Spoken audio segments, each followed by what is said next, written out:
This was planned. There was malice. This is a person who came to this house with a deranged mind. A brutal killing. She was controlled. His mission was to destroy both of them. A dark mystery with multiple suspects. This is a very personal murder.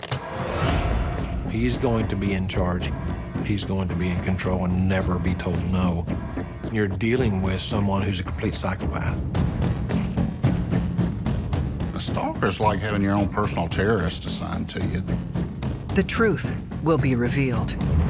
It was chilling that someone's out there that can do this kind of thing. Every day in North America, dozens of people are murdered. The key to solving the toughest of these homicides lies in the final 24 hours of the victim's life. To crack the case, detectives must reconstruct that critical timeline. The minutes and hours containing evidence that can help unlock the mystery and catch the killer.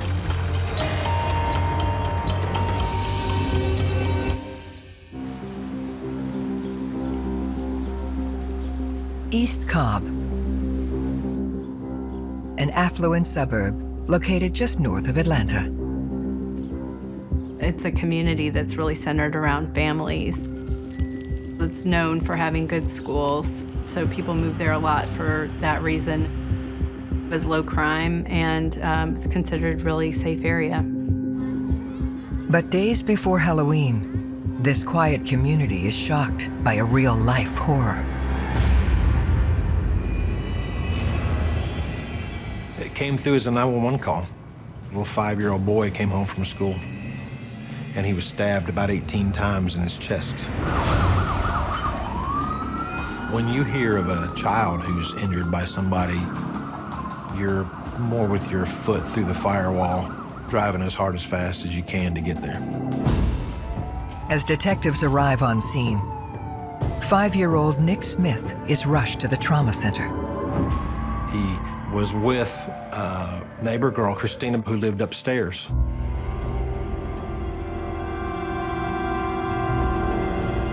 She said they saw a shadow pass by the door.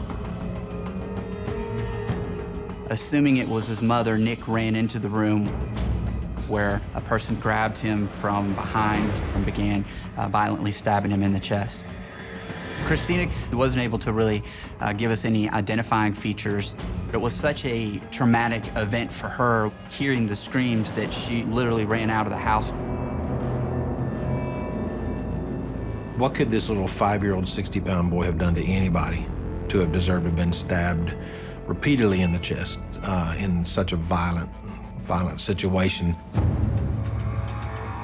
Cobb County detectives Randy Harris, John Dawes, and Major Crimes Prosecutor Jesse Evans begin investigating the vicious assault. It was an older residence in an established neighborhood. You walk around the back side of the house, you see this sliding glass door that accesses the basement from the back. Is there a suspect still in the house? What else is going on? Has anybody else been injured?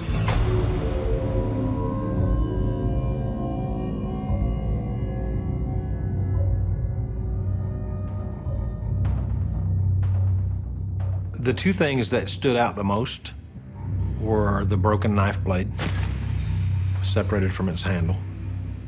That was the weapon covered in blood, obviously used in stabbing Nick. We were able to determine that that knife blade didn't match the cutlery that Carmen Smith had in her apartment. And in the bedroom, the carpet showed Nick's blood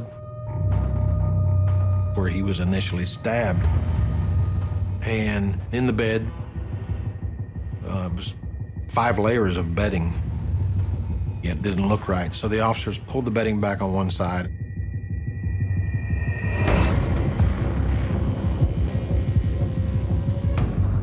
And there lies the lifeless body of Nick's mom, Carmen Smith. It's heart-wrenching to be involved in a case like this. And there's extra pressure and stress to try to find out who did it. Police must uncover the details of the pair's final day. Establishing the timeline as it relates to the victim and the last hours of that person's life, critical in any investigation. It generally opens the doors for the detectives first to understand the lifestyle of the deceased. And from that, you will draw the information to try to solve the crime. Carmen was a beautiful, young, strawberry blonde. She had a lot of friends and she was outgoing. She's a loving mother. She absolutely devotes her time to her son, Nicholas. She's there for him. She takes care of him. She does everything that she can. Just a good mom. She's also a flight attendant. So she can be gone for a day or two or three at a time, depending on her schedule. She's a different victim because when she's home, she's with her kid. And when she's working, she's out of state flying. We want to know her routine. Did she go someplace where someone may have been checking her out? They look to establish Carmen's time of death. Nick got home at about 3 o'clock from school, and the rigor mortis, the lividity, Carmen clearly had been dead for a number of hours. Everything told us that her death had occurred in the morning. That's significant. The assault on Nick didn't happen until much later, hours after she was killed and placed in the bed. The time frame between taking Carmen's life and then assaulting Nick the way he was assaulted was just odd. He intentionally waited on that child to come home because he could have left a long time earlier. So his mission was to destroy both of them. You start by saying, who would want to do this to Carmen? Who would want to do this to Nick? I'll be honest, I just couldn't think of a reason why a 5-year-old would be attacked. Detectives work the crime scene and examine Carmen's injuries for clues to the identity of her attacker. You collect anything and everything that could be evidence, blood or hair or any other forensic evidence, phone records.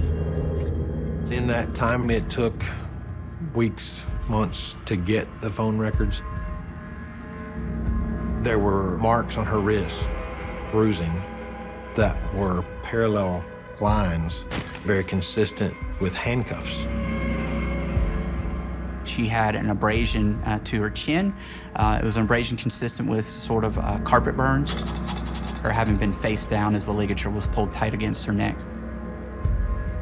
In addition to that, she had 2 small puncture wounds to her back, which would not be lethal, certainly would have been painful. The puncture wounds to her back were consistent with having been caused by an ice pick type instrument. And there was an out-of-place cord, almost like a cord that you would use for pulling some blinds back, that was there on the scene. It didn't match anything in the downstairs of this residence or even upstairs. It may have been the weapon that was used to strangle the life from Carmen Smith. We're talking about really 4 different weapons at a minimum here. You've got the ligature, you've got the knife that was used to stab Nick, you've got an ice pick, and you've got handcuffs that were being used to effectuate this crime as well. The fact that you have more than one instrumentality involved in causing the injuries to Carmen was pretty significant. It's not a crime of opportunity. This was planned. There was intent. There was malice. This is a person who came to this house with a deranged mind and accomplished what he came to do. The scene itself told us that there had been control. She was under the physical control of handcuffs and some kind of torture going on from behind.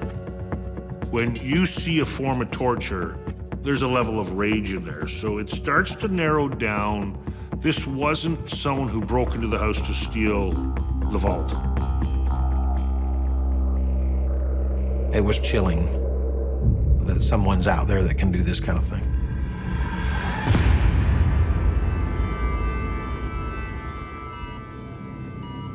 Police attempt to speak with Nick, hoping for a description of his assailant.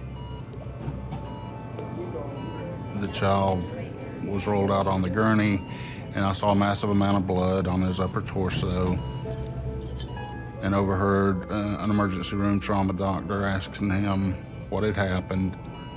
And what I heard at that time was, "Bad man hit me with a wok," in a child's language. And you know, that was telling to me that this child is not even old enough to know what had happened to him. This little kid, adorable little kid, laying on a hospital bed, just medical hardware all over him, trying to fight for life. Nick fought and fought and fought. Most people that sustain that type of wound don't survive. Fortunately, none of the vital organs were penetrated. The child would be in and out of consciousness, and he was heavily medicated and was recovering. I was gonna hang with the kid, you know, regardless of everything else. I was able to kind of let him know, hey, I'm your friend, you know. He needed someone. I tried to reassure him he was gonna be okay. I asked him, did you see who attacked you? Do you know what color his clothing was? Which he described as black. Could you see his face? And he replied that he was wearing a mask, and the mask was the same color, black. He said, I want my mommy. It was heart-wrenching.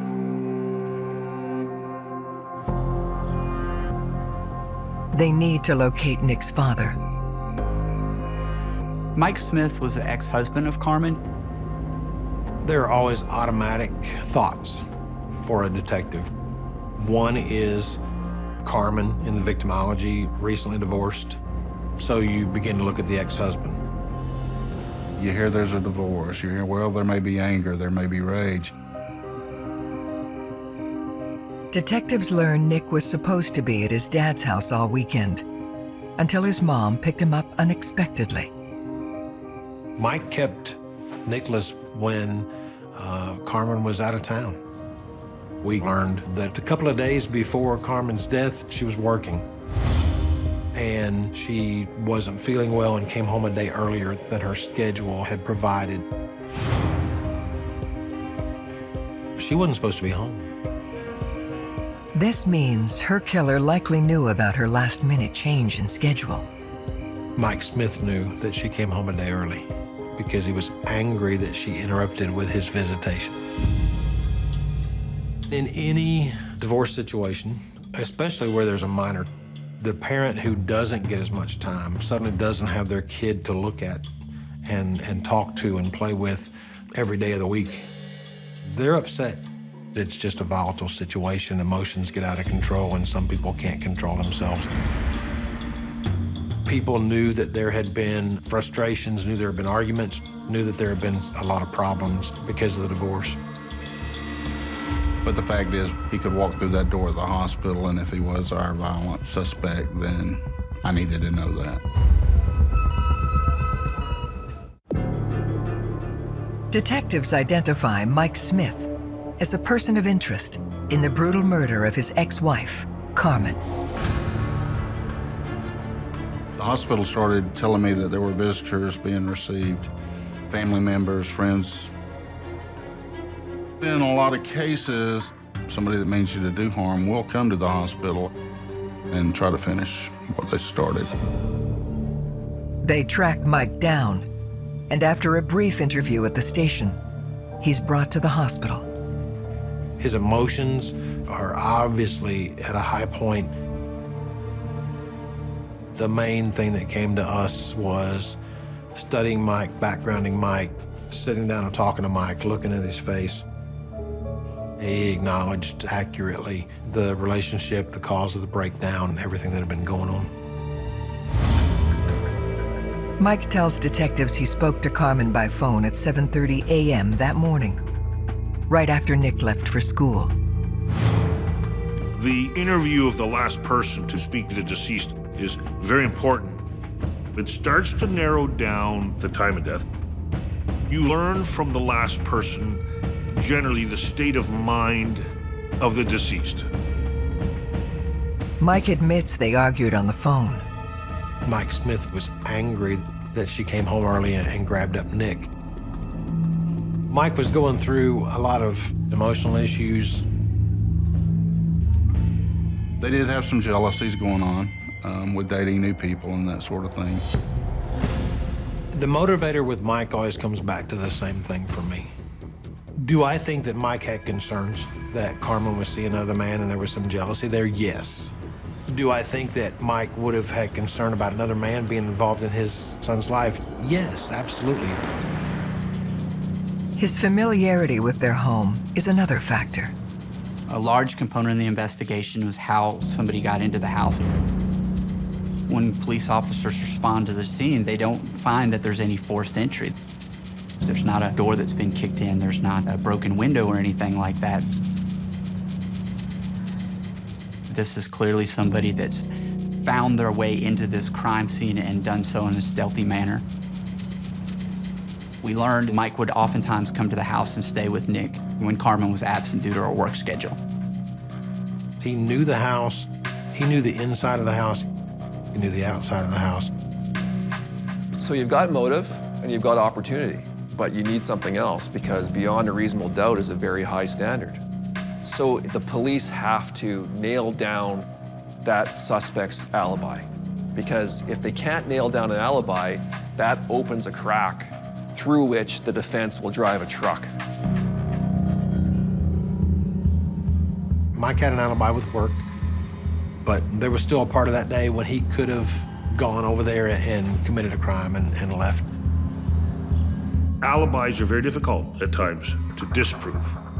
Police officers often work on gut feelings. So when you have a gut feeling, you have to pursue it. You know your case. You are living it, you're breathing it. Police need to find another way to rule Mike in or out. Law enforcement intentionally allowed him to see Nick because they wanted to gauge the demeanor between the two of them. If it was your loved one and you realized that something this horrible had happened to them, you would expect that there's going to be an emotional reaction. When you don't see that appropriate demeanor, that's a red flag. I gave them space and their privacy, but I moved to a window where I could observe. And when that child woke up and reached up for his dad, at that moment in time, I said, he's not a suspect. If his father had had anything to do with that, he certainly wouldn't have expressed that kind of comfort. His dad was in tears, he was in tears. Mike had a lot of difficulty with the divorce, but did he stab his son 18 times? No, not a chance.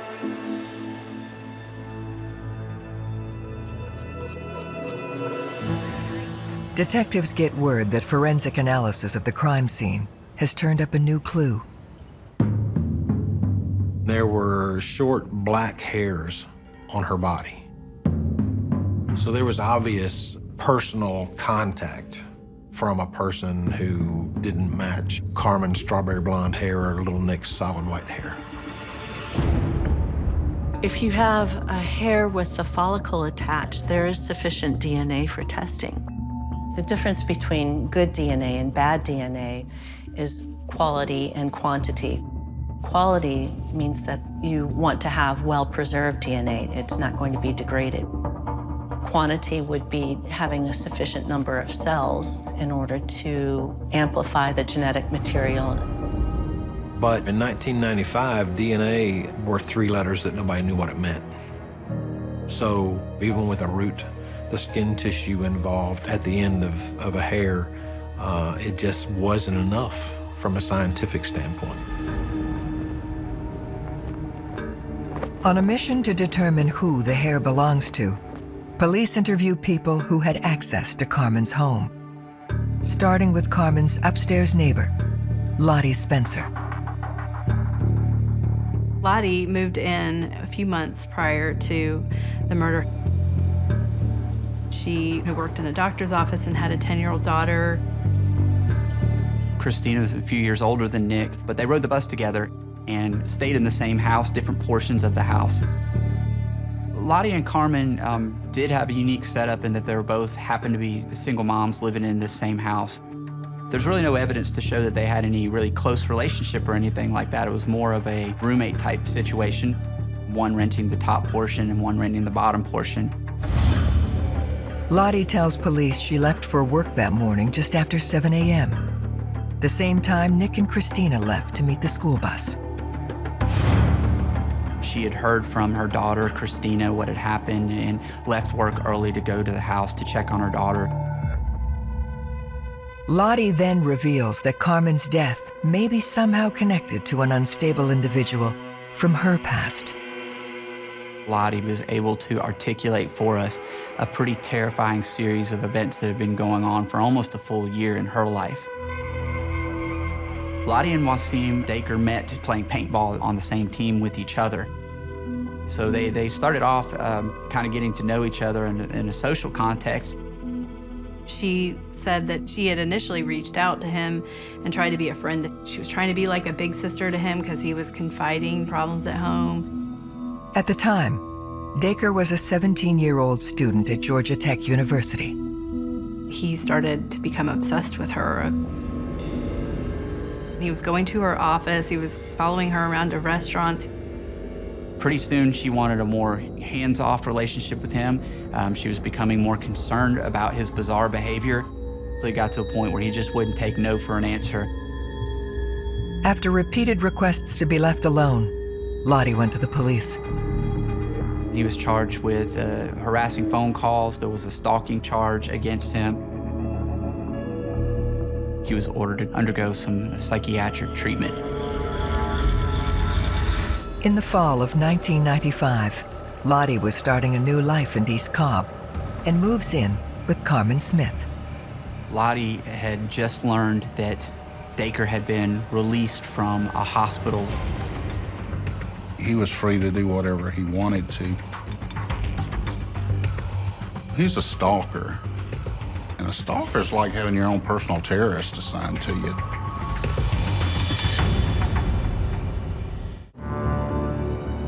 The discovery of a man stalking her upstairs neighbor dramatically shifts the focus of the Carmen Smith murder investigation. Law enforcement focused very quickly on wanting to find out where he was and to talk to him about his situation and talk about what he had been doing. Eventually, police located him at his parents' house.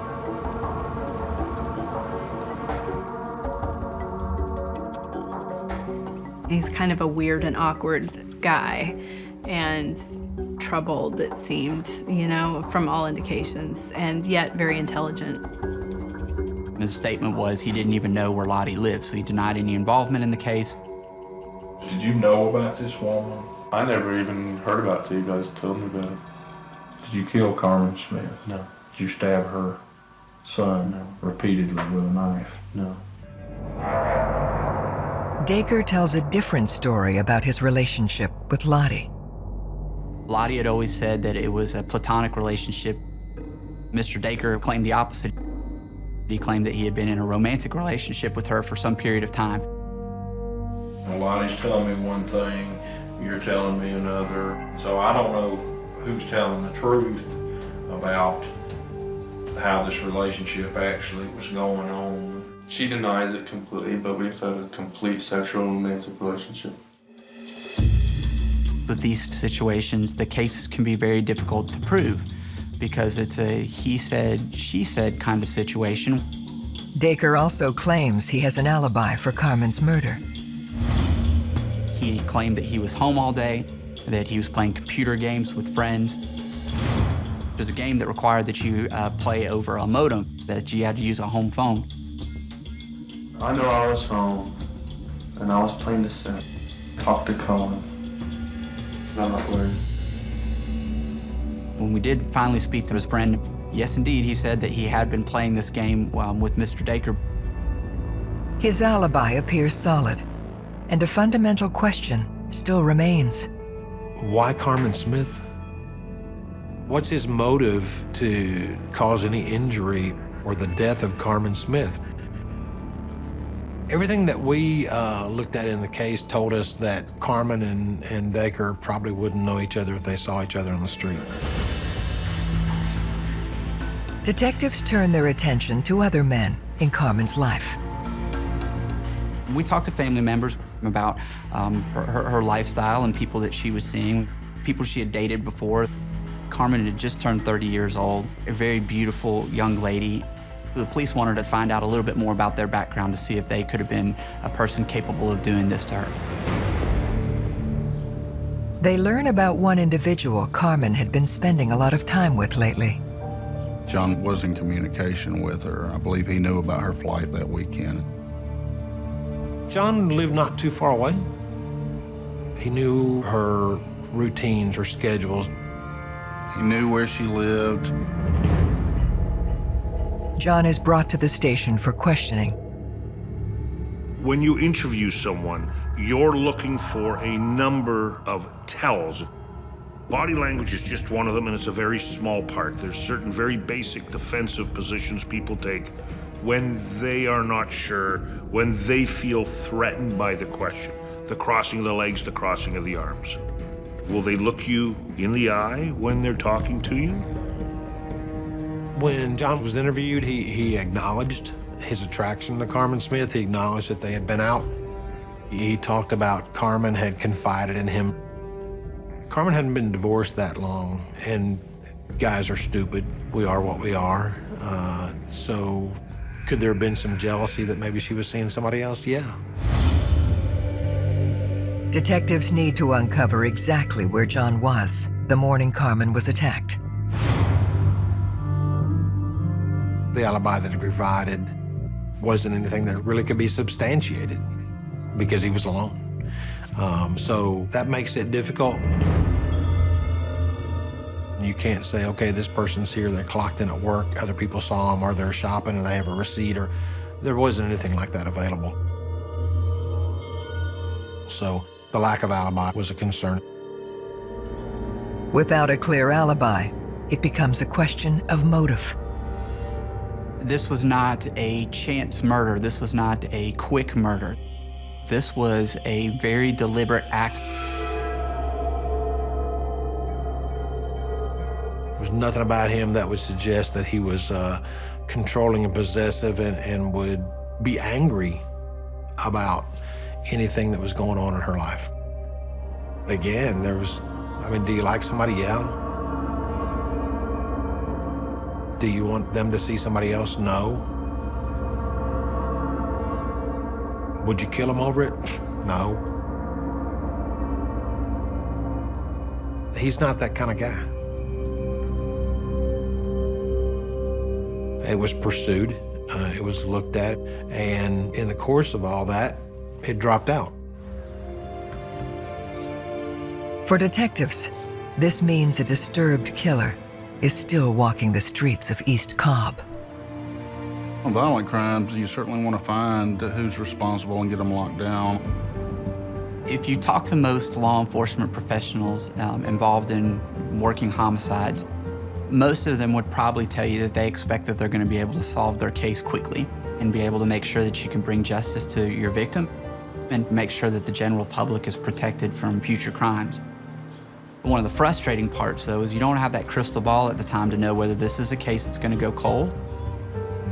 I want to, as a personal matter and professional matter, make sure that I've done everything that I can to bring justice to Nick and to bring justice to Carmen.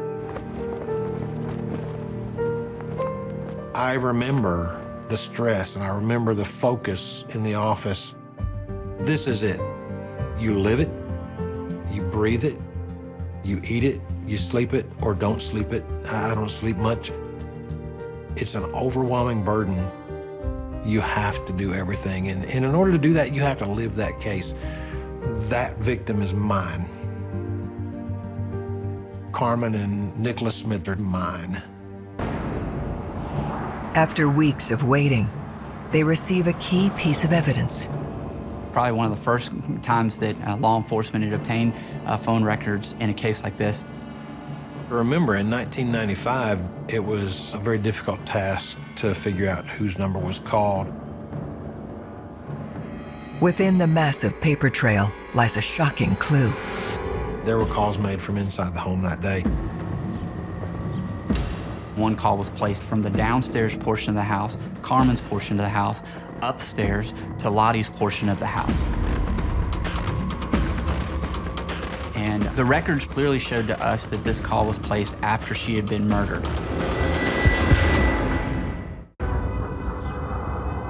Records show a call was made from Carmen's phone to the upstairs neighbor in the hours following her murder. Because we knew the time of death was in the morning, this was a pretty significant piece of evidence. Police believe the call, which came in at 11:32 a.m., suggests the killer must have had a connection with someone upstairs. When you're looking at a piece of evidence, your gut leads you often to the right conclusion. All you do is follow the evidence, follow the phone calls. We've got a guy, a documented stalker. We really needed to take another look at this guy, Mr. Daker. No other perpetrator in the world would take the time to not only remain in a crime scene, but to be so obsessed with the person upstairs that they're gonna make that phone call.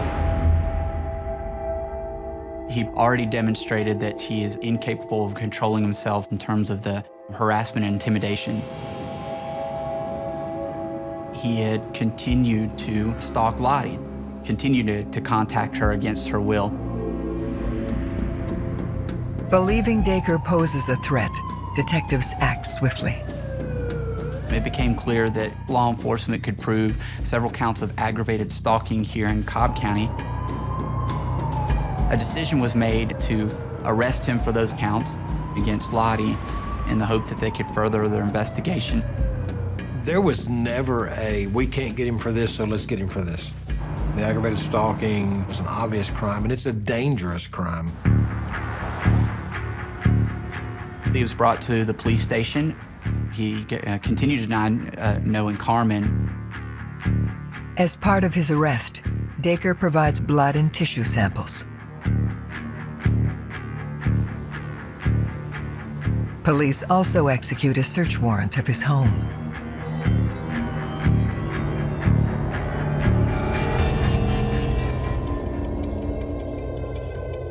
You can't crawl inside somebody's mind and see what they were thinking at the time they committed these very horrible acts. But you can sort of get a glimpse of it by understanding what their lifestyle's like and what they were involved in.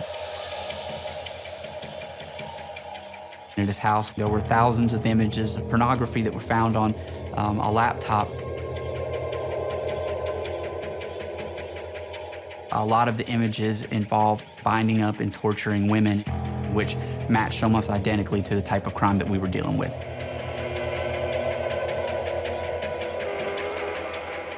We found some email correspondence in his inbox where he had apparently asked for books about some really terrifying things. How to break into houses, how to kill people without joy. One of the books in particular talked about how you could effectively use an ice pick as a weapon to control your victim. We did find ice picks that he used routinely to clean his paintball guns, and some knives that were the same brand as the broken knife blade that was left at the crime scene. So he had access to the type of weapons that were clearly used on Carmen. In the search of Wasim's room, there was a safe. When I was 17 years old, I didn't have a safe because my mom wouldn't let me hide anything. But there's a safe. and when it was open, there's a handcuff box, and it's empty. Where are the handcuffs? The most telling evidence is found discarded in his room. A couple of letters that were found in a trash can. He was writing about his thoughts about Lottie, one of which was particularly chilling. It was ripped up, where he closed the letter by basically saying that he had a foolproof plan to get back at Lottie, but that he was going to somehow let her live. My impression is that he wanted to cause Loretta Spencer Blatz more pain than she could tolerate without putting physical pain on her. You start to understand that this might be a case of displacement, where an offender is clearly taking out his anger against one person and using it against somebody else.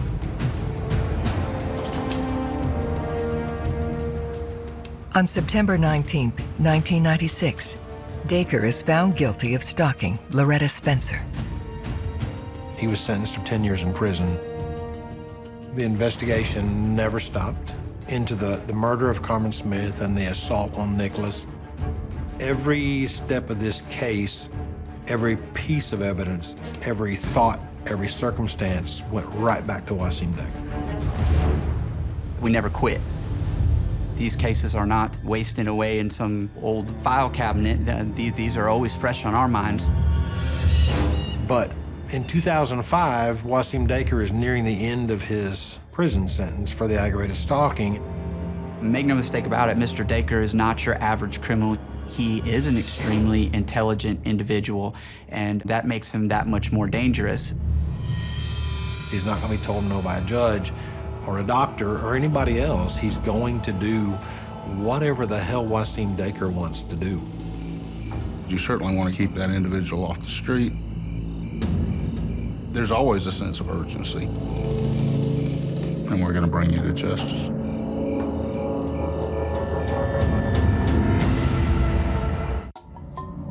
Police are convinced Wasim Daker is the man responsible for the murder of Carmen Smith and the brutal assault of her young son.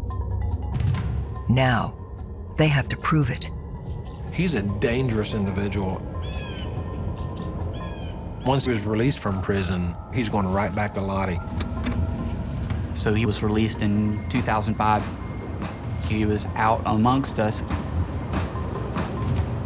There's extra pressure and stress to try to grab him up. Our best evidence in this case was hair evidence that we hadn't been able to do anything with. It was crucial where this evidence was located. It wasn't just found at some area of the crime scene. It was literally recovered from the body of Carmen Smith underneath her shirt. By 2009, DNA testing has dramatically improved. Some of the hair evidence that was preserved on the slides from 1995 had biological material, root. We sent those hairs to a private company in Texas so that they could obtain a profile. Detective John Dawes delivers the sample personally. It was quite a day leaving Atlanta before daylight, maintaining the evidence with me in a hotel room that night, knowing the importance of it and the value of it. And it worked. December 31st of 2009, I got a call from the scientist that it was Wasim Daker. And the percentages that it might have been a duplicate profile of his DNA were so ridiculous. There aren't that many people in the world. Between this evidence and the phone call made from inside the apartment, detectives know Daker's original alibi was manufactured. We have overwhelming circumstantial evidence. Now we have DNA. Let's go. Using the reconstructed timeline, they can now prove he's the killer. He waited until the children got on the school bus. He waited till Lottie went to work. He entered the home at some time in the morning. He knew how to avoid detection.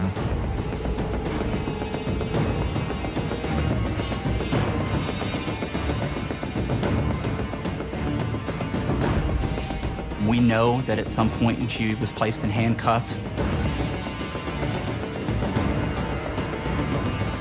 We know that he stabbed her in the back with an ice pick. There were deep ligature marks that were left on her neck, clearly showing that she died of ligature strangulation.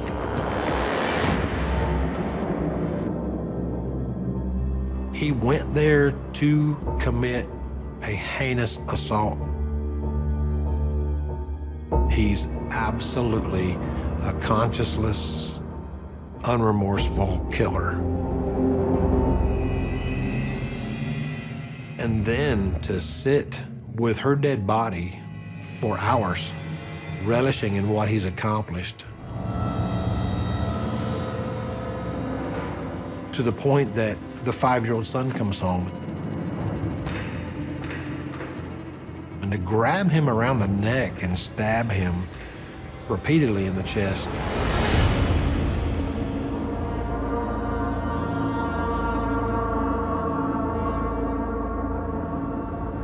On September 13th, 2012, Wasim Daker, acting as his own lawyer, pleads not guilty.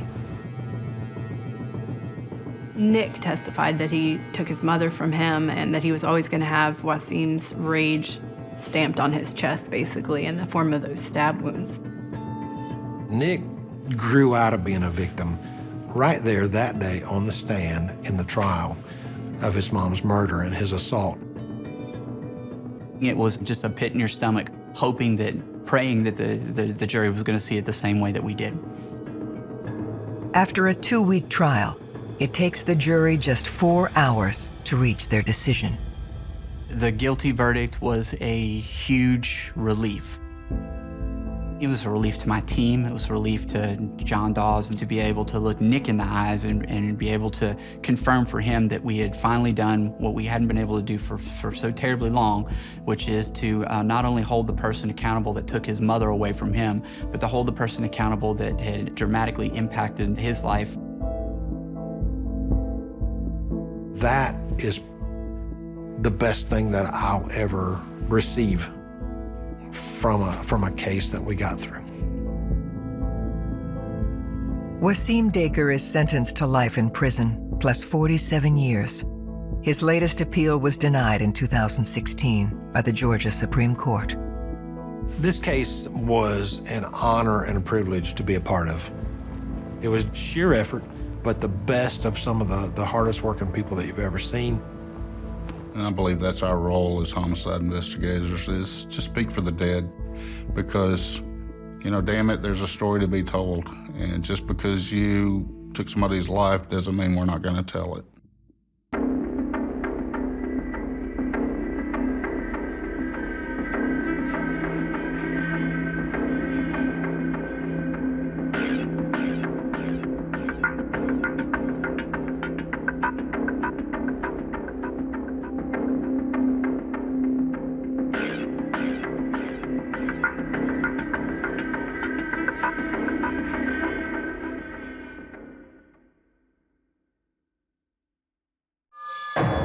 It was heartbreaking.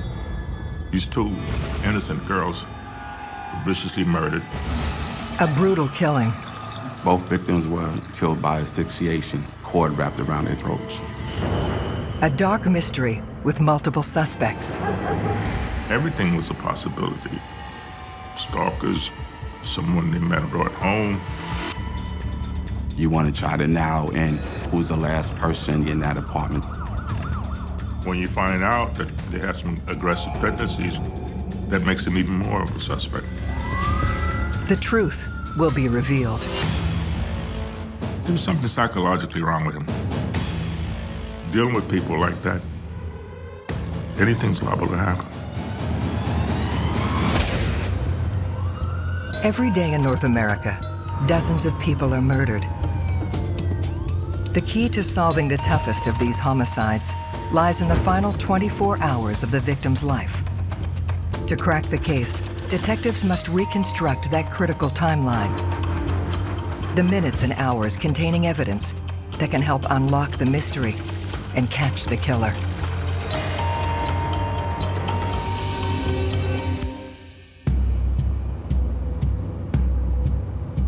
New York, a place where anything can happen. and where anyone can become someone. It's a big city with plenty of opportunities. This was the start. If you can't make it in New York, you can't make it anywhere. But behind the glamour lies darkness.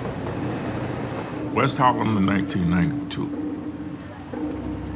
It was during the holiday season coming up, December 19th, close to Christmas, and the call came into the homicide squad. There was a complaint from the woman who lived in the apartment below about the water coming from the apartment above. The super went up to investigate, knocked on the door, no answer.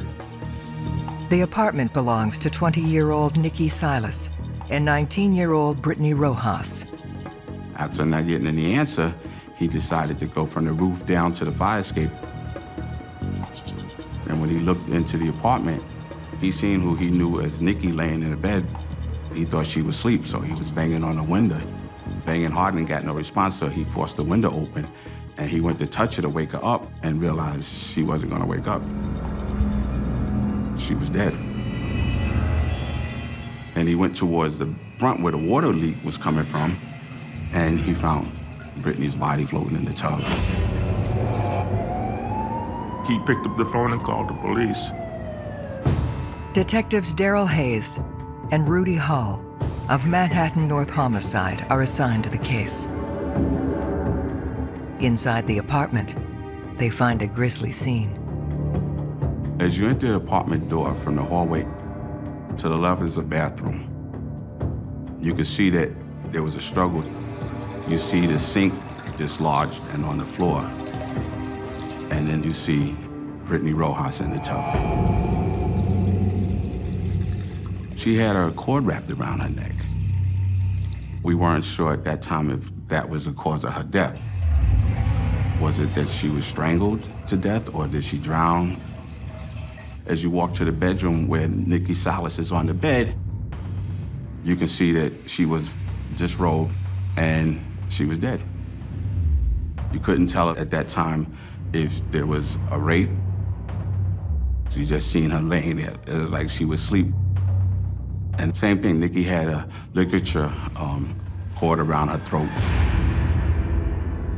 That is strange when you find two bodies in one location. But this whole case was strange. I think they were good girls. They didn't deserve to die. By no means.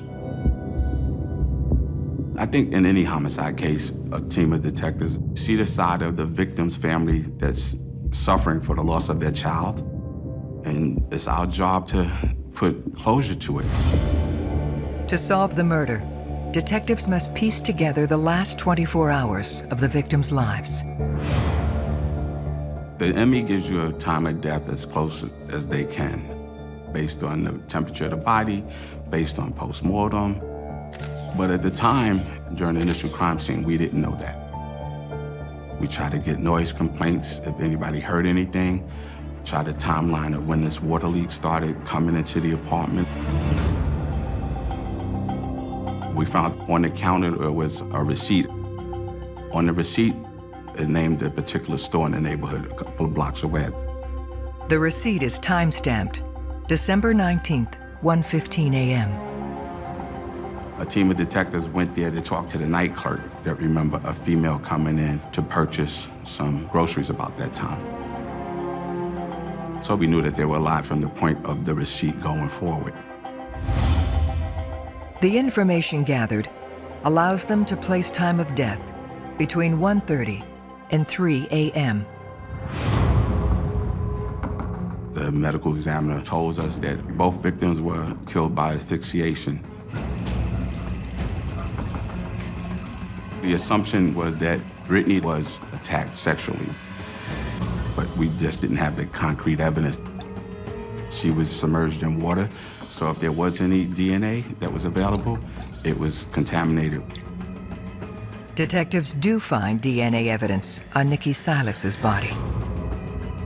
The ME couldn't say for sure that that DNA would be from the victim having sex with the murderer Or is it that she had sex with her boyfriend and he went off to go to work and then somebody came in and attacked her?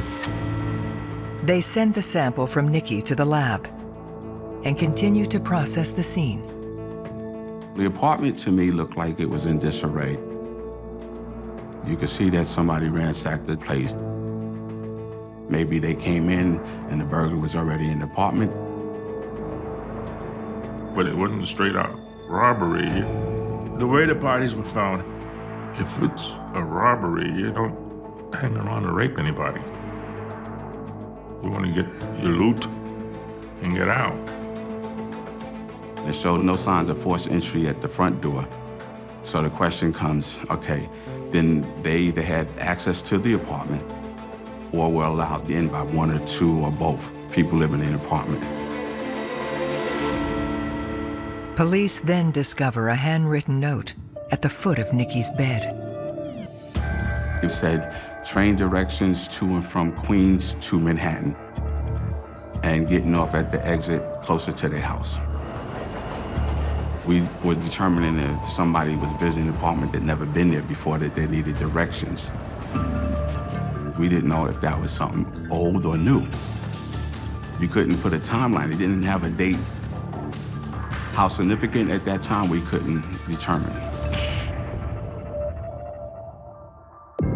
In most instances, a murderer doesn't just kill random people. There's usually a connection. And if there's more than one dead body at a scene, usually the police can determine whether or not the second person was just an accident, essentially, in the wrong place at the wrong time. With no way to know which one was targeted, detectives start to trace both girls' contacts. In most homicide cases, we always request the phone logs.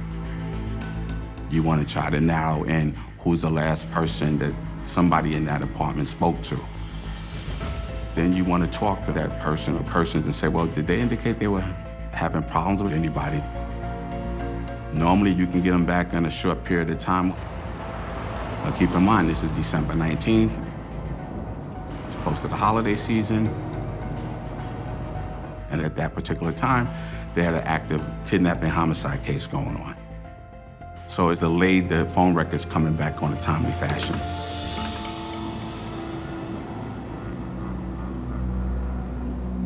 They now have the heartbreaking task of contacting the families. It's hard to make notifications to a family member saying that somebody's deceased or passed away.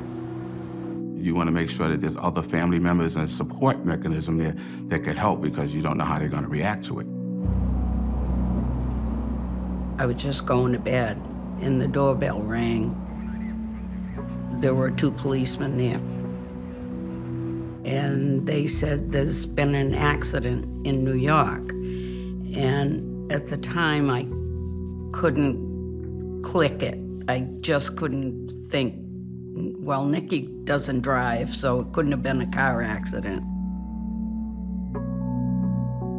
And then when they came in and they told us, it was like somebody pulled the rug out from under me.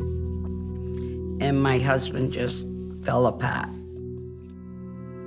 Detectives learn Nikki was a college student from Massachusetts, and Brittany was from Queens. Brittany moved in with Nikki after Thanksgiving. Her mother still lived in Brazil. I just think she was all alone as far as having a parent around. The family had mentioned that Nikki was into dancing and doing videos, and it was determined that she did a video with one of the Caribbean artists named Shabba Ranks. They had ambitions of being in the show business world, the dancing and all the glitter that goes along with that. I think that was her goal, to make contacts. If she got in the video, maybe she would have a chance to do some acting. She had been home that Thanksgiving, and she told me that she couldn't pay the rent anymore. So her plan was to finish college there for the semester and come home. She came home on the 22nd, but not the way I expected. She came home in a casket. Detectives also interview Nikki's brother Damon about his last contact with her. About 9 p.m., Nikki's on the phone with her brother who called her to see what's going on, and she's telling him that she's got company, they're playing cards. No names were given. Now we gotta find who that person or persons are. Nikki's family does have an idea of who it could be. When the police told me she had been murdered, both Damon and I said, it's gotta be Cooley. Cooley was Nikki's boyfriend. Nikki telling her mother that Cooley was a vicious person that attacked her and was abusive to her. I said, I didn't bring you into this world to be abused. I said, you need to get away from that. But she wasn't gonna leave New York, as far as Cooley was concerned. Usually the boyfriend or the husband is the first person you look at as being a suspect. And when you find out that they have some aggressive tendencies insofar as domestic violence, that makes them even more of a suspect.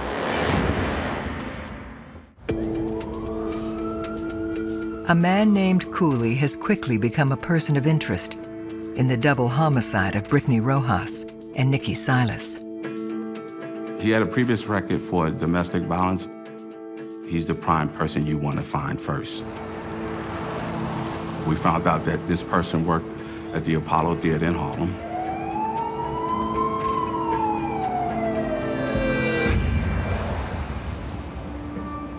When he's brought in, initially, we challenged him with the things we found out. He was forthcoming, saying, yes, we had relationship problems. We were arguing all the time, but he denied ever putting his hands on her. He denied ever threatening her. But yet, he did say that he didn't want her to be around people, socializing with people, and felt that with her being in the video business and meeting celebrities, he might lose her to somebody else that was more successful. You say to yourself, you know, hey, he has an anger issue, but is it enough to say that he would be willing to commit this type of murder? They need to know where he was between 1 and 3 a.m.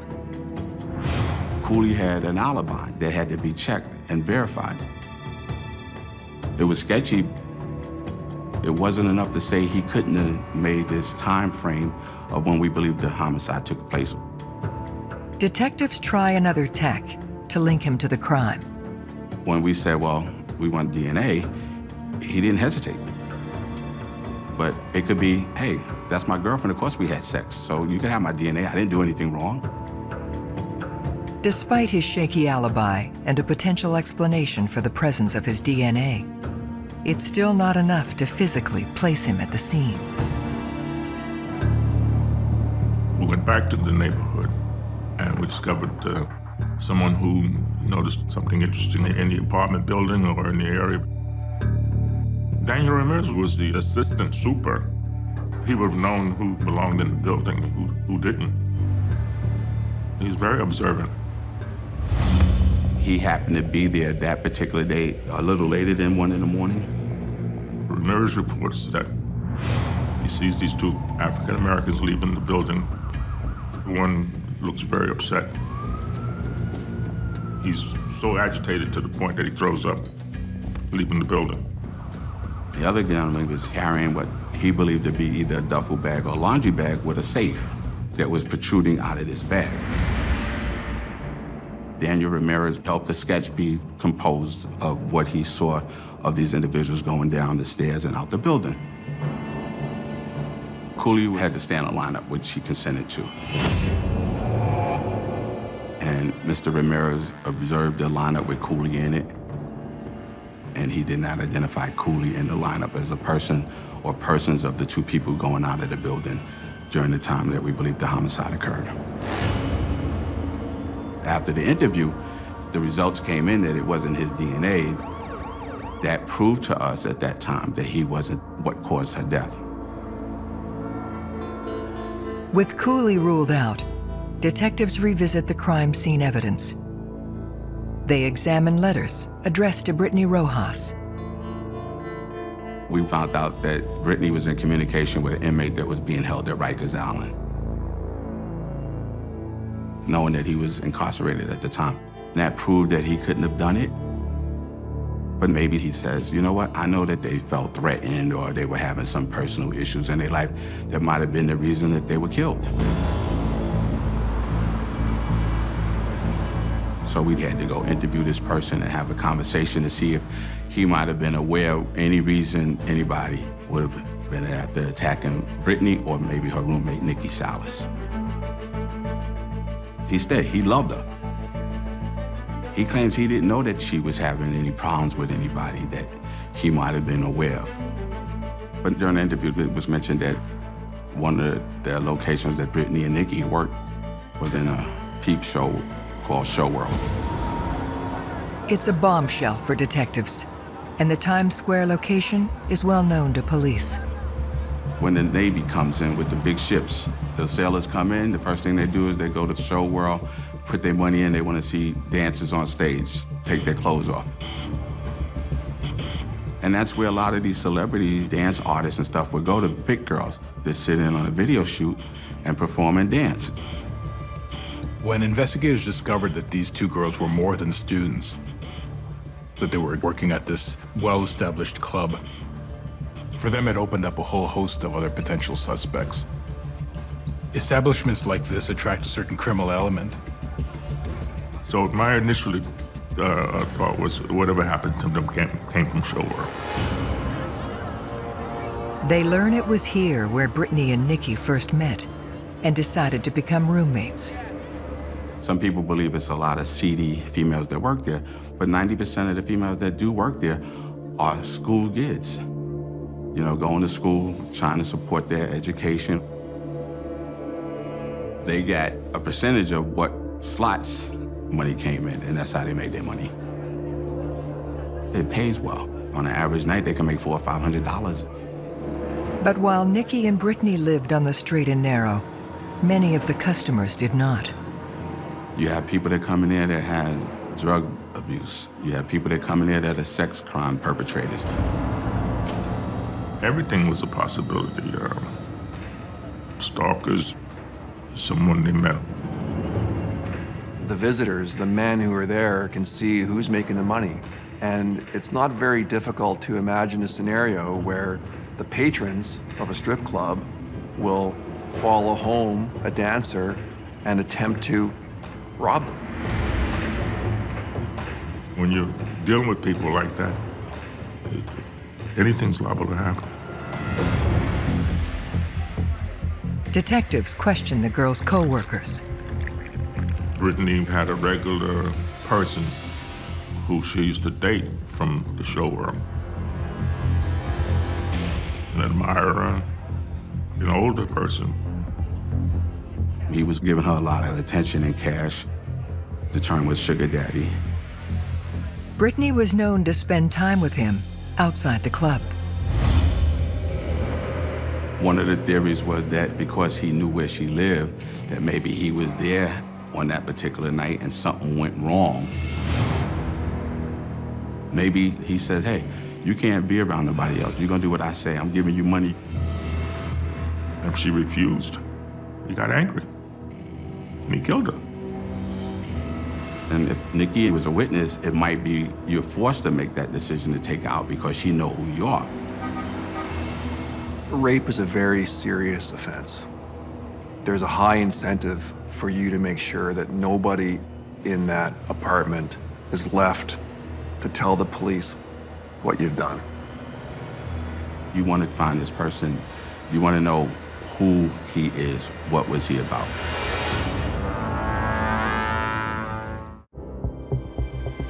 The discovery that a sugar daddy dated murder victim Brittany Rojas has detectives staking out a Times Square nightclub.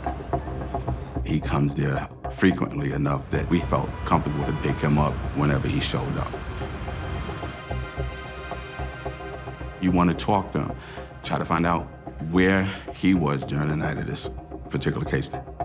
What was his interest in her?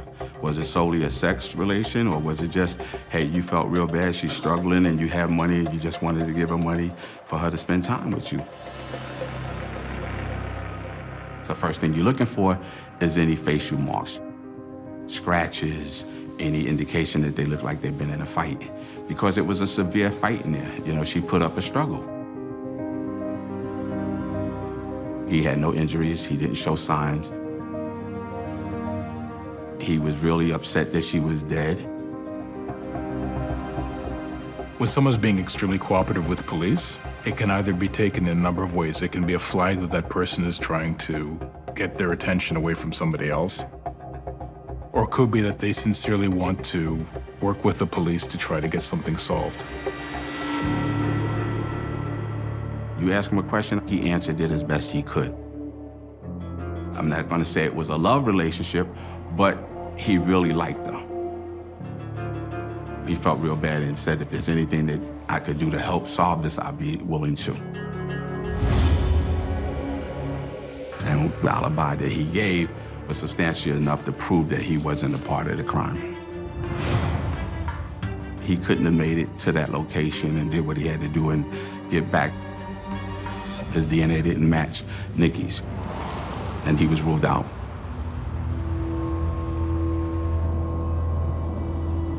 It was heartbreaking because these two innocent girls were viciously murdered,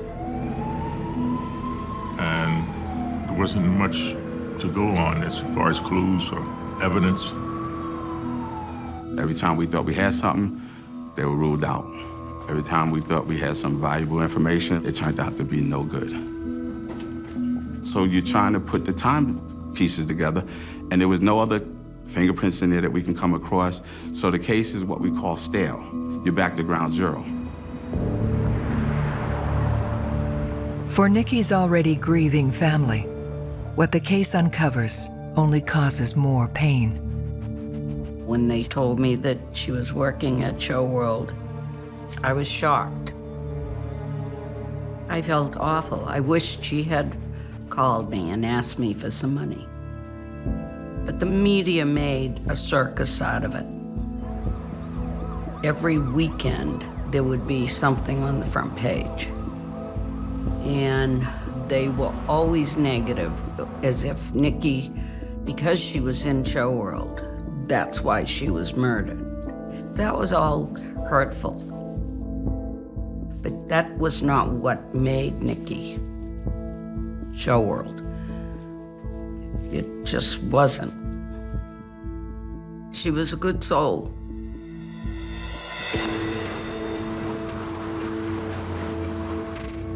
After 2 weeks of waiting, detectives finally received Nikki and Brittany's phone records.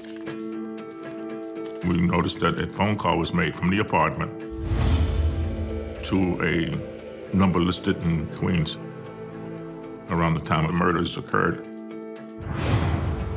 And we were very curious about what that phone call was about and the substance of it. And keep in mind, we had the directions that was given to how to get to Nikki and Brittany's apartment from Queens.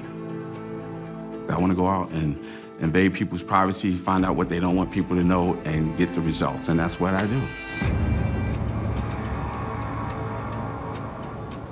So we head off to the address where the phone is located. We knock on the door, the female answers, and we announce who we are and why we were there. We had a phone call being made to that apartment.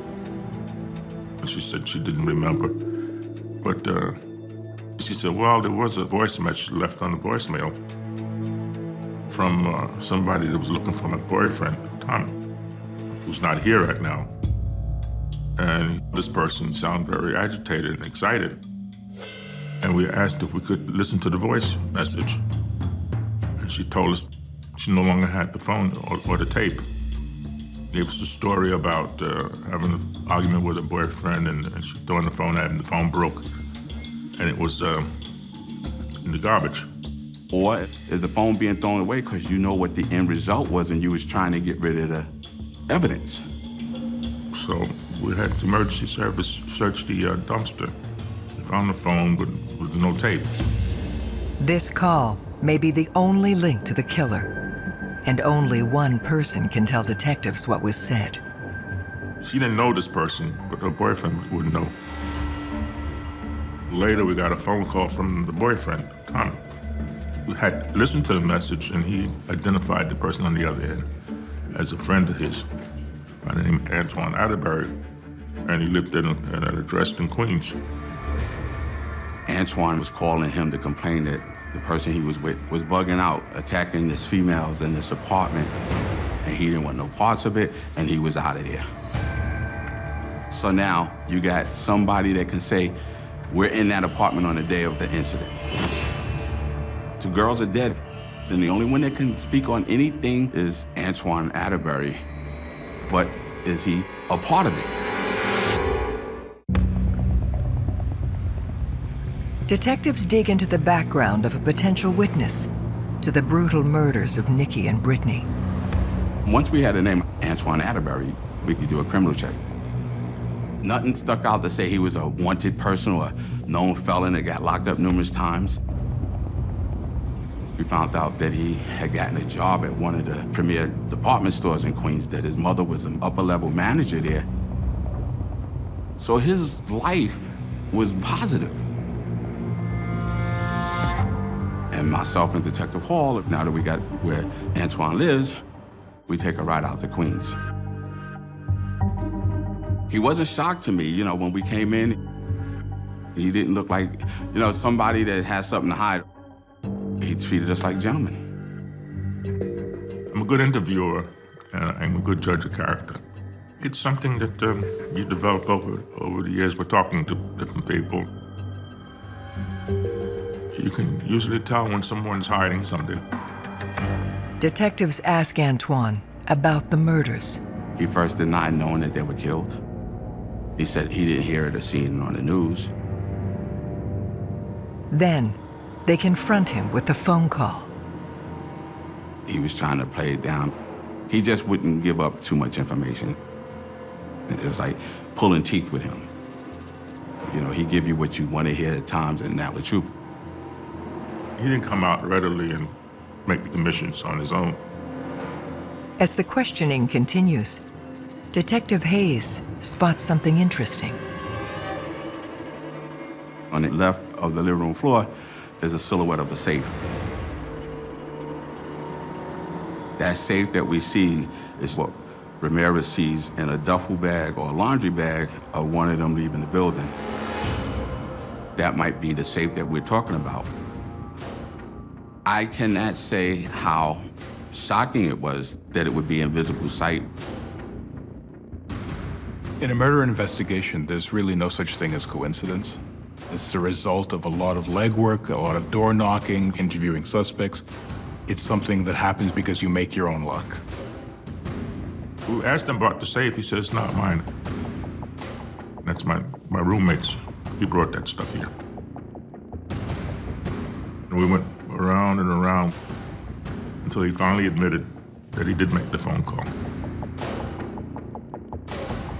That says that Antoine Atterbury is at that apartment. So we put him in the car to go back to the 2-4 precinct. He started realizing that he's in trouble and that I might as well just tell the truth. Antoine tells detectives his roommate, Kevin Latson, met Brittany in Queens a few weeks earlier. He was coming out of getting a haircut, ran into her in front of the barbershop and struck up a conversation. They exchanged phone numbers. Some weeks to a month later, he bumps into her again and said, well, I thought you was gonna call me. She said, look, yeah, we can go out, but I got a roommate now. He said, oh, that's strange. I got a guy living with me too. Maybe we could do a double date. Basically, they set up this day to go out, December 18th. Brittany had given Kevin written directions for the train. Those were the directions that we found to how to get to Nikki and Brittany's apartment from his house in Queens. Antoine says that he and Kevin got to the girls' apartment around 8 p.m. They spent several hours playing cards. Then, Antoine claims, late in the evening, he left the apartment with Nikki. And when they came back, they found Brittany's body, and Kevin was all agitated. He tells us that Kevin snatches Nikki, and that's when Antoine starts making the call. And when he makes that call and he leaves that voice message, he says he runs out the apartment, and he made it clear, I left that apartment, I didn't leave with anything, I ran out there with nothing. He don't know exactly what time Kevin came down, but he was already out before Kevin. But the question always is, besides calling your friend, why didn't you call the police?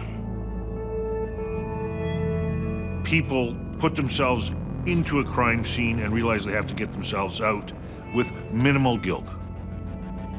So we don't know. Did they both do it?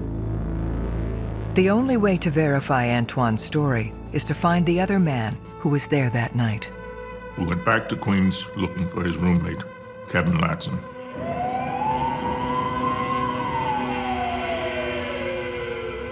We found him on the street heading toward the apartment. And we scooped him up and brought him back to 24th Precinct. We walked him by Antoine to make sure that they both know that they were both there. Officers will often place someone against the other person.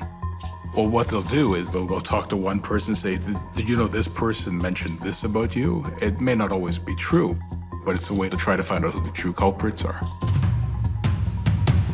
Kevin was upset because he thought Antoine was stalking. He was more upset about that than anything else. There's a huge amount of contempt on the streets for rats. If you talk to the police, or you get called out as being a rat, even if you're not one, your life can be in danger. Detectives need to break Kevin's silence and discover who really killed Nikki and Brittany. He didn't show any signs of remorse. He didn't show any signs like he didn't care. He just was one of those like, all right, if y'all ain't got no evidence, I'm out of here. He was cold. We was telling him, you know, you're gonna go down. This is your opportunity to come clean because your buddies are giving it all up and he's blaming you. He never broke them. Kept denying. Where in Atterbury was very open, remorseful. Kevin was just the opposite, which made me believe Antoine more than I did Kevin. Investigators have one more card to play in Daniel Ramirez. The witness, who can possibly place both of them at the scene.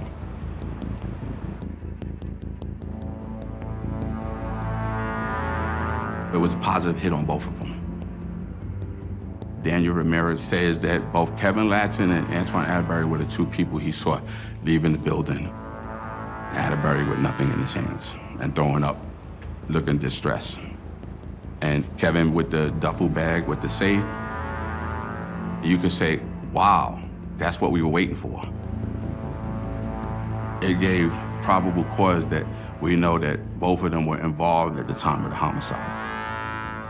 This confirms Kevin was outside the building, but it's still not enough to prove which of them did it. They now need something that puts him inside the girl's home. Antoine told us that Kevin Latson took a lot of music CDs that the girls had in the apartment, jewelry, and one of the biggest things was the coat that Kevin gave this girl, saying he bought it for her for Christmas. Well, once we knew the coat came from the girlfriend, we had her statement saying that she received this coat from him. He was presented with that, but he couldn't deny it because he knows he gave it to her. You would have thought Kevin would have rolled over and said, wait, I didn't do this by myself. I did Nikki, but he did Brittany. And that never surfaced. The only thing I can surmise is that he didn't want to snitch on his friend. We told him, well, we got DNA there, so you might as well tell us the truth. Once police have you in their sights, if you, as a suspect, think you're getting away with murder, you're sadly mistaken. Detectives Daryl Hayes and Rudy Hall close in on key evidence needed to deliver justice for Nikki and Brittany. When they got the DNA results back, it's what I suspected. DA was a match with Kevin Latson. He knew then, I think, that he was going to see freedom, that it was done. Detectives arrest and charge Kevin Latson with double homicide, as well as criminal possession of stolen property. Antoine pled guilty to burglary. If he had picked up the phone and called the police, I think the DA would have looked at him in a different light.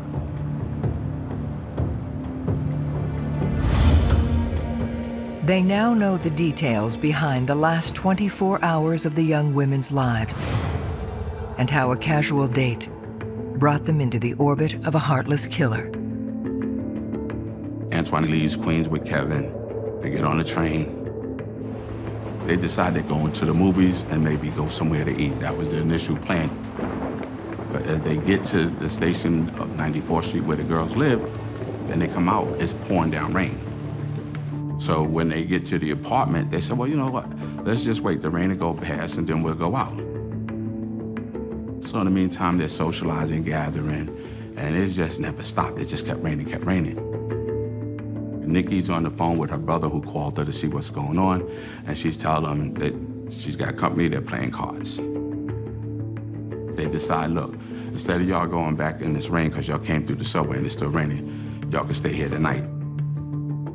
They decide Brittany and Nikki gonna sleep in one room, and Antoine and Kevin will be in another room. It started unraveling when they decided to sleep in separate rooms. So in Kevin's mind, what? We sleep in separate rooms. I don't want to sleep with him, I want to sleep with you, being Brittany. Nikki decides that she's gonna walk her dog, and Antoine Atterbury goes out with her. And Nikki purchased something from a store.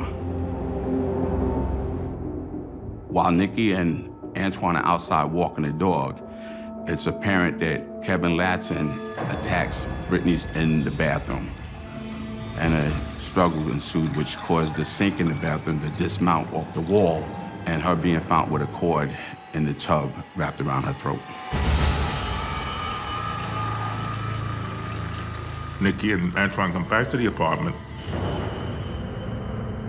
and they find Brittany dead in the bathtub. And Kevin, very agitated, grabs Nikki, pulls her into the bedroom, rapes her, then strangles her.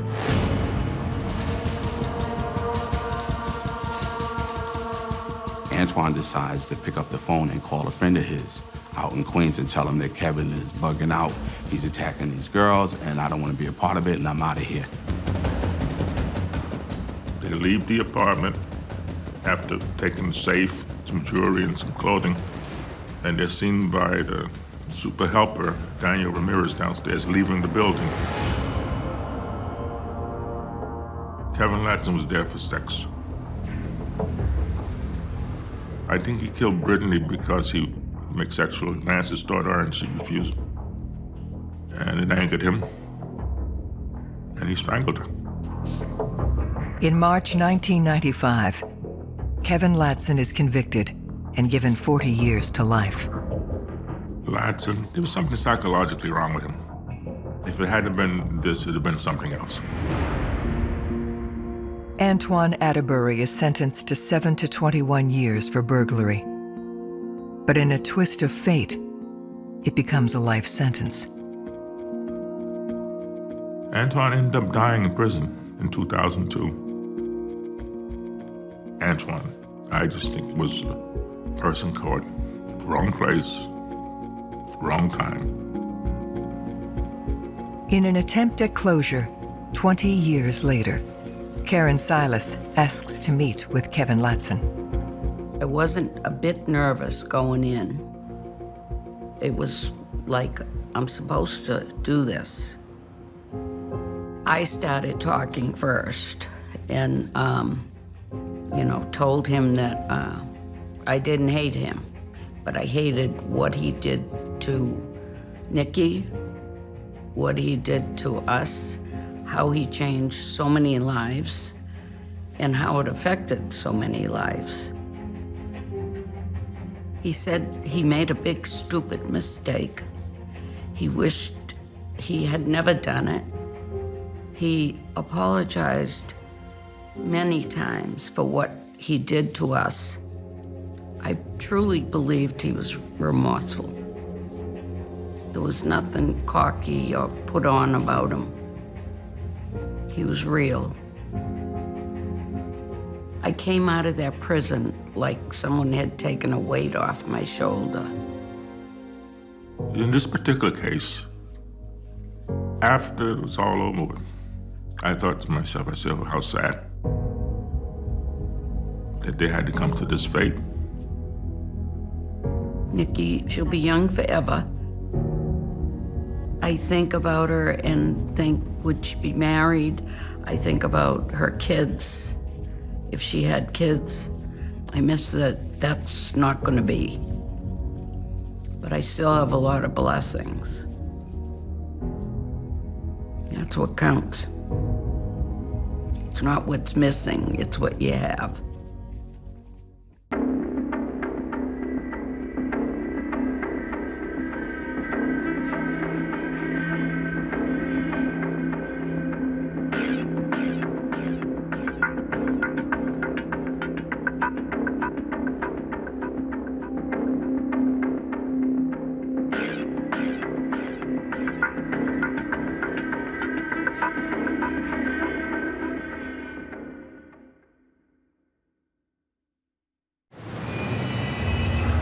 I can't imagine who has the capacity to be this evil, to be this inhumane. A brutal killing. It was something I've never seen in 36 years. The dismemberment was almost done surgically. A dark mystery with multiple suspects. Right away, it gets you thinking along the lines of a serial murderer. If you looked at his eyes, you could tell that he was a psychopath. Anybody that she had contact with that night could have killed her. The truth will be revealed. This was truly a whodunit. Every day in North America, dozens of people are murdered. The key to solving the toughest of these homicides lies in the final 24 hours of the victim's life. To crack the case, detectives must reconstruct that critical timeline. The minutes and hours containing evidence that can help unlock the mystery and catch the killer.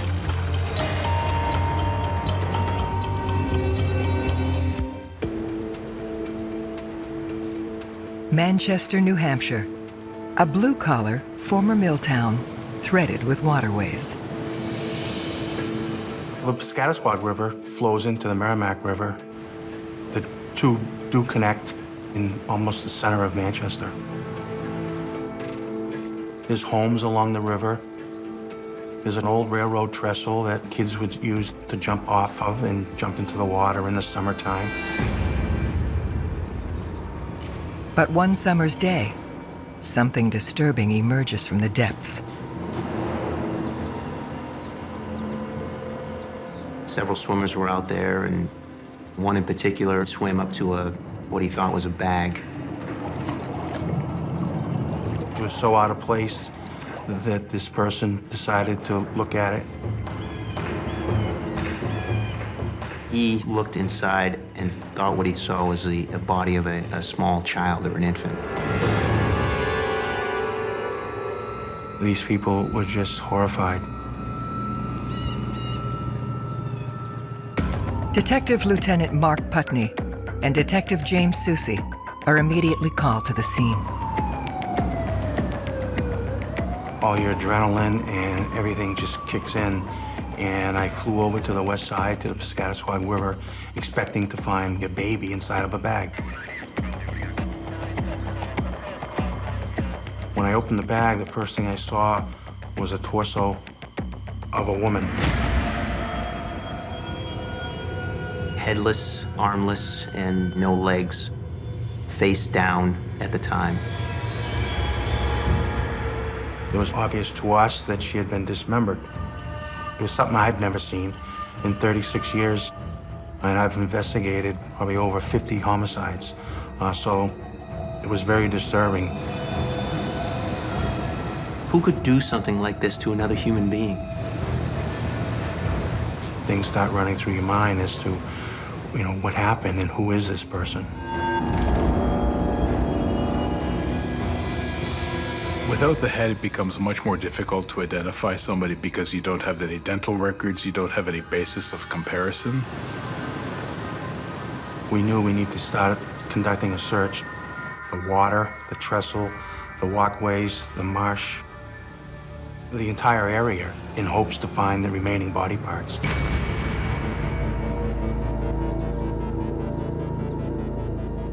You're obligated to search as much as you can for body parts. I mean, that brings closure to the family on one side, but also may provide evidence. When we didn't find the rest of the body, we assumed that it happened at some other location and the body was dumped there. So now our crime scene really went citywide. We didn't have any idea where this happened. An examination of the torso yields a key detail. She had a tattoo on her right shoulder that had the first name of Mary. They immediately cross-reference the name with the town's recently disappeared and get a hit. Mary Stetson was reported missing that morning by her oldest daughter, Tamara. And they came and picked us up, and we went down to the station. It was weird because I was sitting in the car and I seen a helicopter up in the sky and people heading over towards the water where we live. And I was like, oh my God, what's going on? There's no delicate way to tell someone that their mother was dismembered. You have to just explain it. And yeah, it's something that you don't forget.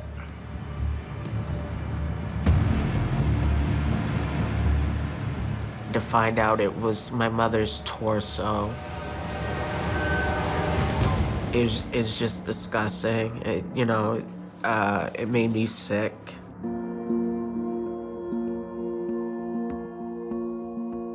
That's when my life changed, you know. It's a horrific crime. And to know that she had 5 children, it's heartbreaking. It's heartbreaking. It's something that, will stay with me the rest of my life. Mary Stetson was described as a wonderful mom, somebody who was a good provider.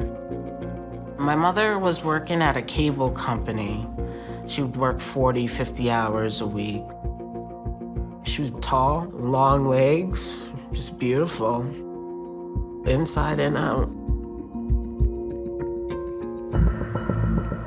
Her oldest daughter, Tamara, gave information that her mother had gone out on the night of the 18th, and that since that night, her mother never returned home. She said that was very unusual. She was last seen at 5:45 on the 18th and discovered on the 20th.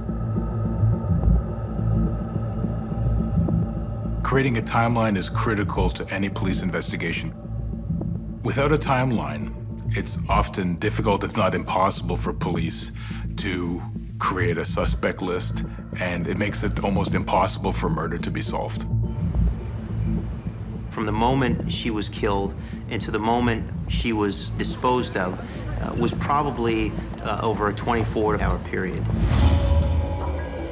We determined that the death probably occurred late on the 18th, early on the 19th.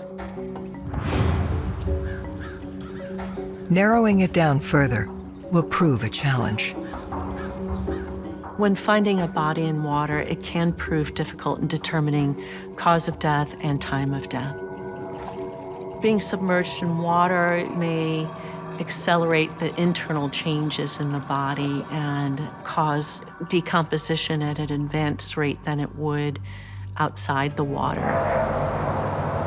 You also may have fish plucking out the hair and taking pieces of skin off the body. You also may have artifact from motorboats. The propeller can make deep cuts in the body to make it look like there was stabbing or cutting before they died. But the injuries to Mary's torso point to something far more deliberate. The medical examiner of New Hampshire did an autopsy, and he was able to determine that she died of multiple stab wounds, I think 12 to be specific, to her chest cavity. That tells me that somebody was very angry, extremely upset, and determined to kill this person, that it wasn't something that was an accident or a random act.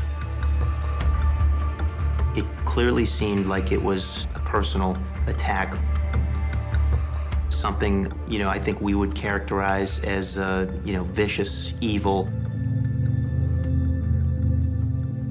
The frenzy of that attack contrasts with what the killer does next. The dismemberment was almost done surgically. The cuts were very clean, right through the flesh and right through the bone. It didn't look like it was done by, to me, an amateur. What that says about the mindset of the person is that they have this willingness not only to kill, but to get up close and personal and chop somebody into little bits. You're already looking for a certain type of person. It takes a lot of strength, even if you know what you're doing. So the person you look for is likely male. That could be someone in the medical profession. That could also be someone who is a butcher. We were looking for someone who had the capacity and the knowledge to dispose of a body, to throw off investigators, to both the victim and the suspect. And also someone who was so completely evil and depraved that could do something like this to another human being. It gets you thinking along the lines of a serial murderer.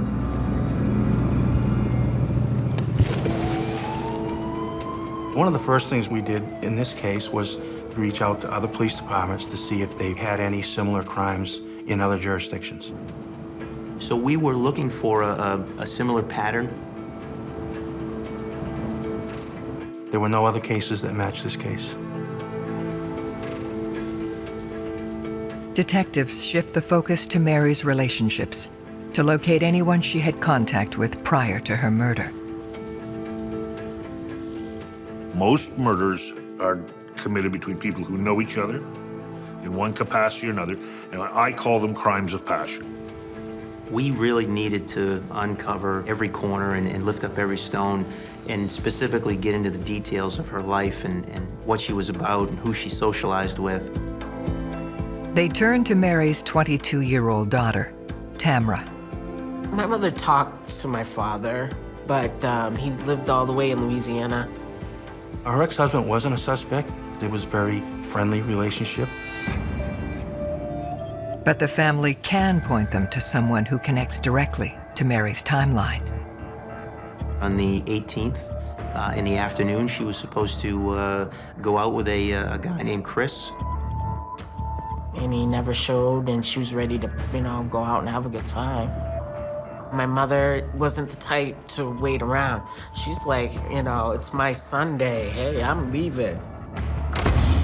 She left the house at 5:45 in a taxi cab. Mary's date then shows up less than an hour after she leaves the house. It was a very quick conversation. Is your mother here? Is Mary here? And she said no, she had left. And the person said okay and left. This unknown person is not somebody that she frequents with or socializes with. It was somebody that was new. Our focus at this point was trying to identify the date. We don't know what that relationship was like. We don't know what happened after they left, if they did meet up We don't know if they went to his apartment or a hotel or anywhere. Potentially, there could have been some type of argument where it could turn violent.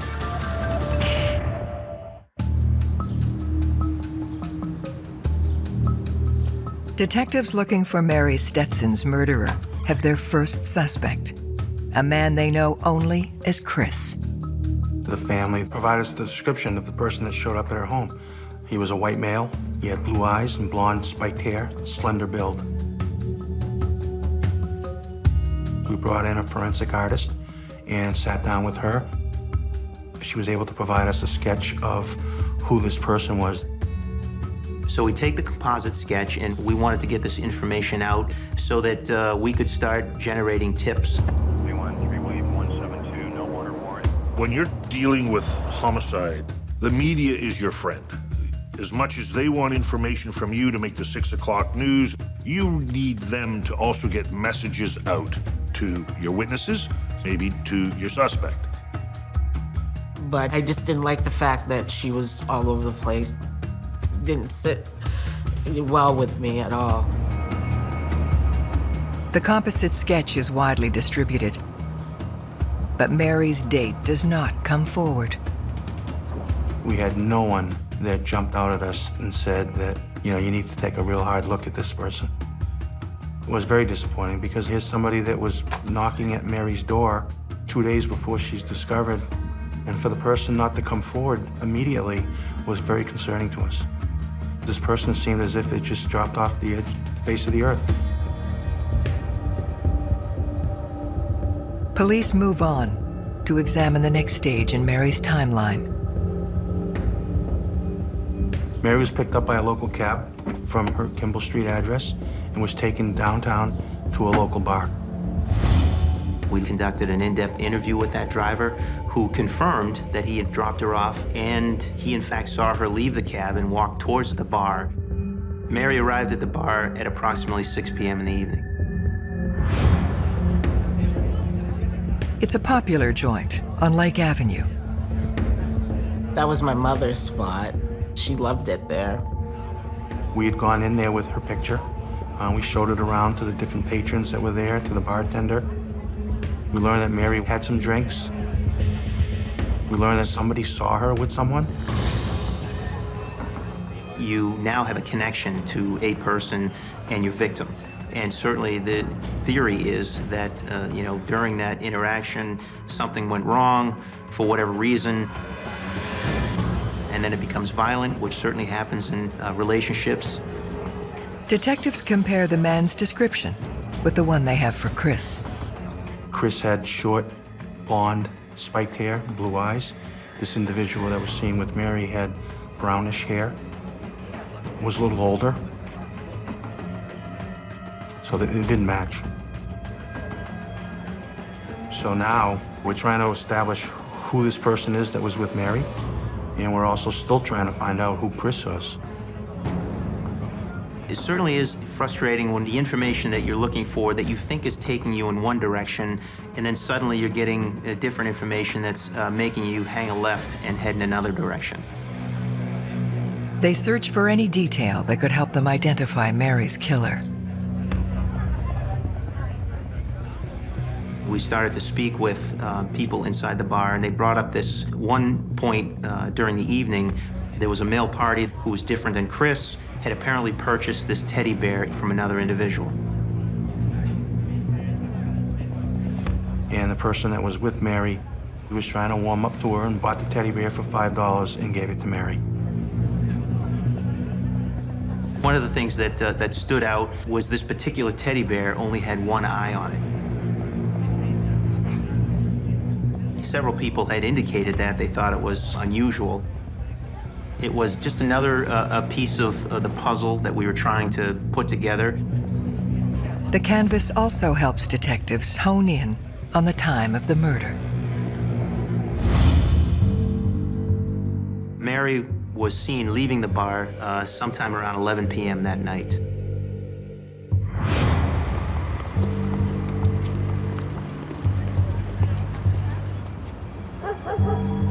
At that point, Mary's trail runs cold. Aiming to generate new leads, they look further back in her timeline. The family told us earlier that day she had been to this market, which was in the neighborhood.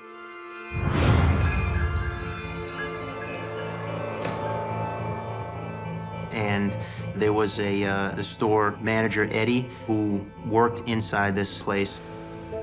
I didn't care for Eddie. I thought he was very sketchy, weird.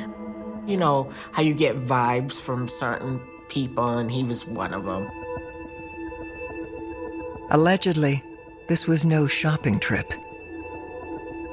One of her daughters had indicated that she had an issue with Eddie.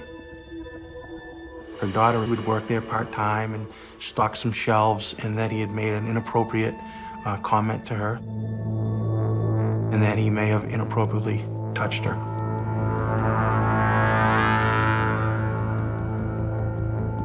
My mother found out about it and was really, really livid. It's a very volatile situation when someone has a revelation that their daughter has been possibly molested. I wondered if he had something to do with her disappearance. Did Mary go back to the store, confront Eddie, and Eddie became so upset, killed Mary?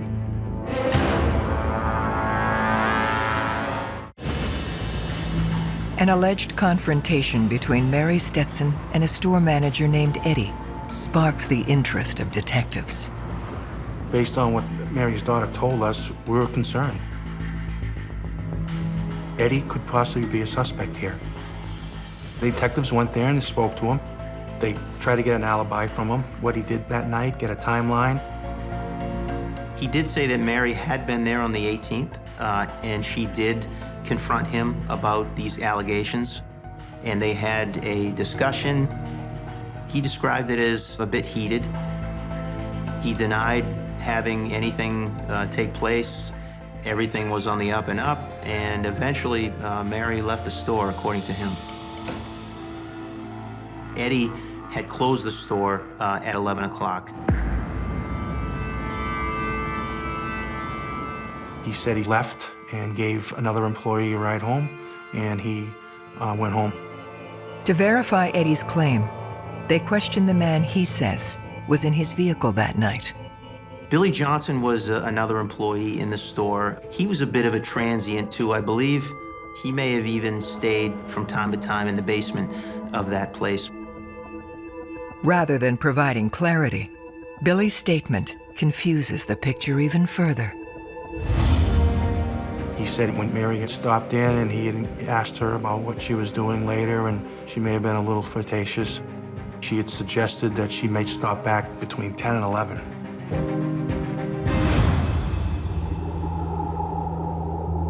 We had known that Mary was kind of a social butterfly, so it wasn't really all that unusual for her to agree to go out on a date. But the contradiction that we faced was the fact that she went to the store to confront Eddie about these allegations of sexual assault against her daughter.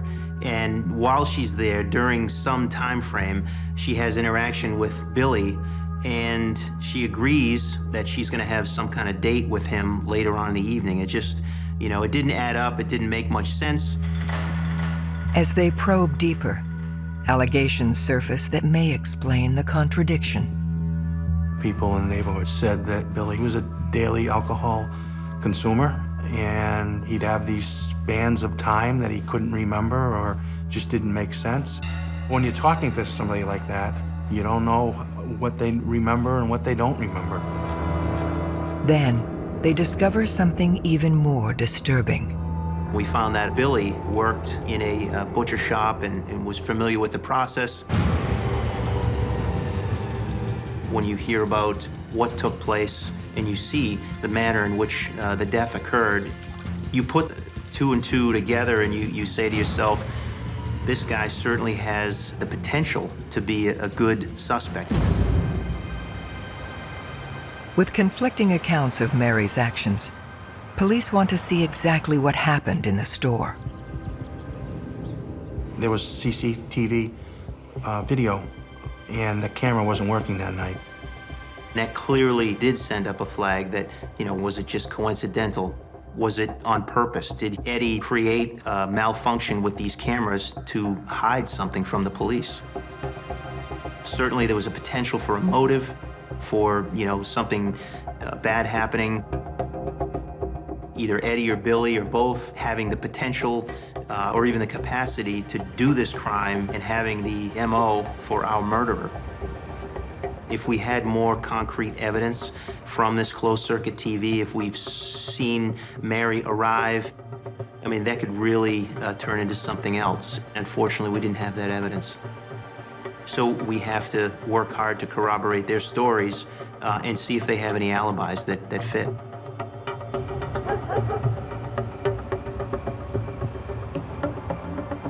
We couldn't connect Mary to Eddie because his alibi was locked up by the fact that he closed the store and he was seen by his family in another location on the same time frame that Mary had been seen in the downtown area. Billy was living with somebody at the time when we spoke to that person, and we were able to alibi him that he did come home and never went back out. That whole scenario of the camera not working, I think, was legitimate. To be certain, detectives perform a search for physical evidence. Eddie allowed the detectives the opportunity to search the store. Obviously, whoever committed this murder, there would be a crime scene. They went downstairs, they searched the cellar, they looked all over, and they couldn't find any evidence that suggested that Mary had been killed there. As they rule out the market, Mary's date appears from nowhere. Chris just walked into the police department and said something to the effect of, "I think you guys are looking for me." And we interviewed him. That composite sketch was 100% accurate. You could put them up together, it was the same person. What was concerning to me was the fact that after this homicide was reported, it was all over the media.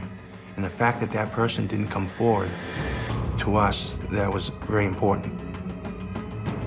We're wary when he walks in the station right away that he is somehow connected to this, that he has had ample time to dispose of critical evidence, that he's had time to think about the whole process, to think about a story, to think about an alibi. You go into this hoping you could poke holes in his story. He couldn't really provide a real reason for not coming forward. He also didn't go to work the next day. I remember looking into that and saying, well, this is odd. He didn't come forward for a couple of weeks, so we pressed him hard. Chris eventually told us that he didn't make the appointment when he was supposed to. He was late. By the time he got to her house, she had left. Chris tells police he then joined friends at another bar across the street from where Mary was dropped off. Both bars were similar, maybe 50 yards from one another. We confirmed his alibi by speaking with the friends that he was with that night who corroborated that information. And in fact, he was with them, so he couldn't possibly have been where she was. He also provided us an alibi as to where he spent the night that night, and we were able to find the person that he spent the night with. He was cleared as a suspect. Knowing that he was a focus, a critical focus of this investigation, it is discouraging when you think you're angling for the right piece of the pie, and then suddenly, you get that ripped out from underneath you and you realize, you have to regroup and go in a different direction.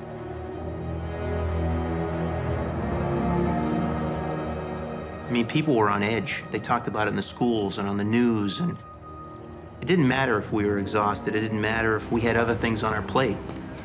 But it became increasingly frustrating. The more information that we got, the more of kind of a question we had in the back of our heads as to who this suspect was. Were we ever going to get to the right person? Were we going to locate that person in time to prevent maybe another tragedy? Chris then turns from suspect to critical witness. Chris had seen Mary walking down Lake Avenue with another gentleman. Long, dark hair, kind of a chiseled complexion, in his 40s. And he remembers because Mary was wearing the hat that he recognized, the dark, wide-brimmed hat. This matches the description of the man seen with Mary earlier that evening.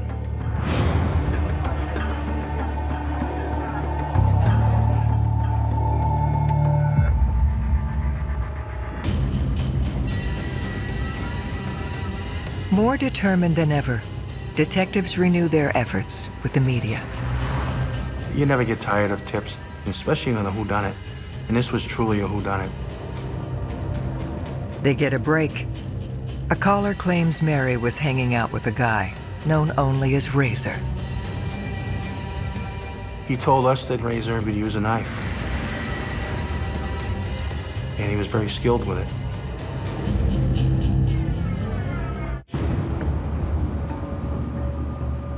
Police have a new person of interest. A man who goes by the name Razer. Kind of ironic that he got the nickname of Razer and that he came in on a tip line when we're looking for somebody that had been involved in a dismemberment. They bring in the man who phoned in the tip. His name is Josh. Josh had told us that there was a party that both he and Razer were at. Both were competing for, Mary's affection, and at some point, she was obviously leaning towards Josh, more so than she was leaning towards Razer, if at all. Razer was apparently so upset that he located him that next day and assaulted and beat him up. Detectives need to determine if Razer is the same dark-haired man last seen with Mary the night she died. He was upset and had a connection to Mary. Mary kind of had an attraction to his friend instead of him. Maybe he has a criminal past. Those things kind of add up. They head to Razer's last known location. When he was in Concord, he was living in this tent on the river. I personally actually went to Concord and found his tent. We searched his campsite and surrounding areas, and we didn't find anything. No knives. No knives that were capable of causing this homicide. This manner of disposing of a body, it seemed like it was a process, a very involved process, and that didn't fit his profile. He was a drifter, a transient who lived in a tent, doesn't have a vehicle, doesn't have the equipment needed. He doesn't have the means in order to commit this type of crime. In the end, he didn't fit the description of the person back in the bar. With Razer ruled out, concern grows the case may go cold. That was extremely frustrating because each time we developed information on another person, we were excited, we were getting there, we identified somebody, could this be it? And then suddenly we would speak to these individuals and we realized right away this is not the person we're looking for. Months are going by and we couldn't lay her to rest. It's gut-wrenching. When you're trying to solve this case, there's pressure from the family. They want answers, so you have an obligation to try to solve it as quick as you can and give them answers. We used every avenue that we could to hopefully try to solve it. Then, they uncover a curious new lead. A second missing persons report. We received a call late at night from a woman who identified herself as Donna Plick. She hadn't seen her ex-husband, Vaclav Plick. Even though they were divorced, they still had a relationship where they would talk daily. Donna was somewhat nervous, but she was also concerned. She didn't know if something had happened to him. Vaclav Plick was last seen in the early hours of July 22nd, 2 days after police found Mary Stetson. When someone disappeared in and around the time of the murder or shortly thereafter, that is of great interest to find out where they went. But what detectives learn next turns Vaclav from victim into potential suspect. Vaclav was employed at a place nearby. It was described as a deboning factory. He would debone chickens. He would cut up lamb legs and beef, and he would use a knife, and he was very skilled with it. He was certainly capable of making the type of cuts that we had seen on the torso when we first discovered the body. Very clean, very precise cuts. When Donna was interviewed, she indicated that he had a violent past. He had threatened that he could kill her and cut her up, and no one would ever know. Donna knew that he would frequent bars that were on Lake Ave, and that he would go fishing where the body was found. Donna gives police a photo of her ex-husband. One of our detectives that had originally gone out to these 2 drinking establishments and was asking around saw his photograph, and he was like, "You gotta be kidding me." He had been inside the bar showing the picture of Mary Stetson around to see if anybody else had known Mary. And in fact, he had gone over to a table of males that were sitting together, and it showed the picture. They didn't speak very good English, but they could communicate that they had never seen that woman before. The third male that was sitting there happened to be Vaclav Plick. With Plick now the prime suspect, detectives return to the bar where Mary was last seen. We completed a photo array, which included Vaclav. You know, our hope is to have somebody identify him in the bar. We showed it around to the different patrons that were there, to the bartender, and they identified Vaclav Plick.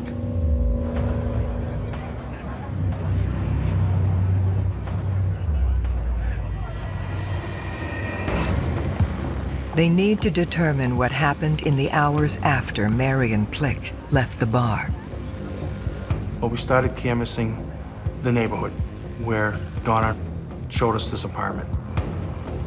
And there was a neighbor that we spoke to that knew Vaclav. She had seen Vaclav arrive at the apartment with a female who was similar in description to Mary on the night she disappeared. So when we initially came to the apartment, 2 of us entered through the common hallway in the front. One of the first things we saw was what appeared to be dark stains on the wall, leaving the front of the apartment outside the common hallway and heading towards the exterior door.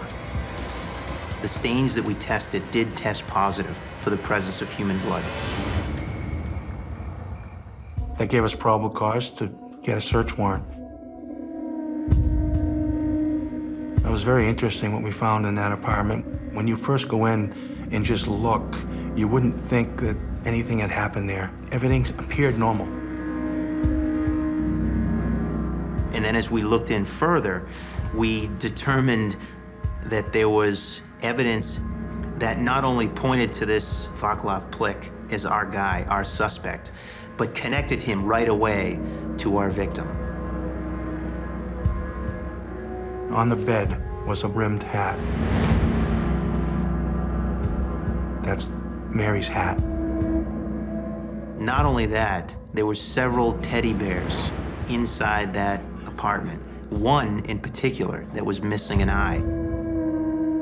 All crime scenes are strange, but to see the hat sitting on a bed that was perfectly made, and to see this teddy bear without an eye was just, you know, here's the case. Kind of made the hair on the back of your neck stand up.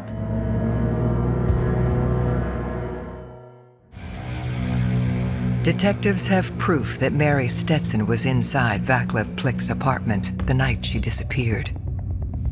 Now they're looking for evidence of murder. In his bedroom, the carpet was cut out.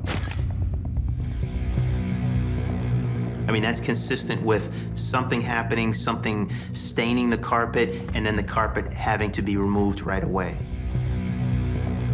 When someone's stabbing somebody, the blood is casting off. And clearly, people who clean up crime scenes forget the fact that there's other manners in which to collect evidence or visually see evidence. You turn out all the lights, and you spray this chemical luminol, and it luminesces blood with like a black light, and that area lit up like a Christmas tree.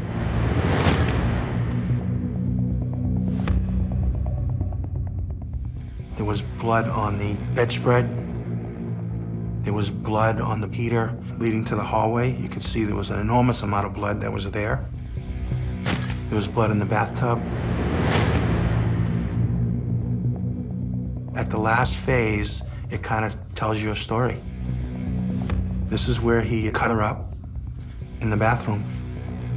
You understand the human cost of what that means, but as an investigator, it's another little piece of evidence, because at the end of the day, you're trying to convict this person and put him away for the rest of his life.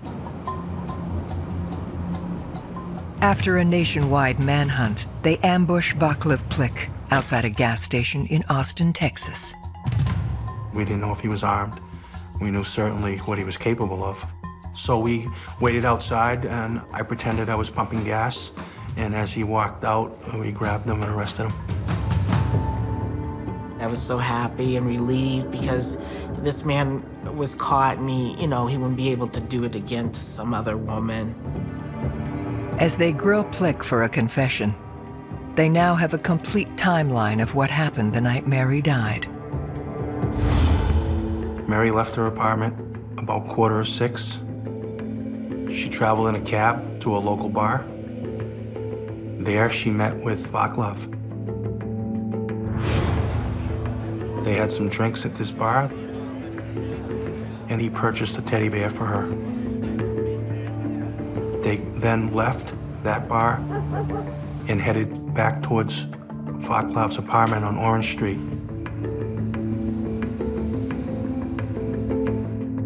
And that he tried maybe having sex with her, and she didn't want to. And an argument ensued, and he ended up violently stabbing her to death. In a panic, he didn't know what to do, so he dismembered her so he could get her out of the apartment. He used a miter saw that was in his closet, and he put the torso in a large duffel bag, and he threw her in the area that he fished at the trestle. He then took the other body parts and drove out to the total opposite side of the city and discarded them in the woods.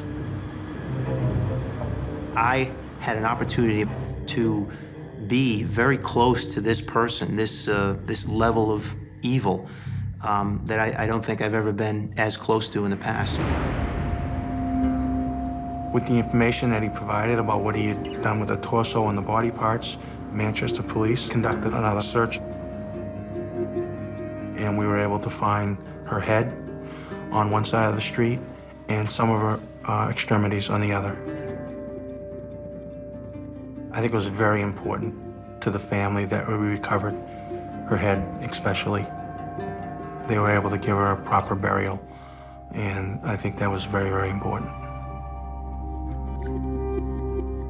She raised us, and he took that away.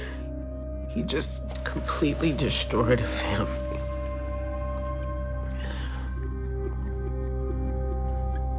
On November 14th, 2000, Vaclav Plik is convicted of Mary Stetson's murder and sentenced to life in prison without parole. I just remember when the verdict came back guilty, how emotional it was, even for me. And I turned, and Tamara was there, and we embraced each other and cried. It was a relief. I gave Mark a big hug because they worked hard. And it was finally ended. And I was, I was kind of happy. Justice was served.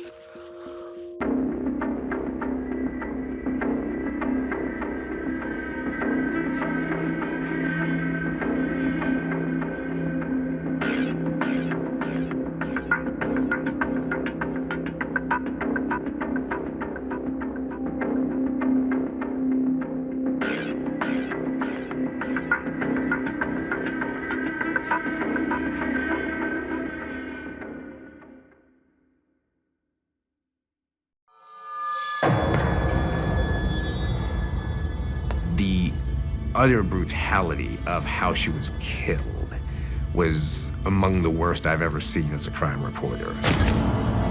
A brutal killing.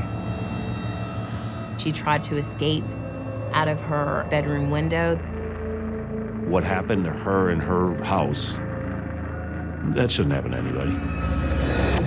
A dark mystery with multiple suspects. I think everyone assumed almost from the start that the killer knew the victim somehow. He kind of had an infatuation with Kim Dorsey. Based on all this information, his story's coming apart. The truth will be revealed. I just couldn't imagine the terror that she was experiencing. Her last words were, "Stop, you're killing me." Every day in North America, dozens of people are murdered. The key to solving the toughest of these homicides lies in the final 24 hours of the victim's life. To crack the case, detectives must reconstruct that critical timeline. The minutes and hours containing evidence that can help unlock the mystery and catch the killer.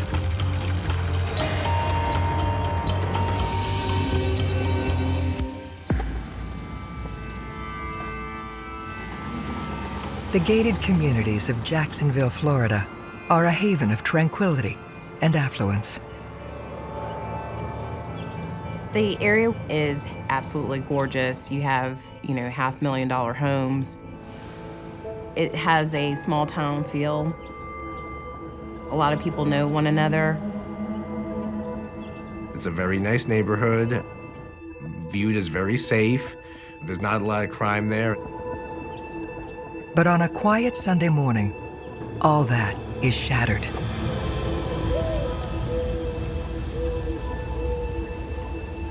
Kim. Oh, you got him now. Jacksonville, one story. Please send an ambulance back. Firefighter Derek Dorsey has just returned home from work to discover his wife Kim's motionless body. Are you with her right now? Yes, I am. Send rescue. We are sending rescue. Is she awake? No, she's not. I think she's dead. He performed CPR on her. He's been working with the fire department for almost 20 years at this point, so he's seen a lot of things. He knows what to do, in an emergency. However, now the emergency is right in his bedroom. You can actually hear kind of the waves of emotion. It was obvious to me that all that training and experience just kind of went out the door. Okay, sir, tell me exactly what happened. I don't know. She tried to commit suicide. Send rescue. We are sending rescue. You have to tell me exactly what she did. What happened? I don't know. She either cut herself or something. I can't see. I'm trying to figure this out. After performing CPR for several minutes, Derek realizes it's too late. It's a 607. Oh, Jesus Christ.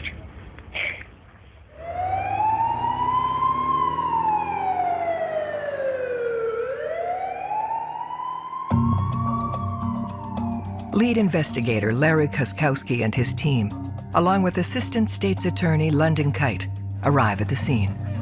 The call itself was called in as a possible suicide. But the violence that was evident in the room, one person couldn't do this to themselves. There's a large amount of blood on the floor, on the walls. There's blood on the ceiling. You just knew whatever happened here was very, very violent. You know, the scene just in and of itself was like, absolutely not, this is not a suicide. When the husband found his wife, he put the comforter over her body. So all I could see really was her foot and her arm. And then when the medical examiner got there, that's when they removed the comforter and exposed the brutality of what happened to her. It's a tragic end to 38-year-old Kim Dorsey's life. Kim Dorsey owned a business in the area, very well respected. She seemed like a wonderful person, and it seemed like she had an ideal marriage. People seemed to have nothing but good things to say about her. Well, why would anybody ever do something like this? Investigators turned to her husband, Derek, to reconstruct the last 24 hours of Kim's life. Derek told us he had gone to work the previous morning. The fire department works 24-hour shifts. When he comes home Sunday morning, shortly after 8 o'clock, he walks in the bedroom expecting to find his wife, you know, in bed. They had blackout curtains, so it was very dark in there.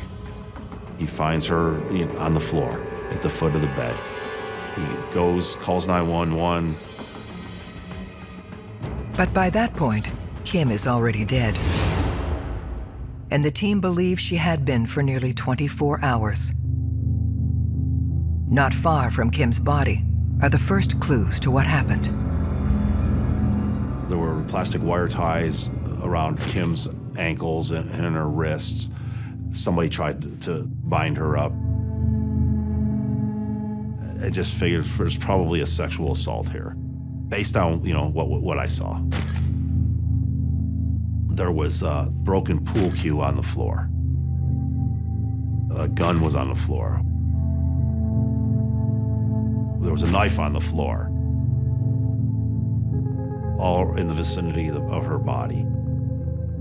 And there's bullet strikes in the wall and in the door frame in the bedroom. So somebody was in the bedroom shooting out. Did we know who shot? No, not yet. So there are a lot of things that needed to be explained. Investigators fan out to examine the rest of the Dorseys' home. Someone had gone through ransacking the kitchen, opened drawers, throwing stuff out of the drawers. Definitely someone looking for something. In the kitchen sink, there's 3 or 4 remotes in there and a keyboard that's part of this surround sound system, which was very odd.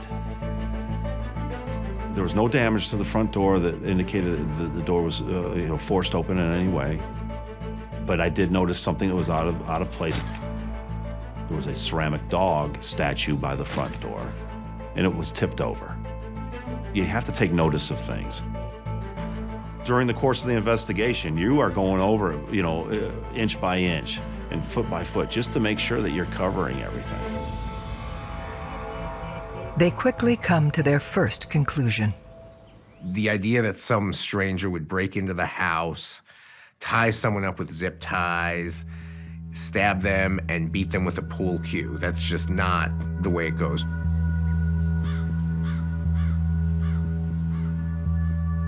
Kim Dorsey probably knew her attacker, or the attacker knew how to get into the home. The simple fact is that you're much more likely to be killed by someone you know than by a stranger. And I think police understand that. They need to drill down into Derek Dorsey's story. Anytime a wife is murdered, the husband is a suspect. That's just a fact. Derek, at this point, had been taken from the scene down to the detective division in downtown Jacksonville. After I walked the scene, I went downtown then to interview Derek. Derek, I'm Larry Koskowski. It's difficult right now, a lot going on, but I need to talk to you, okay? I gotta get some information from you, okay? I had him take me through the weekend.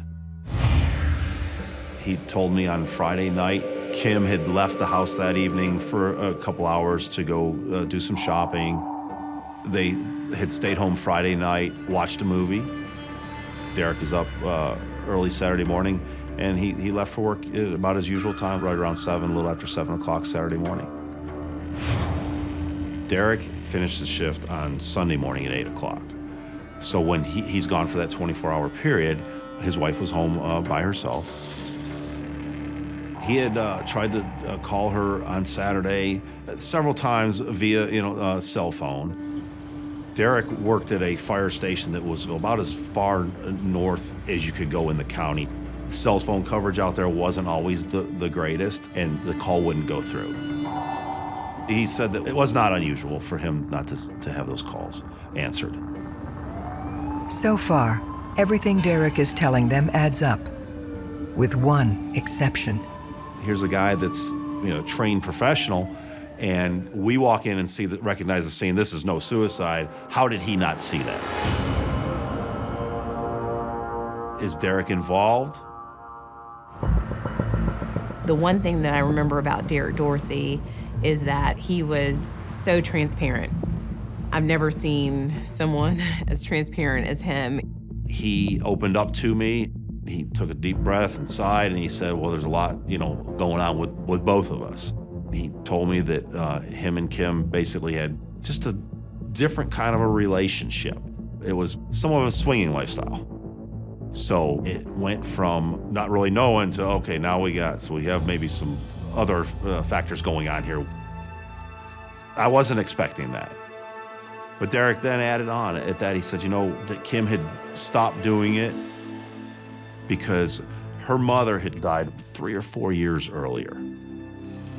Part of her way of coping with her mother's death. She sought out professional medical help, and she was on some medication that caused her to put on some weight and, maybe not feel quite as attractive as she maybe had at one time.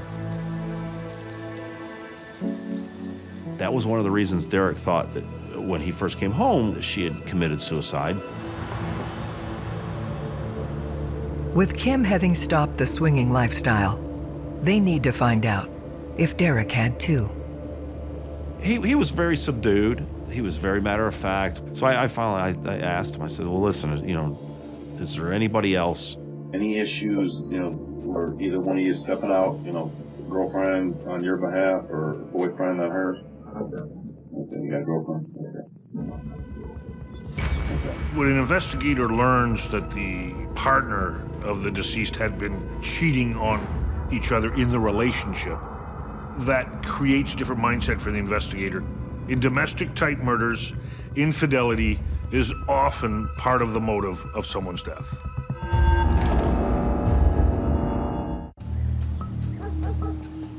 The admission of infidelity has made Derek Dorsey the first suspect in his wife's murder. As an investigator, okay, step back, be careful, make sure you're really asking a lot of good questions of Derek, because this might be your one chance to do it, or he's speaking freely. Get as much information as you can to find out what's going on here. Okay, you got a girlfriend? Okay, and who's that? Well, we're gonna find out.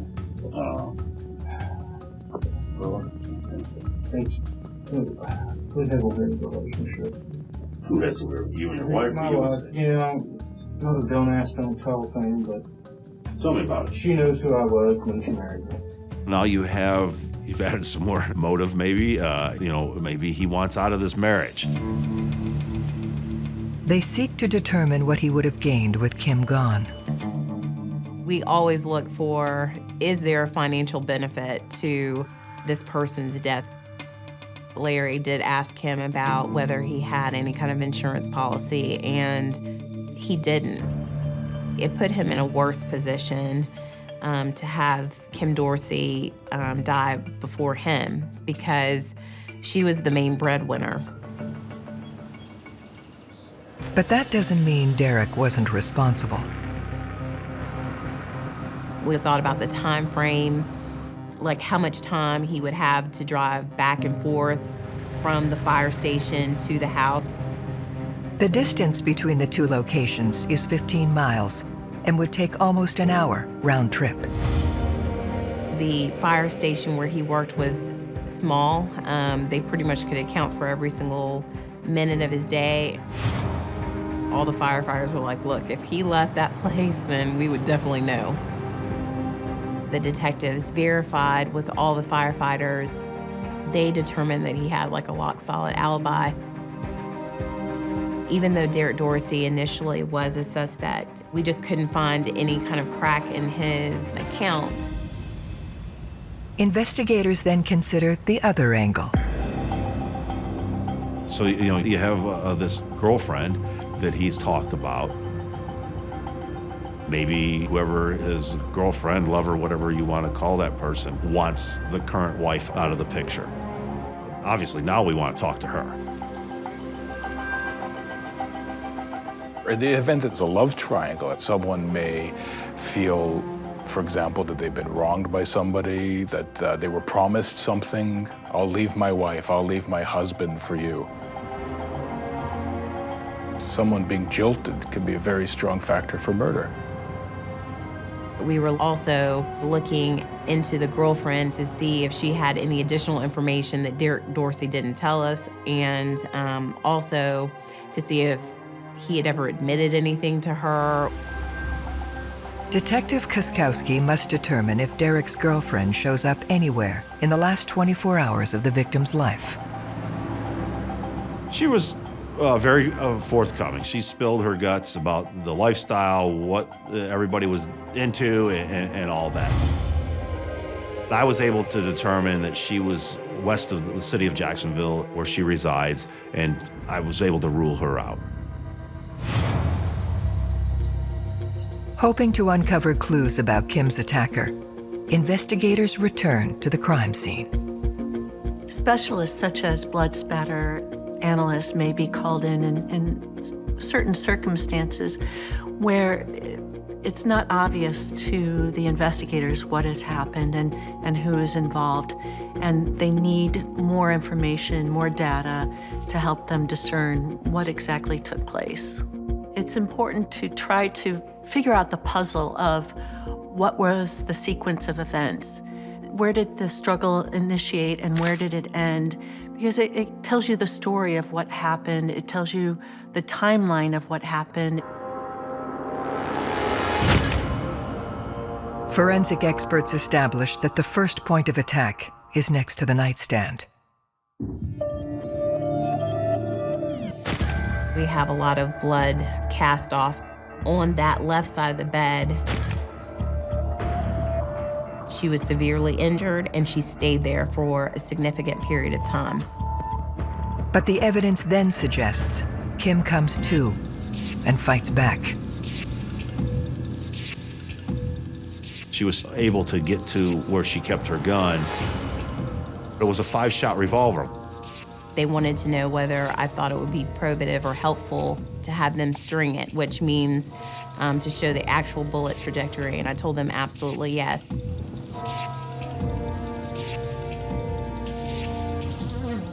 Kim Dorsey had to be down and low near her nightstand. She fired off 5 shots. Shooting at somebody that maybe is standing in the doorway or coming back to the doorway. The strings reveal that despite firing all 5 rounds, Kim misses her attacker. Trying to explain 5 bullet holes, therefore 5 misses, there's a number of reasons. Fear is the #1 problem. People freeze. We don't know how we're going to react in a state of emergency until we're into it. And it's not surprising that your aim is the last thing you're able to control.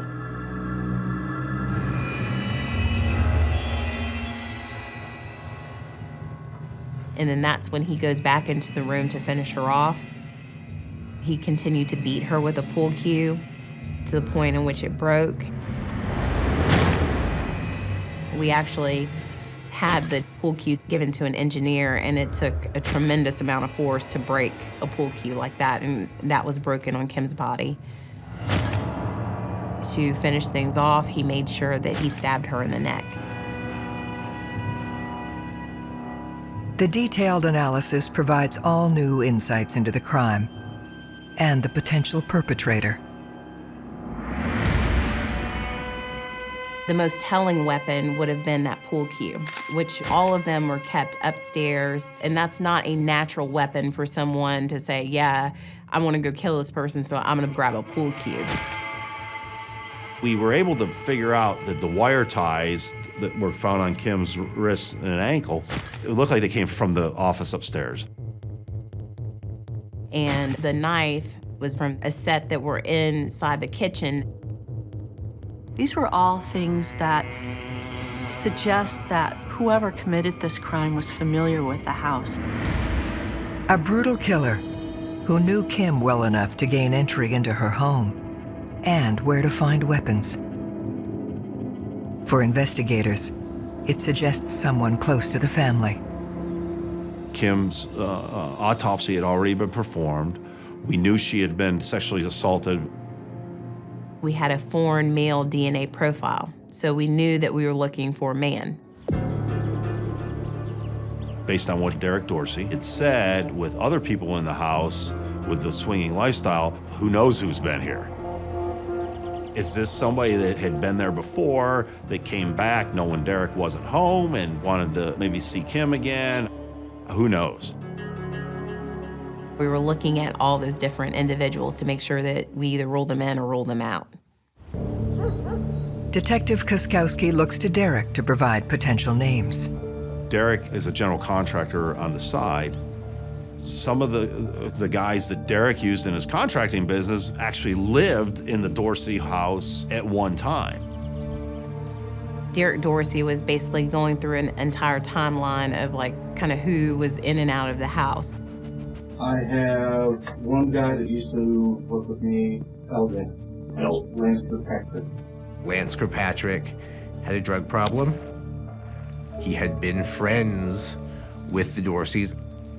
He was just one of those people who you invite into your house for a weekend, and then 3 months later you'd be trying to get him out. And so he eventually got thrown out of their house. But according to Derek, that weekend, Lance is on a shrimp boat out in the Atlantic. The second individual that Derek had talked about was a guy by the name of Joshua Veal.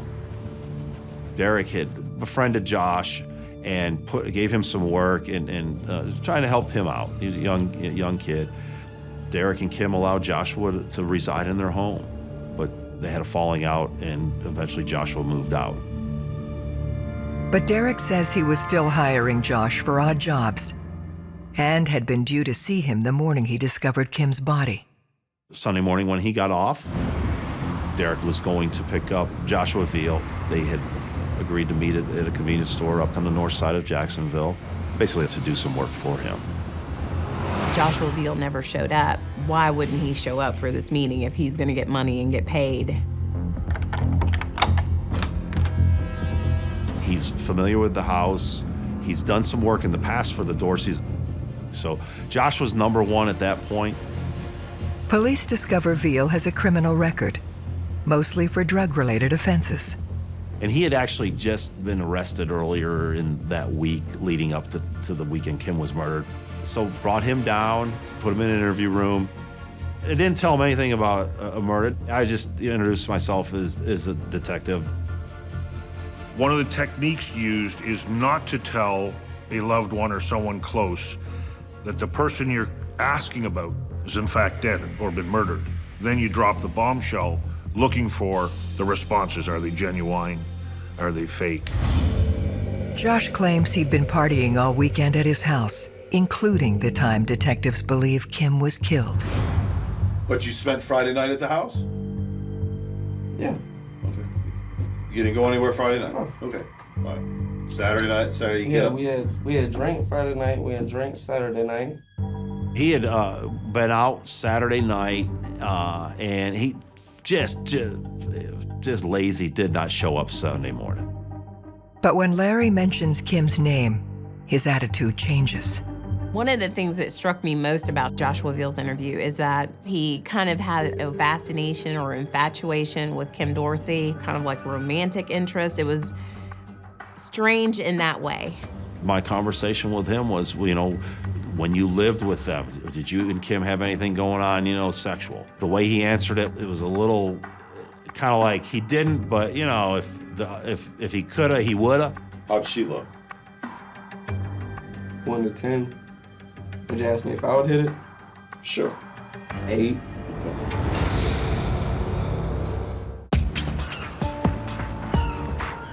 Joshua Veal's infatuation with Kim Dorsey has put him front and center in her murder investigation. Have you ever had sex with her? Be honest with me. Nah, I wish. You wish? So I started asking him, you know, if he had talked to Kim recently, and he had. And then I finally said, well, did you hear what happened to her? He's like, no, what are you talking about? She's dead. Oh, don't tell me that, man. Just a flow of emotions. I mean, you would think that it was, in fact, his mom that was murdered, and he just couldn't deal with it. You know anybody that might want to hurt her? No. Oh, that was like a mom to me, man. Oh, please. It was very authentic, and so it kind of X'd him off of my list. But still, you know, they went through and they got his DNA just to make sure that he was not, in fact, involved in the crime. It was negative. He was excluded as a contributor to the DNA.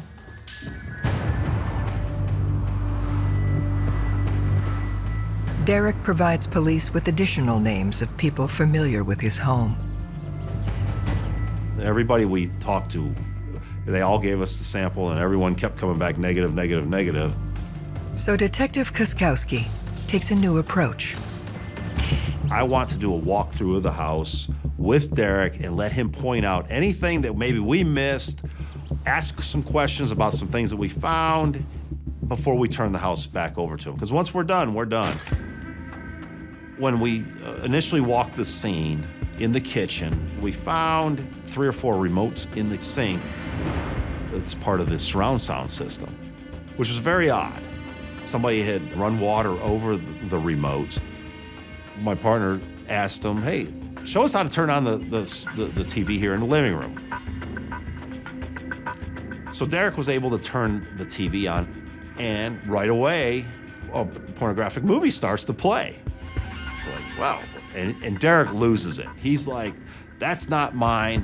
Whoever did this, dropping expletives, whoever did this, they watched that. That is not my movie. My belief was that whoever committed the murder at some point sat down and watched this movie. The discovery points to another man Derek says had recently been to the house. They were having problems, I think, with the remote or something with their TV system. Friday in the afternoon, they had a gentleman come over from a sound company that made some adjustments to the surround sound of his entertainment system. The service call occurred approximately 12 hours before Kim was killed. So the sound guy was in our crosshairs. He's the guy that knows how to run the system. He worked on the system and wire all these things in the sink.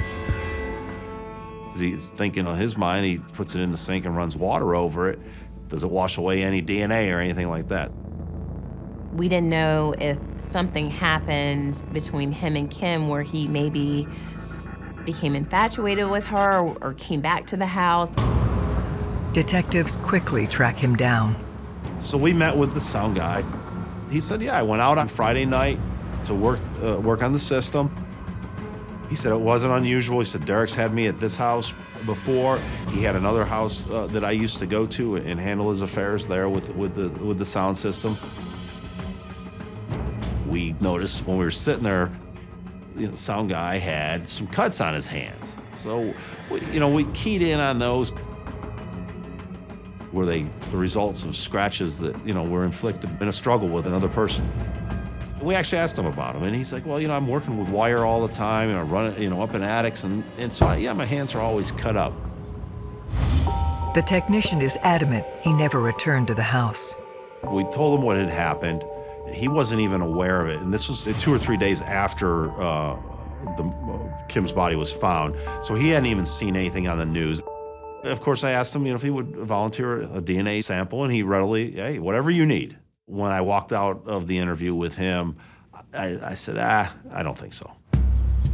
The DNA test confirms this instinct.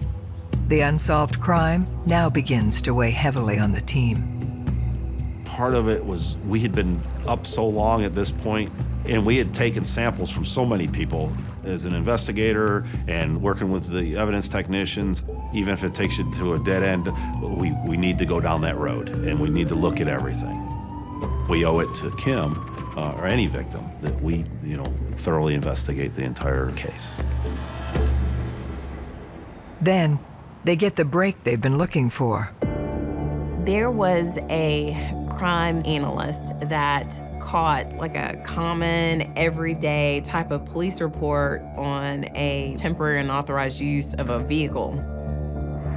It's kind of a fancy way of saying the car was stolen, but you let the person take it. The theft took place just 17 hours before the murder.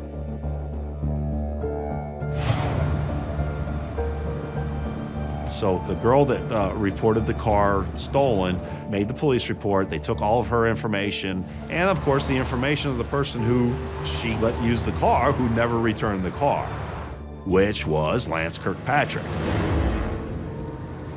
Lance Kirkpatrick's name came up early on in the investigation when Derek Dorsey was basically going through and kind of who was in and out of the house. During the initial interview with Derek Dorsey, he calls him LJ, and I remember these words very clear. He was like, absolutely not. He would take a bullet for Kim.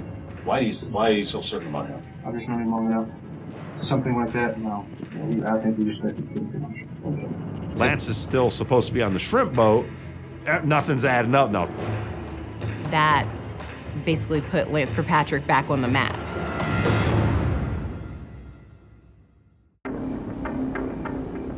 A stolen car report forces a familiar name back into focus: Lance Kirkpatrick. I talked to the girl who reported the vehicle stolen. She laid out basically the activities of her on that Friday night. They were at his apartment on the south side with Lance and some other folks that were there. And Lance had agreed to go out to buy some drugs. And she lets him take the truck. We're talking early Saturday morning now. And so that's when Lance Kirkpatrick leaves, never to return with that vehicle. Detectives must determine if the car ever came close to the Dorsey home. When the police respond to the scene, part of patrol's responsibility was a neighborhood canvass. So in the initial canvass, one of the patrol officers had talked to a neighbor of the Dorseys that said he had seen a blue small SUV out there that day. This fits the description of the car Kirkpatrick stole. Fast forward a few days, we got the information about this truck. One of the other mental notes was that there was a surveillance camera at the gate to the community. So, hey, let's go back and look at the video again. Or if it's working, we should have a video of the truck, which we did. The footage places the SUV directly on the timeline at 6:30 a.m., the morning of the murder. As soon as the police saw that surveillance video, Lance Kirkpatrick became the #1 suspect. To locate him, they turned to the woman whose car he stole. And I said, well, listen, I'm really looking for Lance. Well, she goes, well, I don't know where he is, but I know where a friend of his is named Brian Kiefer. And I said, well, I'd like to talk to Brian. So took him into custody and talked to him about basically his activities and then about Lance Kirkpatrick. Investigators learned that Brian was at the same house party when the SUV disappeared. Brian Kiefer says he goes on a night-long taxi ride trying to figure out where Lance Kirkpatrick is because he's one of the ones that let Lance use the car. So he was basically guilty by association. He can't find him, only to find him the following day.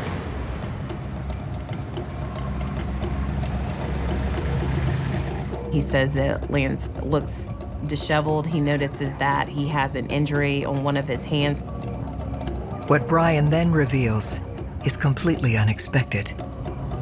He tells me that he murdered somebody and is pretty much is going to prison, and there's nothing that can be done about it. He just said it was a beating. He didn't describe it as we know it to be, which was absolutely horrific and violent. There are a number of reasons why people, quote, confess to a crime. Primarily, we see it as a guilt complex. People can't wear it, they can't hide it, they can't keep it in. That's the number one reason why people talk. Number two might be alcohol-fueled or drug-fueled, but then you're only getting a part of a story, as a rule. Usually, if a person's hell-bent to tell a friend of theirs, I did this dastardly deed, they're going to tell them some of the details of the murder itself, but not all of it. I don't know whether he hit her with that pool stick, but he kind of emphasized swinging the pool stick. Okay. And then he emphasized being shot at 5 times.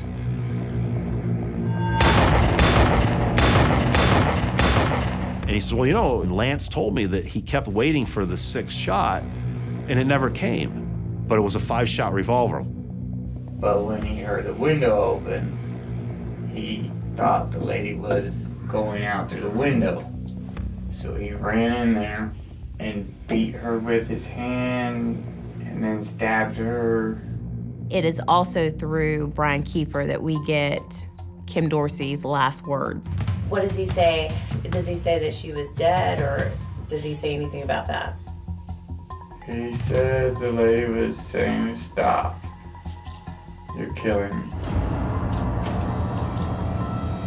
The detail Brian provides about his friend's actions is abnormally specific. And it was information that only somebody that was there would have known. So Brian is, immersed himself in the middle of a homicide, potentially, based on all this information. He's saying Lance did it. Well, how do I know Brian didn't do it? Brian Kiefer claims he knows who killed Kim Dorsey. But there's only one way to confirm if he's telling the truth. Find Lance Kirkpatrick. Brian tells us last he saw Lance was at Brian's apartment on the south side of Jacksonville. So we had our law enforcement go over there and pay that apartment a visit. And they found Lance hiding in the attic. The man once thought to be at sea finally sits down with Detective Kuskowski. All right. Look, Lance, have a seat over there, okay? This will make it a little bit easier. He was calm, so I was trying to set the stage, just getting to know Lance a little bit more. Again, careful not to mention Kim's murder. You and Derek get along pretty well. Oh, we get along great. And he's trying to be nonchalant, oh, what are you talking about? When's the last time you were over at Derek's house? I went over there a week ago, maybe a week and a half ago. Do you remember what day it was that you went over there and did that? Yeah, it was Georgia, Florida. Georgia, Florida. So it was Georgia, Florida. It was right before the game. So did you go inside then let yourself in? No. Florida, Georgia is sort of the secular holiday of Jacksonville. Everything shuts down for that weekend. The game was on Saturday, the day of the murder. Lance has been around long enough with Derek, worked around Derek long enough, he knows the schedule too. Derek is gone for that 24-hour period. His wife was home by herself. How about you and Kim? We get along fine. Okay, you ever had any problems with her? Mm-mm. No, nothing like that? Okay. All right. No, pretty much get along with everybody. Pretty long, okay. What if I told you I didn't believe all your story? On what story? Well... On what part of the story don't you believe? The next follow-up question he invoked, and he asked for an attorney, and at that point, we had to stop the interview. I'm not saying anything else. Okay. Good luck to you. With Kirkpatrick refusing to cooperate, investigators must find another way to prove he was inside the house that day. Lance was smart enough to know when to shut up that night. But at this point, when we weren't talking to Lance, we already had DNA foreign to Kim on her body. The sheriff's office went about getting DNA from Lance Kirkpatrick's father. The similarity is overwhelming. In the quintillion, sextillion, I mean, it's like huge numbers, like 2 and 3 times the number of people on Earth.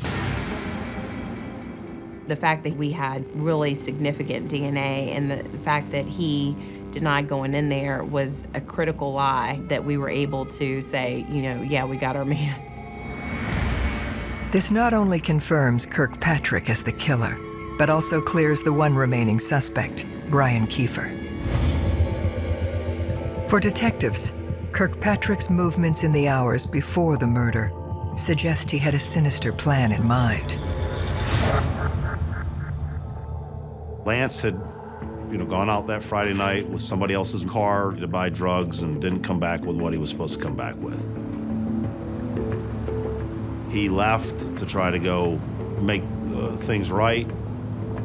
The one thing he knows is the Dorseys. And he knows how to get into that community. He knows how to get into the house.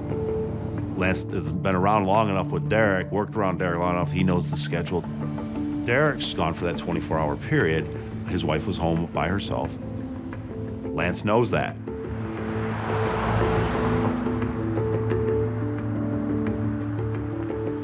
And I think he sat across the street, waited for Derek to leave to go to work that morning. I think shortly thereafter, he went over to the house, initially looked under that dog for the key,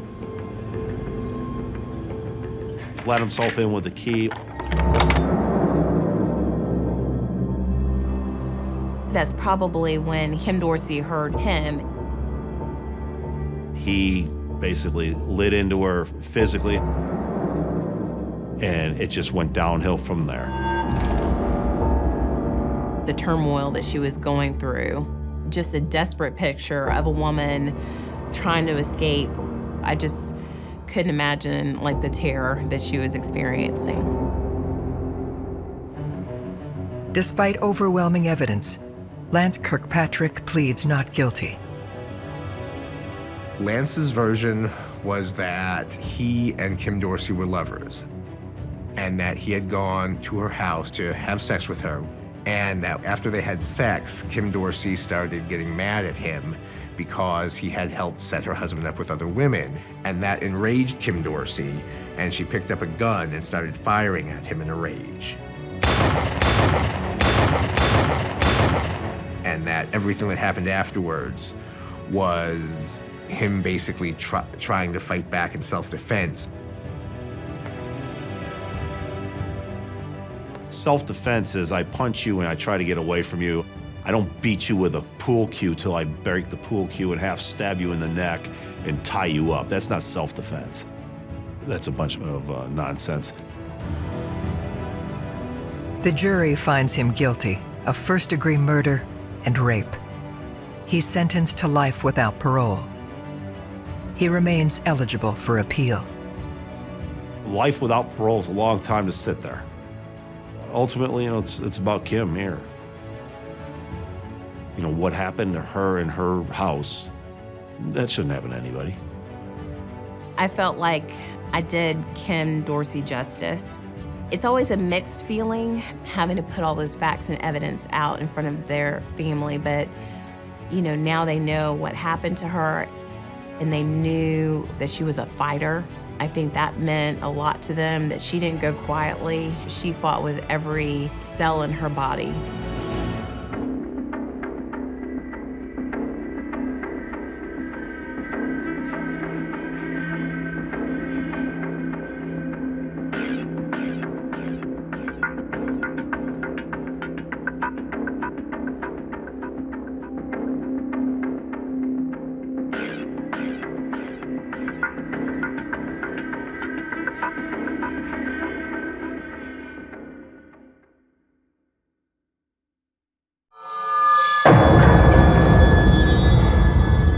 This type of violence inflicted, there's a certain level of depravity involved.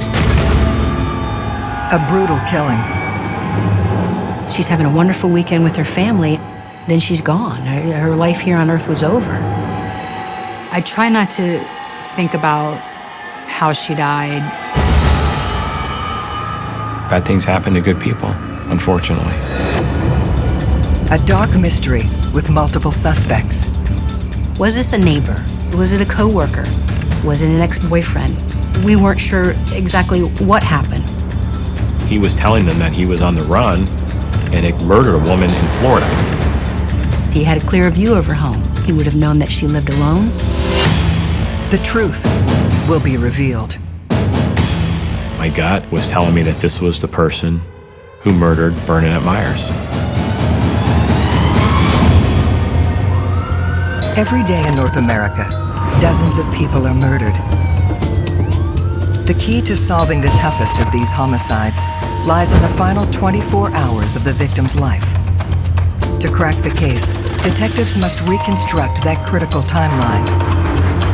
The minutes and hours containing evidence that can help unlock the mystery and catch the killer.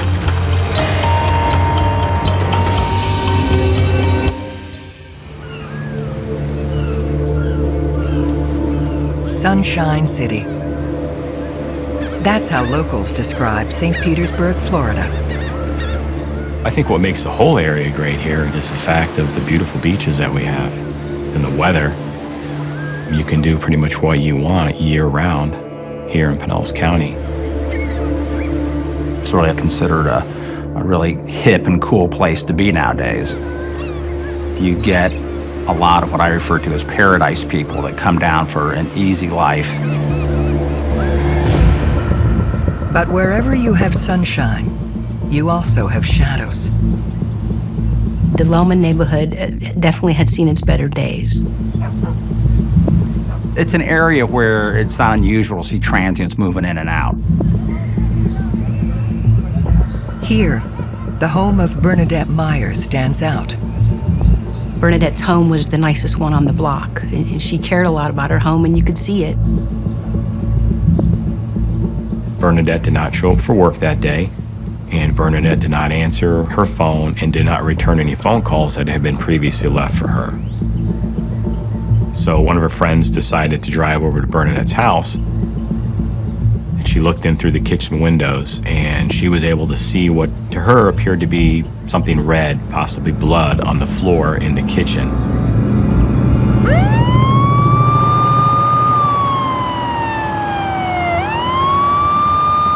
Detectives Judy Vovan and Larry Nelvin arrive on scene within minutes. We could see large amounts of blood in the kitchen.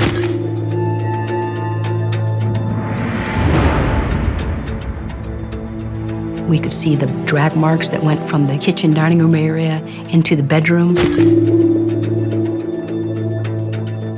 And going into the master bedroom, we found Bernadette Myers face down on the floor with a large amount of blood dried around her head. Her hands were behind her back, duct tape around the wrist, and she had 2 large zip ties put around her neck, and they were cinched up as tight as they could possibly be. Her cause of death was the ligature strangulation. The blunt force trauma to her head was secondary to the asphyxiation. That tells you that Bernadette Myers was alive when those zip ties were put on her neck and cinched up, and when she was drugged into her room and left there. That was certainly the first murder investigation that I worked at. The zip ties were utilized as an instrument of death. The physicality of it itself was extremely brutal. Detectives now face the difficult task of breaking the news to loved ones. Making a death notification to a family member is a very hard thing to do. You're trying to establish whatever you can about your victim from these people that you just shattered and shook up their life.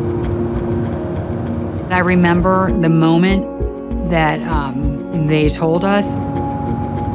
It was just disbelief.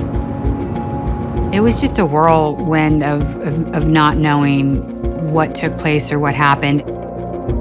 The weekend before she passed away, we were all together in Ocala. It was the entire family, Sunday morning. We were all sitting around. Everybody just laughed and just joked around, and really that was the atmosphere that we had. One of the last pictures that were taken of her, she was holding her great niece and her great nephew. It's a loving moment. It struck your heart. You know, she's there, she's having a wonderful weekend with her family, and then she's gone. Her life here on earth was over. She had a son. She had a lot of friends and relatives that she would see on a pretty regular basis. She was a good family member. She was a good friend. Monday, I called her because we would always talk about the weekend, and we would laugh and joke and talk about the things that had happened. I called and left her a message. And because of the time frame, I sometimes wonder when that message was being heard. We spoke to ex-boyfriends, we spoke to co-workers, we spoke to anyone and everyone that could lead us down the road to the killer. We weren't able to find anyone that had anything bad to say about her, or anyone certainly that had threatened her in any way. Bad things happen to good people, unfortunately. Determined to fill in the last 24 hours of her life, police interview Bernadette's colleague, who first spotted the blood. Her friend was very upset, very emotional, but she provided us a lot of good information to help build a timeline. Bernadette worked at Honeywell. They work on parts for the military as well as stuff for the space program. She was an intelligent person, a hard worker. She was an early riser, got to work early, left work, and she was done for the day. We learned that on the Monday, she left work around 2:30 or 3. She had a doctor's appointment, and we know she made it there. We knew that she had a problem with one of her tires. She went to an auto parts store at around 4:30. She was there for maybe 10 to 15 minutes, and then she left. Sometime around 5 o'clock is most likely when she got home. Clues from the scene suggest she met her killer moments afterwards. There was like a bag of oranges that were out on the table. Bernadette would have put those away. I mean, that's not something she would leave out. She was very neat, which would imply that she was interrupted in whatever she did as soon as she got home.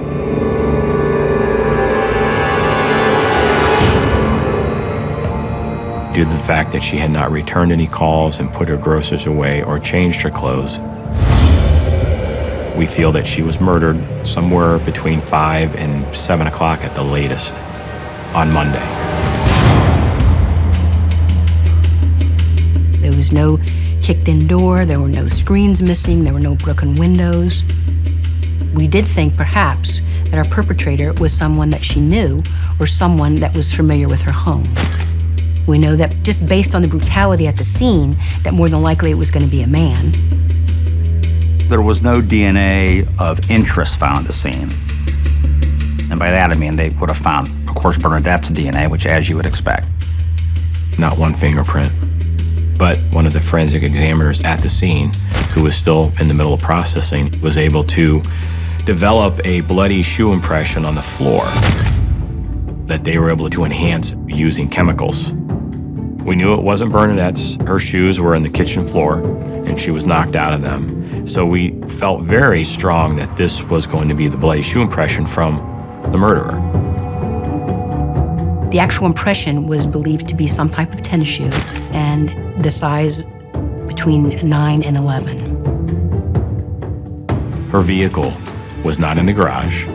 So of course, what I'm going to surmise from that is that whoever murdered her stole her car.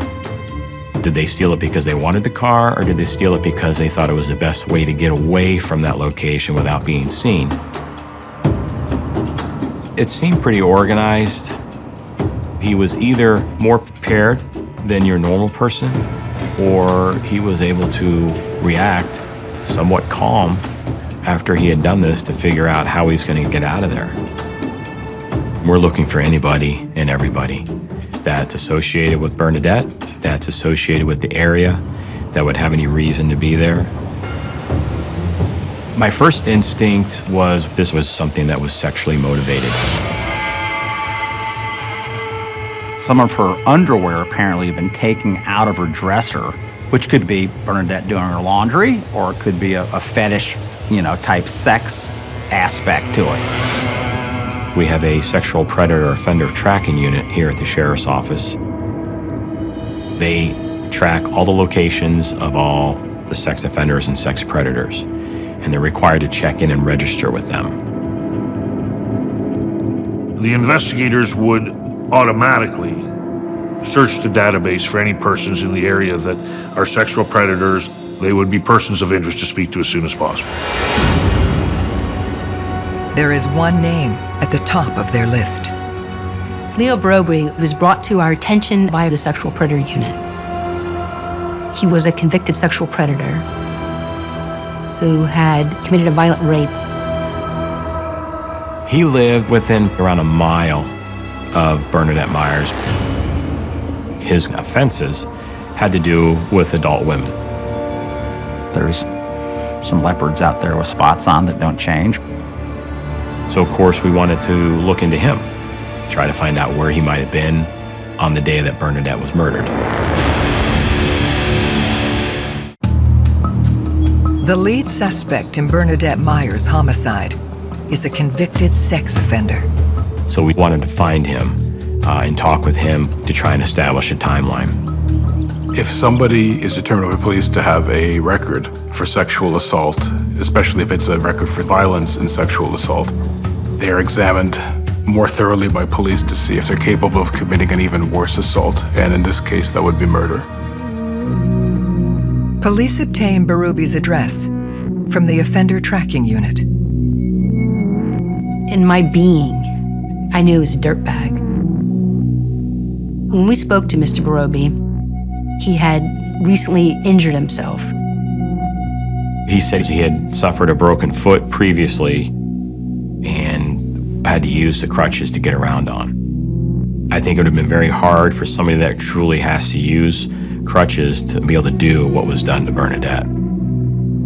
But we still wanted to make every effort to make sure he wasn't just using that as a crutch. We were able to timeline his injury out by talking to his place of employment, and they were able to confirm with us that he had had this injury prior to Bernadette's murder.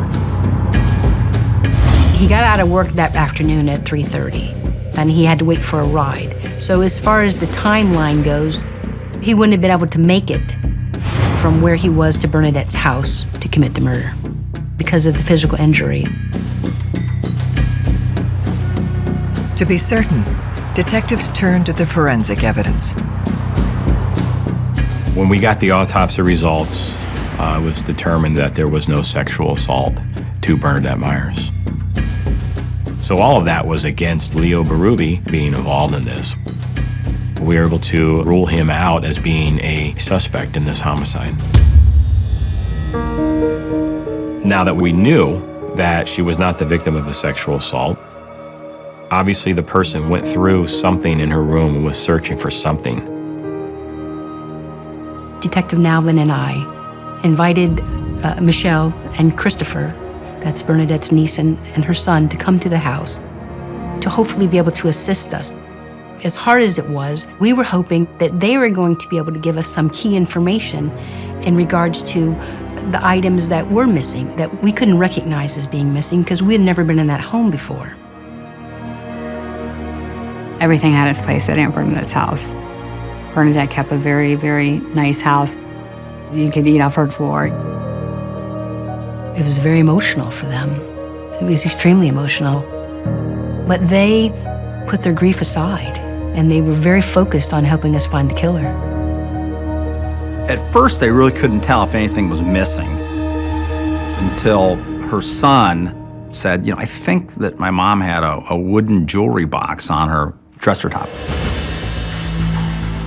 There was several items of jewelry that she kept in that jewelry box.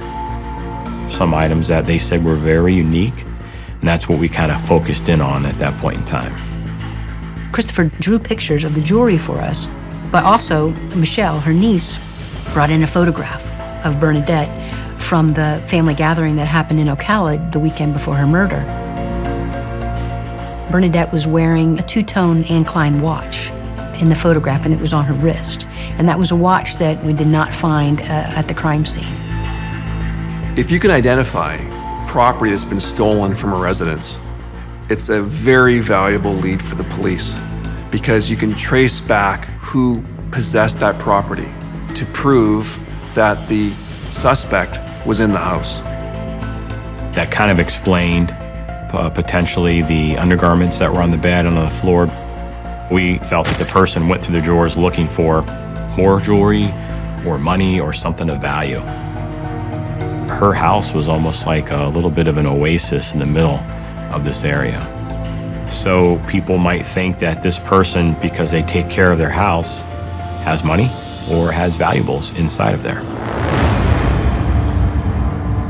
There's all kinds of people going by that residence all the time.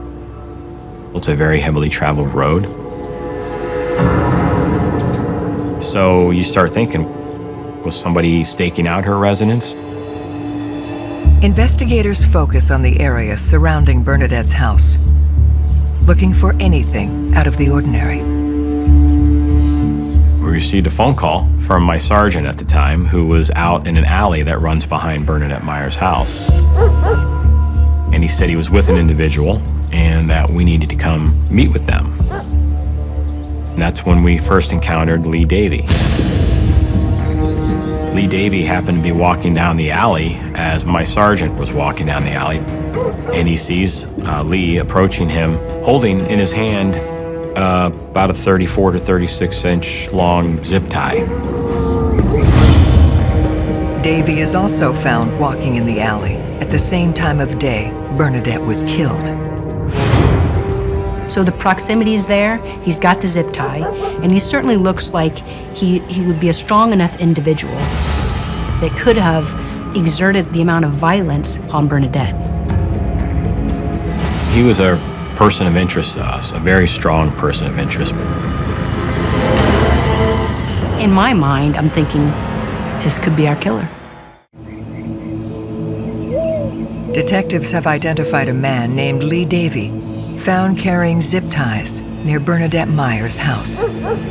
Of course, he knows who she is because he sits at the bus stop across from her house. He lives across the street. He walks the alley. So, of course, we're assessing him. We're looking at his feet. Does he wear the same size tennis shoes? His mannerism? Is he perspiring?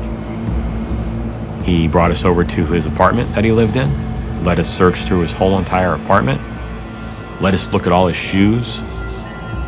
He actually was cooperative with us. But sometimes that's not unusual because sometimes the bad guys think they're going to outsmart you. Lee claims to have been at work in the time frame Bernadette was killed. People will lie. Very, very dangerous to accept at face value that what you're being told is entirely the truth. Your job is to take the information, try to corroborate what you're being told. He didn't have a violent history, so there was no motive there. His shoe size was smaller than that we were looking for, that the killer had left behind. And there was nothing that tied him to Bernadette. His alibi also checks out. The zip tie, he indicates that he found it near the bus station down in St. Pete, which is a distance away, and he grabbed it and just walked home with it. So for his case, I think it's a matter of timing. Bad timing for him to be walking down the alley carrying a zip tie. When you have a person of interest that you believe could have committed this crime, you are putting all your efforts into that. And then once it gets to the point that you are able to confirm that this person, in fact, was not the killer, it's a little disappointing. But that's the truth of it. Word had spread in the neighborhood because of the crime scene tape being there. Word had spread at her job. So people were calling in as well and giving us information, giving us leads. There was a phone call from a woman named Sunshine. Sunshine was very well known in the law enforcement community in the Lellman area. She was very familiar with the streets because at times she lived on them. She had had some run-ins with the law herself. So we certainly knew exactly who she was. And she called in and provided us some information that she'd seen a black male in the alley right before the time of Bernadette's death. She also said she saw the same person run through Bernadette's yard and then saw that person at a convenience store down the street later. So we went out and met with that convenience store. But there's no surveillance footage because their equipment's not working. They were panning for gold there, just, sifting through everything, trying to figure out where's this going to take us. When you really have nothing, you're just searching, one of the things you'd say, well, is anybody doing burglaries around that time frame? You start looking for any creep-in burglaries or people are at home, because the vast majority of home burglaries, there's nobody at home. And burglars don't want to break into people's houses when people are there. It led us to Curtis Bryant. He became a person of interest because, that was kind of his MO, going to people's houses in that area and breaking in while they were there. Bryant's description matches that of the man seen by Sunshine near Bernadette's house. In the process of finding Curtis Bryant, he was arrested on a burglary charge. He broke into a residence while somebody was home, and it happened to be a female, an adult female, in close proximity to Bernadette's residence, within 8 blocks, and they were also in a stolen car. So when Detective Nalvin and I had the opportunity to interview him about Bernadette's death, he was actually in custody. Unfortunately, that day, Mr. Bryant lacked a moral compass. He listened to us talk, but he refused to answer specific questions, and at one point he ended up telling us he didn't want to talk anymore. If I'm his lawyer, the first thing I tell him to do is, you do not talk to the police, ever. And if you do, you're an idiot. Because anything you say can and will be used against you in a court of law. They search Bryant's house, hoping to uncover evidence linking him to Bernadette's murder. He lived in a little room inside of a garage and paid rent there. And we searched around in the garage. We were looking for anything that may have been taken from the murder scene or brought to the murder scene. We found duct tape. We found some decent length zip ties, pretty close to the length of the ones that we had on Bernadette Myers. However, the zip ties was a different manufacturer. The duct tape had a different grain and texture to it. We collected his shoes. His shoe size did not appear to fit with the size of the impression that we had. Nothing was tying him to her. Nothing was tying him to the scene. Bryant looks set to be ruled out when police make an important discovery. When we found Bernadette's car, it was at a local auto parts store right around the corner from Bernadette's. That was somewhat exciting to hear, finding the car where it was in such close proximity. It kind of supported the theory that we had that the person got in the car to get away from her residence without being seen. They look for physical evidence that places him in the vehicle. We were hoping we'd get lucky and get DNA from the suspect. We had it towed back to our forensic lab, and it was processed. They were able to recover blood from the top of the steering wheel, from the gear shifter. They recovered it from the armrest. We had it submitted to the crime lab in hopes of it belonging to the suspect. However, all of that came back to Bernadette Myers. It's very deflating every time you're sending something off that you feel has a good potential of having DNA associated to the suspect, and it's coming back to your victim. Their final hope in connecting Bryant to Bernadette lies with the timeline. At that point in time, when Bernadette was murdered, Curtis worked for a seawall construction company. And we were able to get in touch with his boss, and we were able to confirm that he was at work and what time they worked till that day, which would have made it impossible for him to make it from where he was to Bernadette's for that. Detectives now worry about the case growing cold. Morale was kind of stretched, but you keep pushing ahead. You know, you have a victim that you want to find justice for her, and you have family members. I mostly remember how I always felt they were going to catch the person that did this. I really, really felt strongly that they were going to do that. I don't think they turned it off ever. I think that they carried the weight of this case until it was done. So we were able to really put our grief aside and put all our faith in them.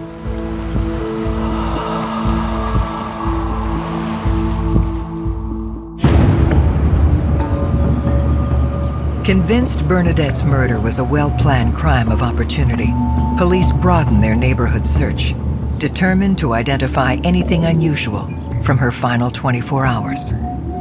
In Bernadette's case, what made it unique and somewhat difficult was the fact that it was a transient area. There's a lot of people coming and going. We went back out again to do some more canvassing, and there was a decent-sized auto dealership right at the end of Bernadette Street. We talked to an employee, and she had some very good information for us. Going back to Monday, the day that we know Bernadette was murdered, she was parked across the street on the north side of the road, and at about 4 o'clock in the afternoon, she saw an individual standing next to a van that was parked next to her car. 30-year-old white male, 5'10", brown hair. She got in her car and she left. She came back about 45 minutes later. And when she came back, the van was still there. And the interesting thing is that how he was parked, if he looked down the street, he could see Bernadette's home.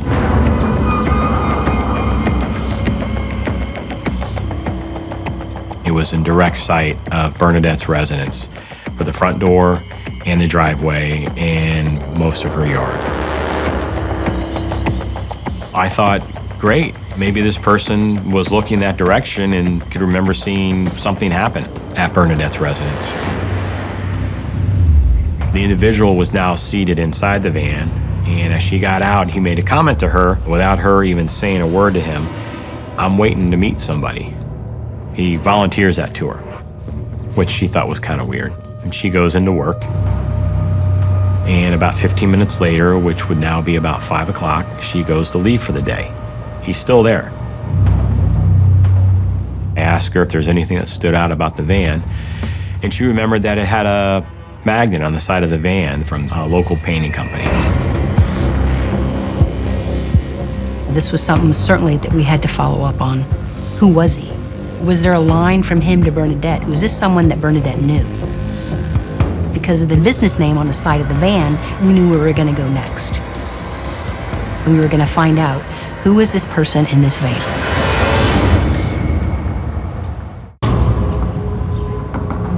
Investigators on the Bernadette Myers case worked to track down a mystery man seen outside her home on the day of the murder. So we went and found the owner of the painting company. And the owner is very good friends of Bernadette Myers. So that struck a chord. He informed us that he himself had painted the inside her residence about 4 years prior.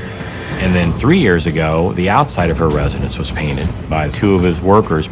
One of them who was currently incarcerated in prison, and the other one was named Charles Hall. Detectives bring Halm in for an interview. He told me and confirmed that he did paint her house 3-4 years ago, as he remembered it. Said it took about a week to paint it. He kind of alluded that they were kind of friendly when he painted her house, that she would leave her doors unlocked so they could use the restroom.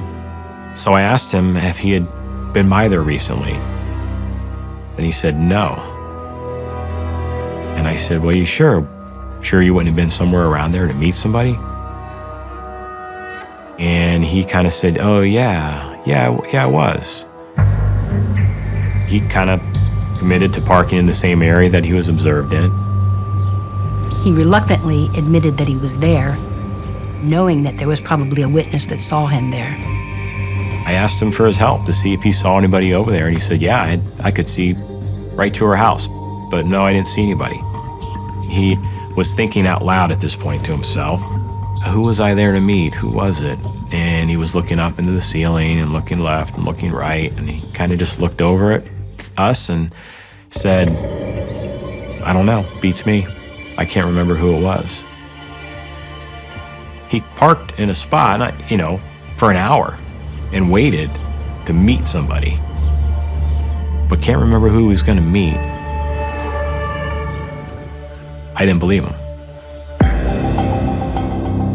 We did notice during the course of the interview that Mr. Holmes' shoe size looked like it could have been the shoe size that we were looking for, but there was no real evidence to hold him.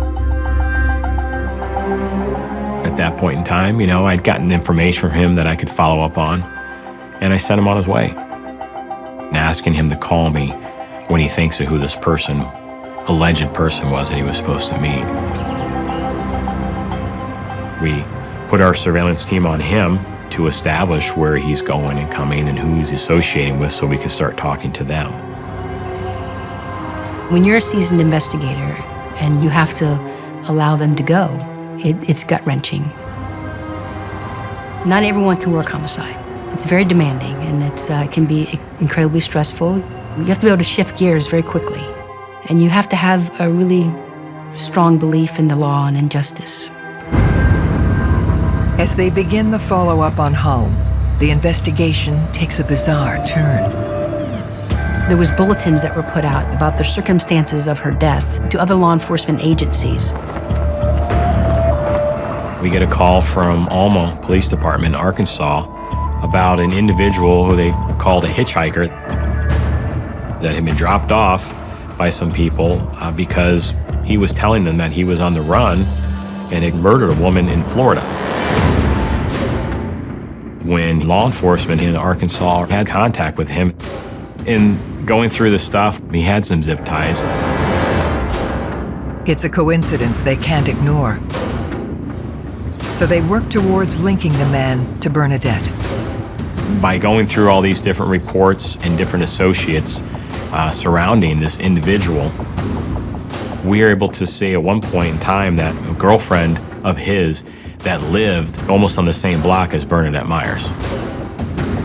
They discover an incident report revealing the hitchhiker had a violent past.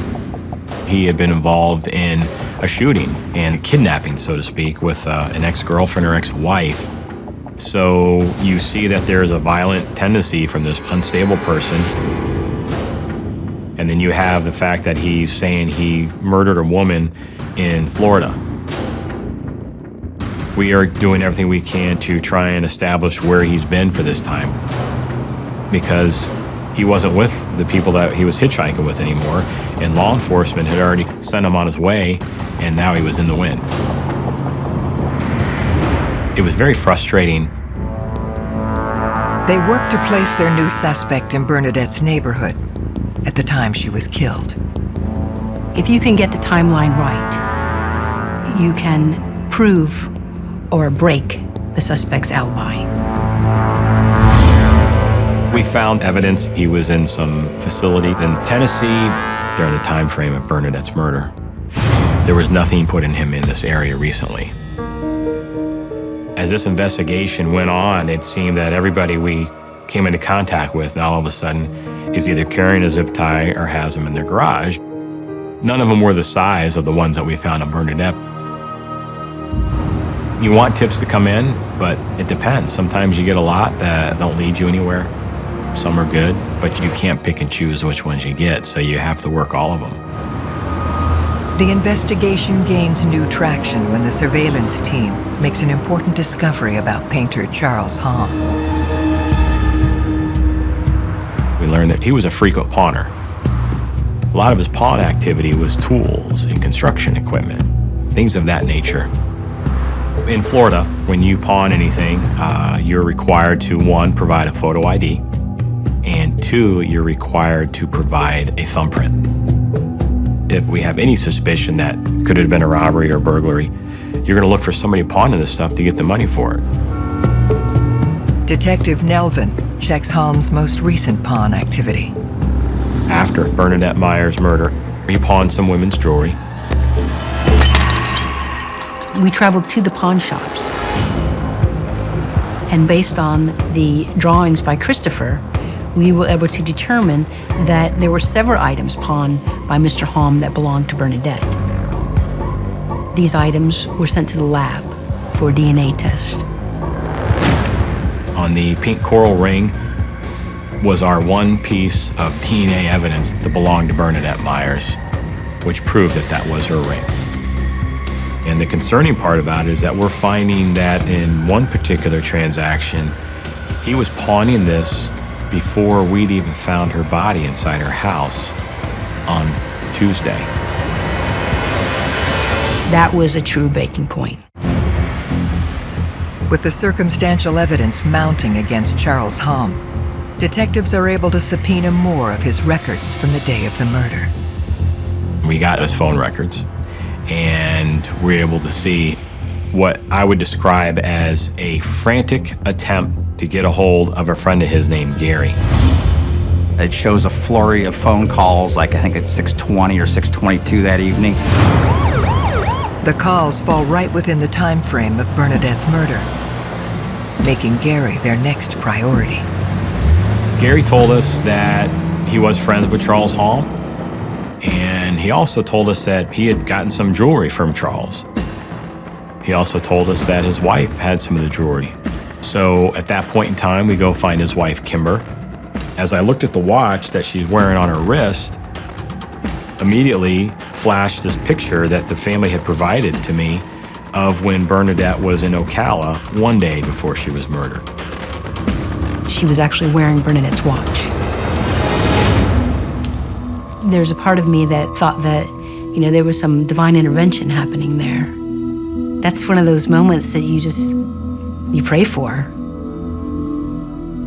I think the stars just aligned with us having the weekend together, and it was just such a beautiful weekend, but that we had the picture of the watch. As Charles Holm is charged with first-degree murder, detectives can now identify the critical details from Bernadette's final 24 hours and the events that drew her ever closer to a desperate killer. The day before, Bernadette had been with her son visiting some relatives in Ocala. Bernadette came home Sunday evening.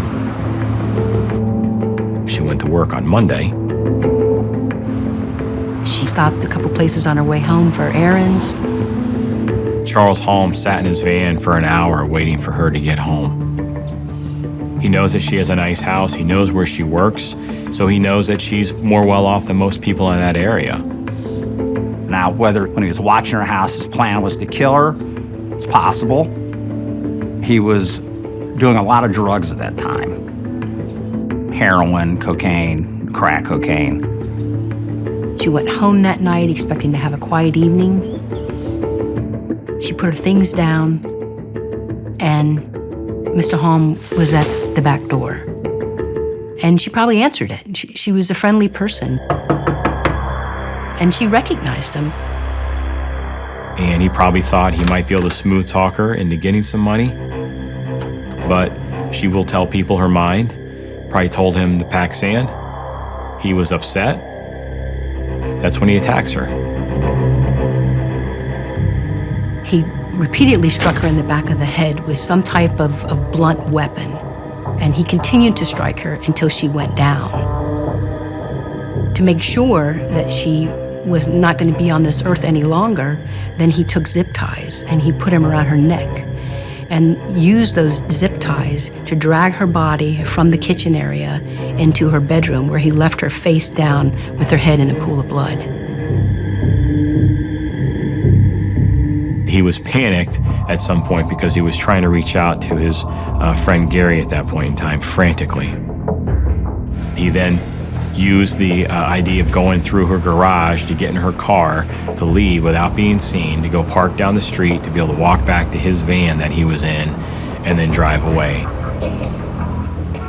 Then, the following day, Charles Halm pawned jewelry that belonged to Bernadette Myers 3 hours before we found her. Finding the pawn transaction that's done before her body's found with the jewelry that we know was hers, and then finding this watch that she was wearing not even 24 hours before she was murdered, to me was a huge moment. He probably looked at it as she could be an easy target as far as that goes. And so in that regard, it's not random. It's random from the standpoint that she did nothing to encourage this. And that's the scary part. You know, there truly are evil people out there that prey on innocent folks. Ultimately, Charles Halm was convicted of first-degree murder for killing Bernadette Myers. He's serving life with no chance of parole. You're talking about a couple $100 ultimately. A couple highs is what he got out of this. Murdered her brutally. To think about somebody going through that in the last minutes of their life is always stuck in my memory. Being able to put Charles Halm in prison for the rest of his life was very satisfying. There's parts of every homicide that you always have with you.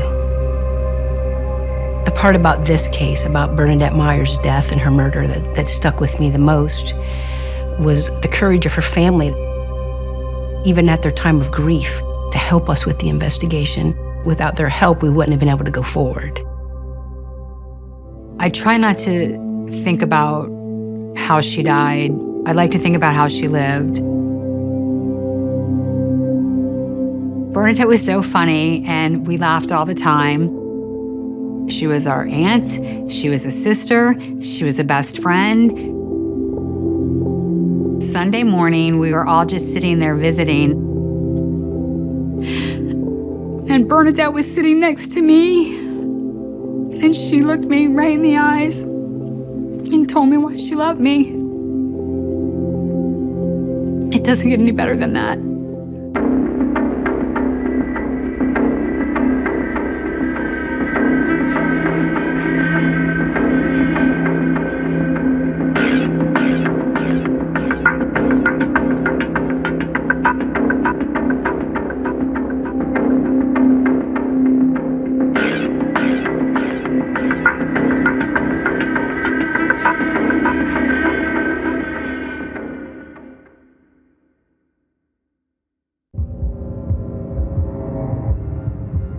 There's usually not a lot left of a person once they're shot with a shotgun. A brutal killing. Blood was everywhere. The carnage, the just brutality. That was the worst scene that I've seen. A dark mystery with multiple suspects. And this case had all the classic elements of sex, money, and even drugs. That was the killer calling and telling them that the job is done.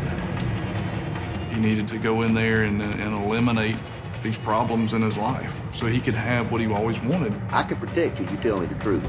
I would not lie to you about a murder. The truth will be revealed. She knew that she was playing with fire. That's when the fuse was lit. Every day in North America, dozens of people are murdered. The key to solving the toughest of these homicides lies in the final 24 hours of the victim's life. To crack the case, detectives must reconstruct that critical timeline. The minutes and hours containing evidence that can help unlock the mystery and catch the killer.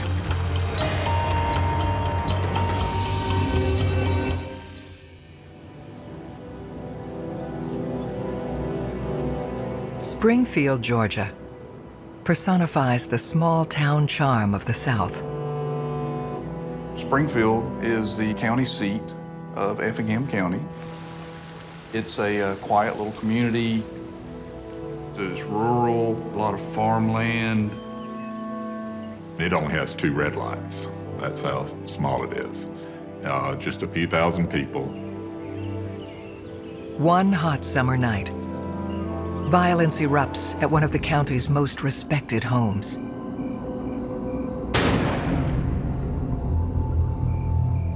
In the early morning hours, Effingham Dispatch received a call from a female. 911. Help, please. Can I help you? What's wrong? I'm shot. You're shot? Yes. How did you get shot, ma'am? I don't know. It was difficult to make out what she was trying to tell them, but they did pick out a couple of words. Husband shot too. Your husband shot too? Yes. Who else is in the house with you? Son. Your son? Yes.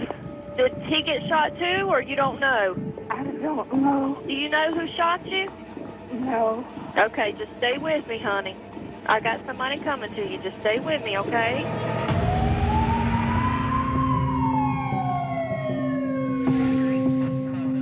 Upon arrival, deputies locate 58-year-old Linda Height. When the first responders arrived, they could not believe Linda was even alive. She had taken a shirt and wrapped it around her lower jaw to help stem the flow of blood. The emergency medical services, they arrived on scene and transported her to a local hospital to immediately get her help. The other 2 individuals in the house, one was Linda's husband, Philip, and a son, Kerry. Both of them had sustained gunshot wounds to the head. It was obvious that no intervention would have saved them. Investigator Eric Reiner and Assistant District Attorney Michael Muldrew locked down the scene alongside Effingham County Sheriffs. We knew that this was going to be a very difficult case, that it is going to take tremendous man-hours. The sheriff, knowing that, assessed the situation and called in help, and he called in the GBI, the Georgia Bureau of Investigations. Special Agent Eugene Howard is assigned as the lead. When I approached the scene and drove onto the road where the Heights family lived, the first thing I realized was the remoteness of the location. It was in a rural location, family dwelling down a dirt road. It wasn't in a public area. Inside the home, I noticed the overwhelming smell of gasoline. We immediately realized that the person who did this was gonna try to set the house on fire, to try to cover up the evidence.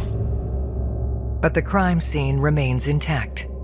It appeared that the son, Kerry, was shot first. Kerry was in the bedroom to the left. He was shot at close range, and he was shot with what appeared to be a shotgun. You walked down the hallway and you were able to see the father, Philip Height. It appeared that Philip raised up in his bed as a result of hearing the gunshot. Then Philip was shot. Immediately to the right, you see that there was a gunshot through the bathroom door where Linda was shot at.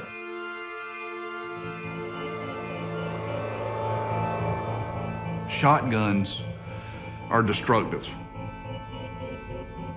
They're large barrels, and there's a lot of different metal pellets that come out.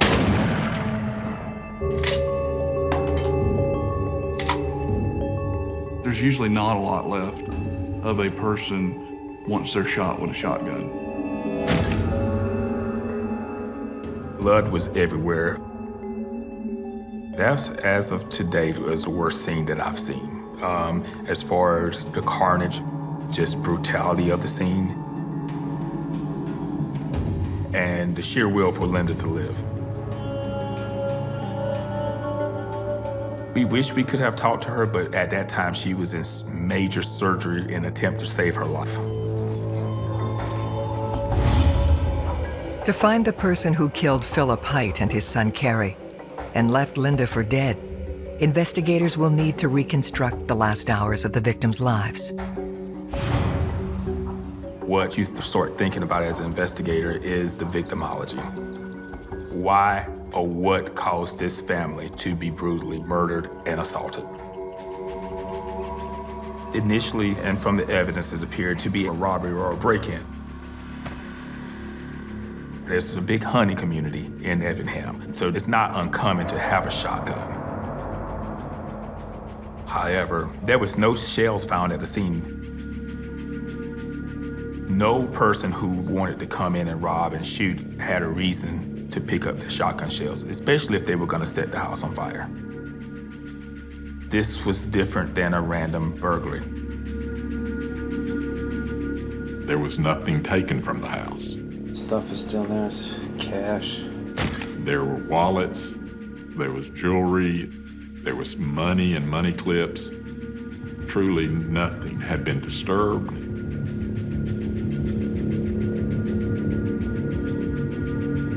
Indication from the scene was that the person went in with the sole intent of killing every soul in the residence.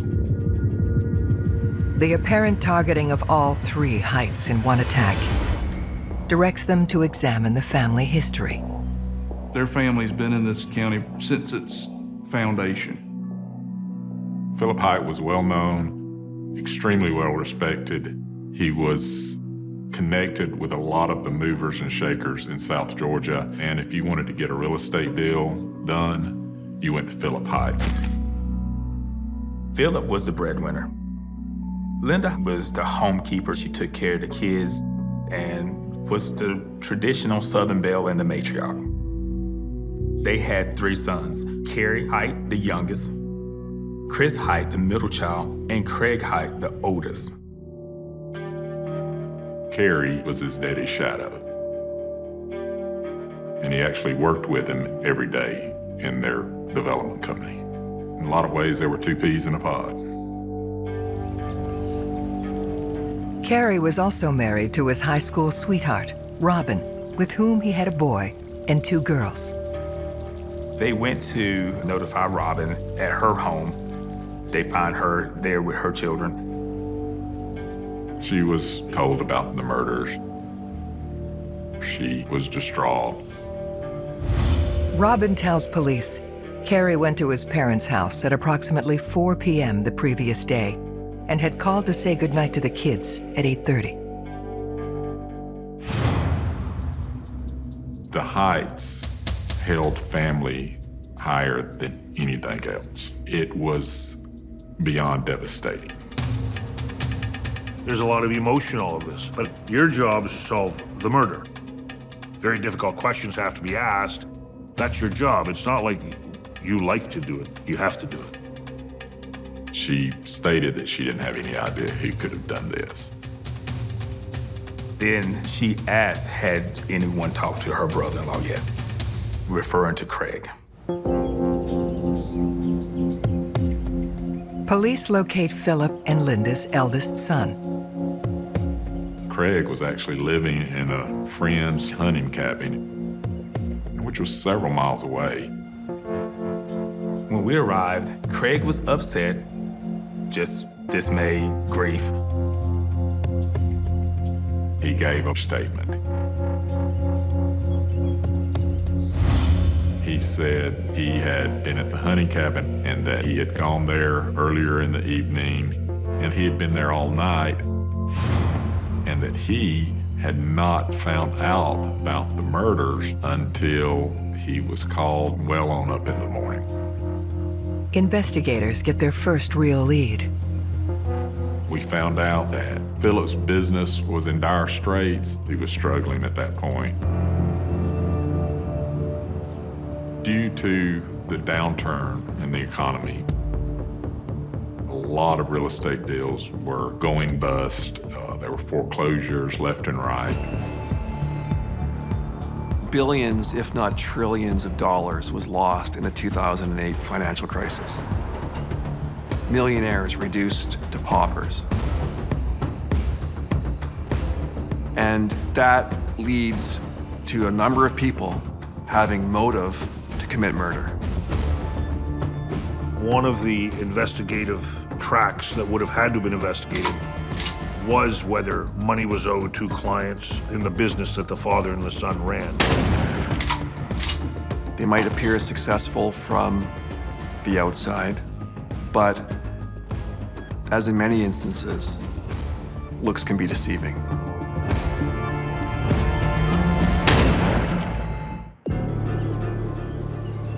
Investigators discover the brutal attack on the Height family may be connected to the business Philip and his son Carrie ran together. There had been some contentiousness between Philip and some of the other people that he worked with in development business and bankers, and we thought that somebody did this to get back at him somehow. You must investigate creditors or persons that were involved in the business. Is it 10, 20, $30 million at stake? People will do anything for money. As they start their inquiry, they receive a tip. This lady in Effingham County received a phone call, and she tells the sheriff that she had received it approximately the same time that she thought that the Height murders were being carried out. She could hardly hear them, but she could hear them say, "The deed is done." This happened that night, and that's what made the person who received the call think, hey, this might have something to do with the case. You cannot discount anything at that point. A lot of times, the leads that we get from the community actually result in some good information. So the first thing you do is you get phone records. We interviewed a lot of people that had conducted business with Philip. We searched his real estate business. We toted out boxes of records, searched through all those records. We could not come up with any credible information that would lead us to a motive for the crime. People argue, but it doesn't mean that they're going to kill you. Maybe he did have an exchange of words, but that was not a viable motive for murder. Philip would not have made any decisions that would have jeopardized himself or his family. He just wasn't one of those type people. He wasn't dealing with the mob. He wasn't borrowing money from loan sharks. He was a hard businessman, but he was a businessman. Police pore over phone records, finally locating their mystery caller. It was just a random telephone call in the middle of the night for someone that was doing some repair work at a restaurant. That person called and said, hey, the job is done, and they called the wrong number. It just proved to be just a random telephone call, but it had to be investigated. They turn their focus to the middle son. Chris was a successful builder and lived close by Linda and Philip and was a real integral part of the family. He was devastated beyond belief. Chris tells investigators he was at his parents' house at 4 p.m. when Carrie first arrived. Chris was in a hurry to get home, feed his children, bathe his children, get ready for their school the next day. He reported that he was home with his wife that entire night, which was confirmed by his wife. But Chris does have an idea about where they should go next. Chris mentioned his father saying to him that he reported something to the local law enforcement. There was a meth addict down the road that was manufacturing methamphetamine. Philip called law enforcement and said, hey, this guy is selling meth in our neck of the woods. He actually went to prison for that. They thought that maybe this particular person had something to do with the death of Philip and Carrie Height. Police learn the man, Peter Hoffman, served close to 3 years for possessing and manufacturing methamphetamine. Crystal meth is a huge problem in the southern United States. And people who have a drug trafficking network will do anything to keep that network. And if you're a crystal meth dealer, you're a bad person, capable of terrible acts. And if you go to jail because somebody ratted you out, and you sit in jail and you stew and stew, in this case, it's entirely plausible that the father had a target on his back. They determine Hoffman lives just over a mile from the Height home. You know, you have to track this down. You can collect all this evidence, but until you confront that person, you don't really know how it fits together. You knock on the door, you talk to the guy, and you do an interview. Hoffman claims he was nowhere near the Height house that evening. We've all done this for many years, so we get a feeling on whether or not someone is being honest. You know, you can tell if something's off. You speak with them and question them about the evidence that you've collected, and you look at the reaction, and it kind of helps you synthesize this evidence and see if it's actually something that you can use that points to the guilt or innocence of the person. And in that particular case, did not pan out. It was a very tantalizing rumor, but there was absolutely no evidence that this guy had any ill will towards the Heights when he got out. Investigators turn back to the scene for more clues. We noticed that there was a key in the door, and it was a true deadbolt, which means it's keyed on both sides. Through the family, they learn of a backup key used only for emergencies. Only a handful of people knew about this secret key that allowed access to the house. It was kept in a utility room off the carport, in a special little notch above the door, and it would not be something that even a trained burglar would normally find. When the garage is searched, that key is missing. So we knew that that was the key from the secret hiding place. It would lead me right away as an investigator to believe this was some form of what we will call an inside job.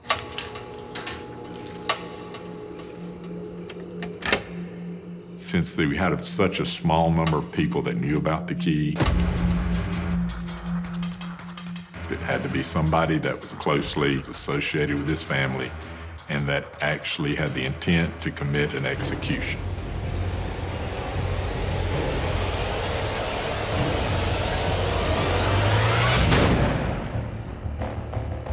They press the family to identify anyone with knowledge of the key. One name stands out. There was another particular person that came in interest, and that was John Henry, Robin Heist's brother. It was mentioned to us that, well, John Henry goes onto the property all the time, and he would know where the key was at. John Henry was mentioned by the family because he had personal problems. And so you have a person of interest who has access to the deceased house. You have to now track the suspect's movements in those 24 hours to figure out whether or not this is the person who did it.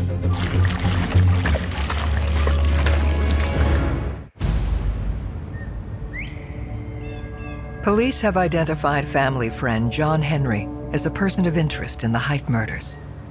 We found out that he was a very, very close friend of Carrie Height. Carrie got him a lot of jobs. He was a handyman. This friendship makes Henry's potential motive for murder unclear. Most murders are committed between people who know each other And it usually comes down to a factor involving the relationship itself. In these cases where that person either orchestrated or committed the murder, identifying motive, it's not so easy for the detective. You can't have that tunnel vision. You still have to step back and investigate the whole case. They tracked down John Henry at his home. He claimed that he was actually in Charleston, South Carolina for the 1-year anniversary of his marriage and said they were staying at a nice hotel about 2.5 hours away from Springfield, Georgia. If he's got an alibi, then typically you tell the police right away you've got an alibi and you provide alibi evidence. We went to the hotel that he stayed at, picked up information from there, verifying that he was there. John Henry absolutely loved Carrie Height. After looking into his alibi, learning about his close relationship with Carrie Height, just wouldn't have been possible for him to have committed this act. He knew about the key, but he didn't do it. We find evidence and we follow the evidence, and wherever it leads us is where we go. You have a theory, theories change. Eliminating suspects can often be more important than identifying suspects. The end goal, of course, being that there's one name left. As you eliminate leads, you're narrowing focus, you're really putting everything into it because you got to run it out. You know, you've got to make sure because it's a person's life. Of course, when something like this happens, it's like a thunderclap. People start looking and are paranoid. They don't know. They think they may be next, you know. Especially in this area of Effingham County, because it still has that small town vibe.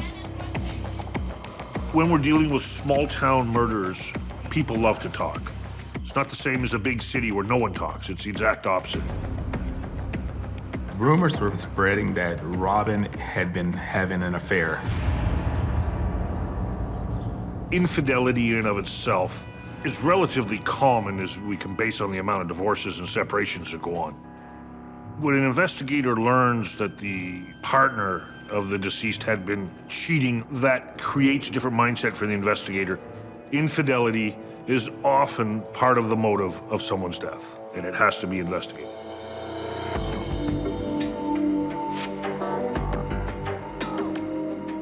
When we contacted Robin Height about it, she was forthcoming with the information. She didn't try to hide the fact that there was an affair. She said the affair had been going on for some months. When you start fooling around on your spouse, it's a recipe for disaster, and the chances of it not ending well vis-a-vis a murder are extremely likely. Believing Carrie may have been the main target, they need to determine his wife's whereabouts on the night of the crime. Robin Height reported that she was at home all night. There was dozens and dozens of man-hours spent tracking that down and getting cell phone records. Her cell phone was at the house all night long. Robin never left the residence that night. But what detectives soon discover changes everything. She was having an affair with her brother-in-law, Craig.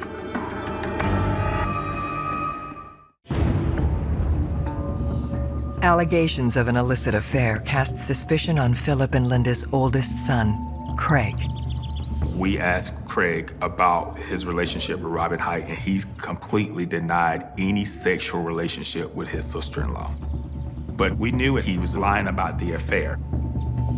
That was a very crucial moment in the investigation. He's brought in for further questioning. We did a hard-hitting interview. He lied about the affair even more. So we scheduled him for a polygraph. He started to change his statements. He told us that he did have an affair. If someone is caught in a lie by police, they will often change their story afterwards. They will often backpedal. It shines the light on them because they didn't tell the truth in the first place. Craig's lie opens the door to a shocking suggestion that even for investigators is hard to stomach. People didn't think there was any way he could shoot his mom. Knowing the community, knowing the status of this family, we knew that we were going to have to leave no stone unturned and no questions unanswered.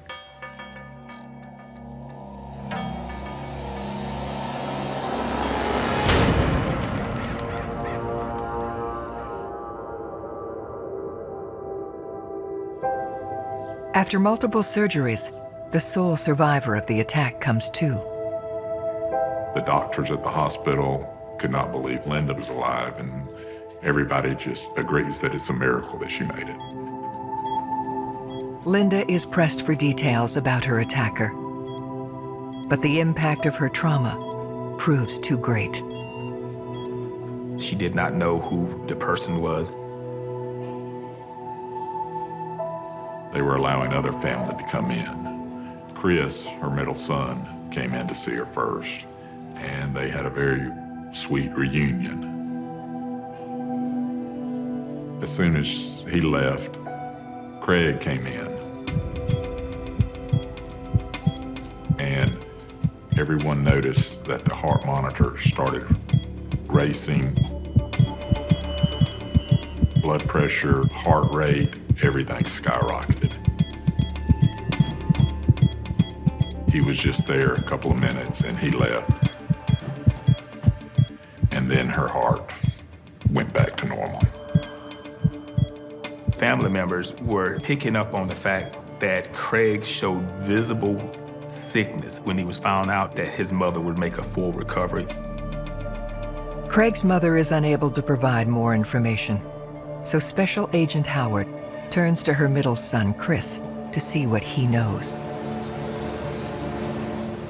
Chris indicated the family was just learning of the affair. This was just tearing his family apart. For Philip to see the family that he and Linda had nurtured fall apart because of his oldest son's affair with his youngest son's wife, it was beyond devastating. Chris says the conflict had recently come to a breaking point. Craig was told an ultimatum that if he did not leave Robin Hyde alone and leave Carrie's family alone, that he would be completely removed from Philip's will. At the same time, Carrie was trying to remove Robin from his will. Wills can tear families apart if the content of the wills are known. If it is disclosed that a person's not included in the will or one person's getting more than another person, that could be a motive for someone to get very upset and perhaps commit murder. Amid the denials, Carrie and Philip look for tangible proof of the affair. Carrie installed a GPS device on Robin's vehicle. And so they knew where she had been going. On that Saturday and that weekend, Craig and Robin spent the weekend together. A friend of Philip's, who owned a helicopter, was asked by Philip to fly over this hunting cabin where they suspected Robin was meeting him. He flew over, took some photographs of them. Craig came to the immediate conclusion that that was his daddy sending somebody to spy on him.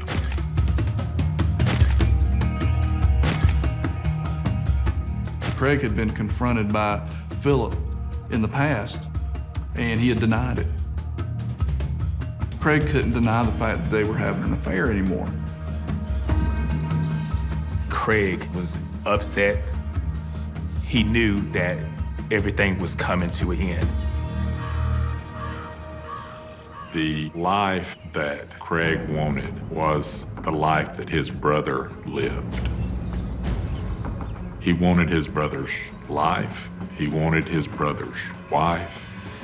Conflicts between brothers is as old as the Bible. It's as old as mankind. It's as old as history itself. That Sunday, Carey confronts his wife, Robin. He says, I'm leaving, I'm filing for a divorce.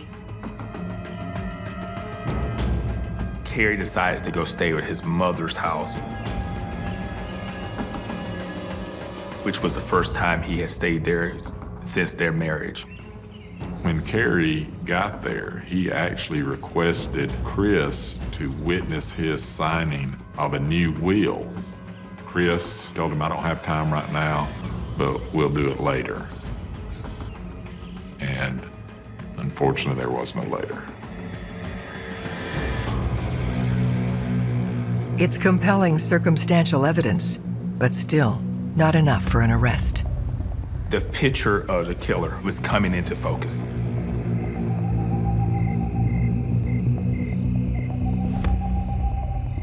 But there was no physical evidence, no eyewitness, no DNA. We knew, due to the nature of the crime and the people involved, that we didn't have to not only prove that Craig Hite committed the crime beyond a reasonable doubt, but we also had to prove that no one else committed the crime. That's different from most cases. They need to place the gun in Craig's hands. We determined the shotgun type that he used and the shell that he used would cause a mark, would leave a really big bruise.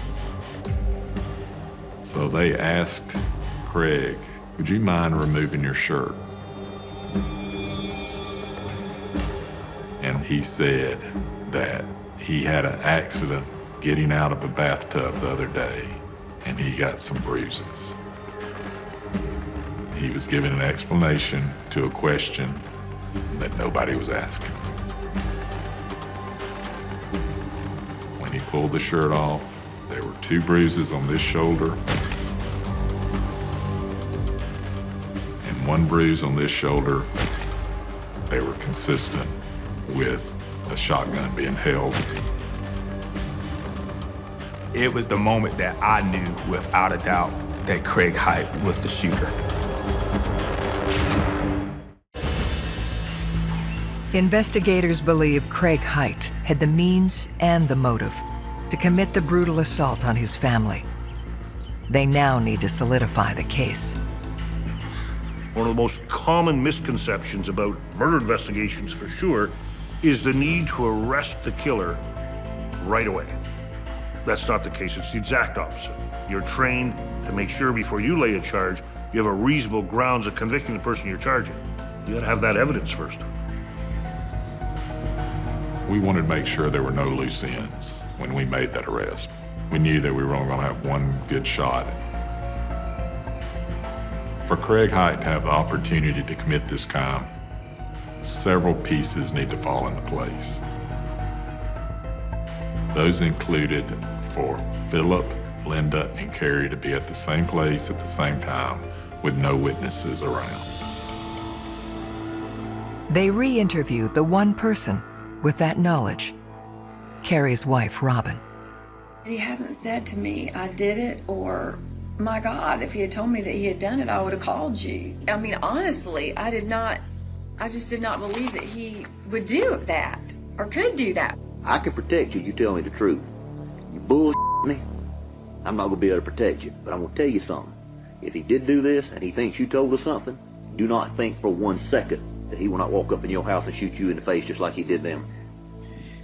If I knew something, I would have told you that day that you first questioned me. I would not lie to you about a murder. She provides a critical new detail. Robin and Craig are in communication with each other that night. And Robin says, you know, Carrie left me. His opportunity came to fruition when Carrie and Robin had a huge fight that Sunday. This proves that Craig knew Carrie was with his parents that night. While the evidence against him remains circumstantial, the timeline of that final fateful day shows he was the only one capable of committing the brutal attack. The spark started when Robin and Craig were confronted about the affair. That's when the fuse was lit. He talked to Robin Height, and he learned that night that Carrie was staying at the family home. That's when he decided it's what he needed to do. He needed to go in there and eliminate these problems in his life.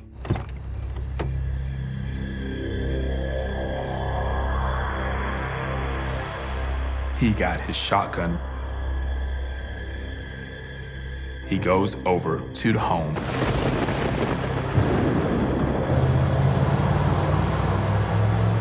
He uses the key to enter the residence.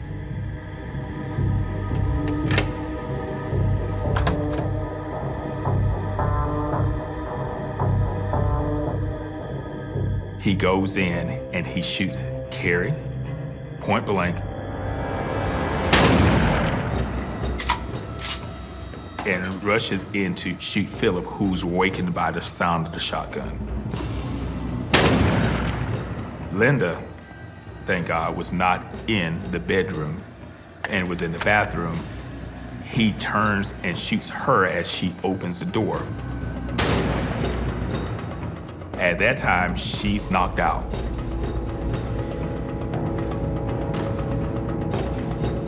He picks up the shotgun shells. He goes out, he gets the gas. He pours gas.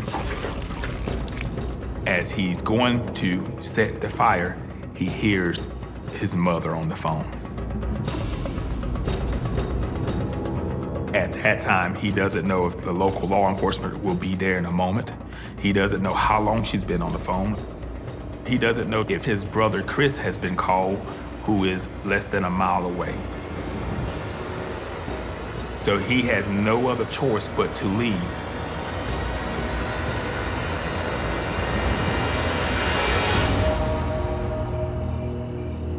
Police are now certain of his guilt, but as they prepare to make the arrest, they make a disturbing discovery. Craig had actually moved into the home of Carrie Height and Robin Height and began to take over a father figure role. Craig was taking over his brother's life. He was raising his kids, driving his truck, sleeping with his wife. It just was appalling. We received the telephone call that at the end of the school year that Craig and Robin were moving to South Carolina. On May 22, 2009, 9 months after the murders, Craig Height is arrested. I truly believe that Craig is a sociopath. That's the only way somebody could commit the crimes that he committed. When she is informed, Robin has a surprising response. Initially, Robin didn't believe that he was involved. I'm telling you, he is the one. You've seen the warrants that killed your husband, his father, and shot his mother. He just kept saying, I did not do this. I swear to you, I did not do this. And I just believed him. He really had a lot of control over Robin. But after his arrest and he no longer had control, she became more forthright into their relationship and what all had happened. Robin's mindset started changing about his possible involvement. As the trial begins, the family remains divided. There are some members of the family that want to believe that he was not involved. Chris never could reconcile the fact that his brother committed these horrific crimes. I truly believe Linda knows that he committed these crimes, but you have to remember that, I mean, she's still Craig's mother. She lost one son. She was about to lose another one. No mother would ever want to admit that she raised a son that's capable of doing what Craig did.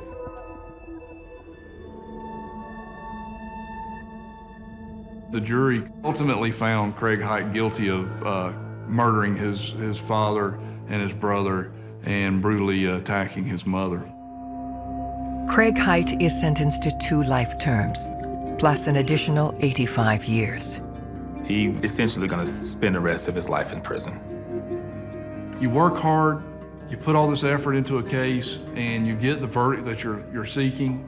You do feel good because you felt like justice has been served. But on the flip side of that, you still have a broken family and community that was going to take a long time to heal. Your heart goes out to that family.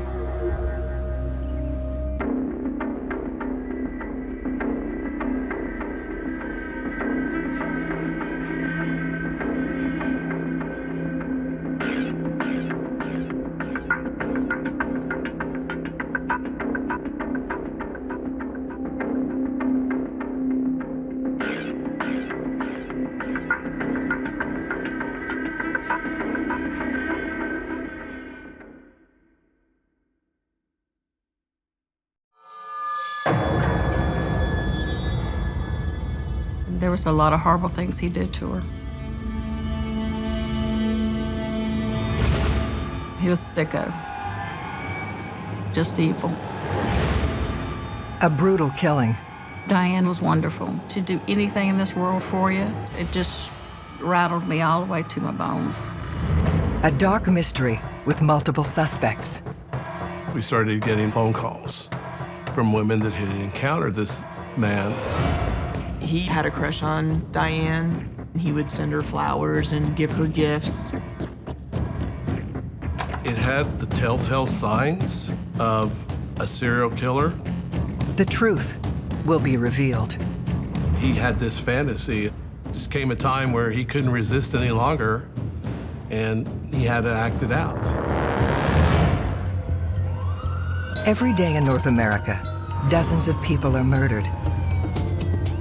The key to solving the toughest of these homicides lies in the final 24 hours of the victim's life. To crack the case, detectives must reconstruct that critical timeline. The minutes and hours containing evidence that can help unlock the mystery and catch the killer.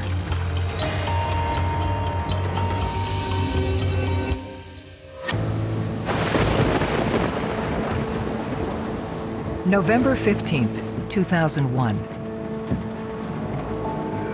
A massive storm rips through Austin, Texas.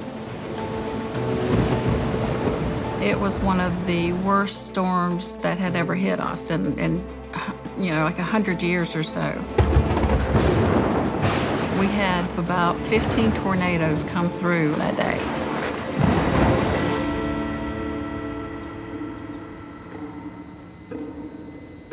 The morning after, one resident is unaccounted for. Hi, Diane. It's Gloria. Just checking in with you. Hi, Diane. It's 2 o'clock. Just worried about you. Wanted to check to make sure you're okay. Give me a call.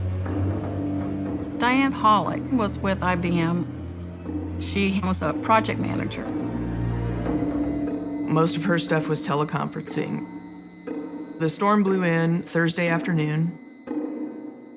She was supposed to get back online by Friday at 10 o'clock. They had a big conference call. When she didn't make that conference call, everybody got concerned that maybe something had happened to her in the storm.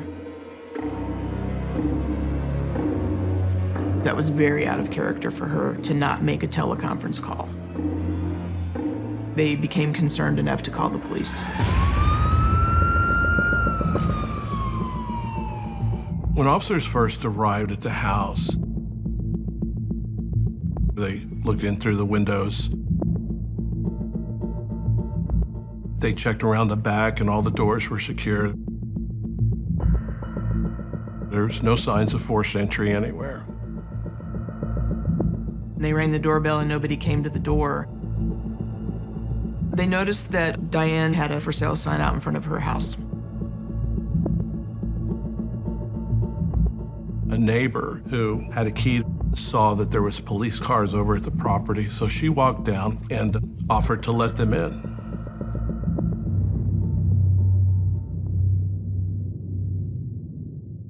When the officers entered the house, they checked all the rooms, couldn't find anything. It was immaculately clean, everything in its place.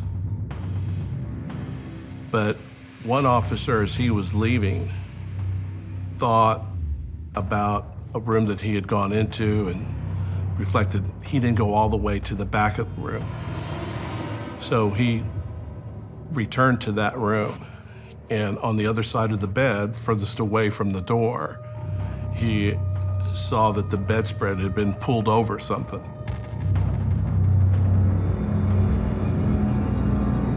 When he rounded the corner,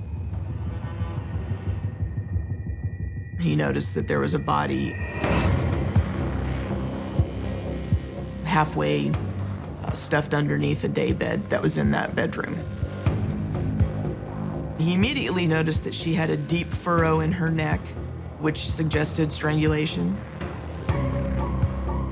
We knew that we were dealing with a homicide.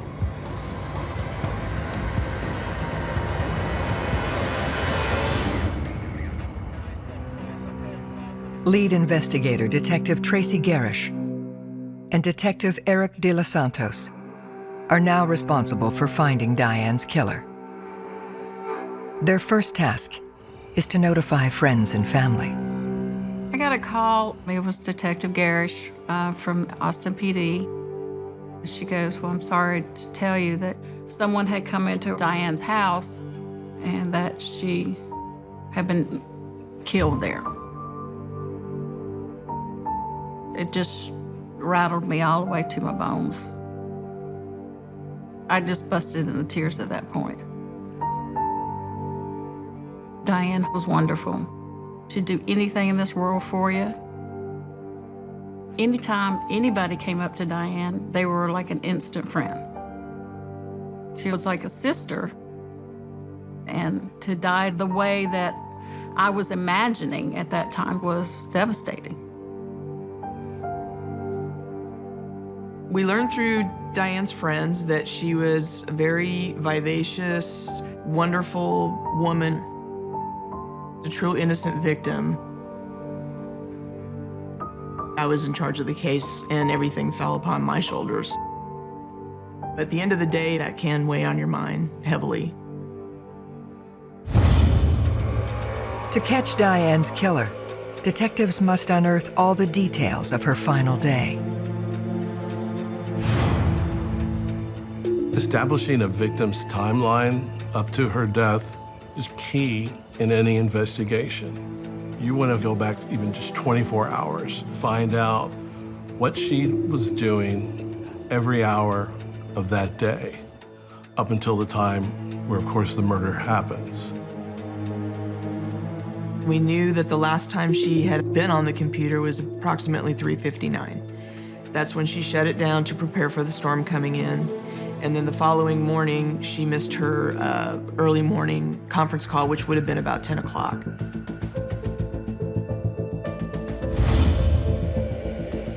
We estimated that she probably was murdered sometime between Thursday after 4 and Friday morning at 10.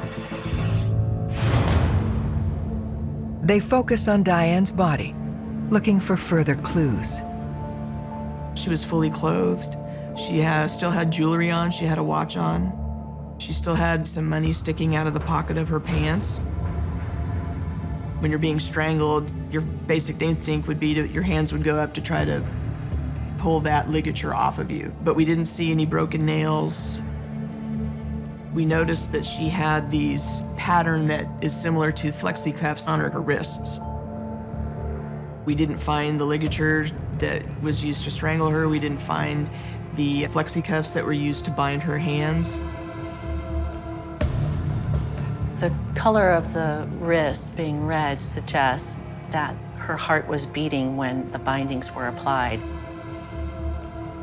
She was either struggling against the bindings, causing abrasions, or the bindings were applied tightly, or both. So we knew that the suspect took her by surprise, had to bind her because she would be fighting, and then strangled her. As we went through the crime scene and searched the room, we observed that there was some makeup on the rug in the room that Diane was found. So we felt like maybe that's where she had been taken down and basically subdued. We examined the entire house to look for some type of big struggle. We didn't find anything. Her car was still there, her wallet was still there, and she still had a significant amount of jewelry that was left over.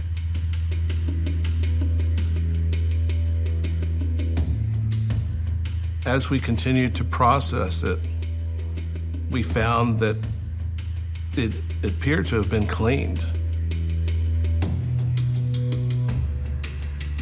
It was the most pristine crime scene we've ever seen. We didn't even find, really, Diane's fingerprints in her own house, and that's very unusual when you live there. We used a UV light to check all the carpeting and all the toilet areas, and we're basically looking for seminal fluid. But we were not able to find any in the house. The evidence points to a well-planned, premeditated attack.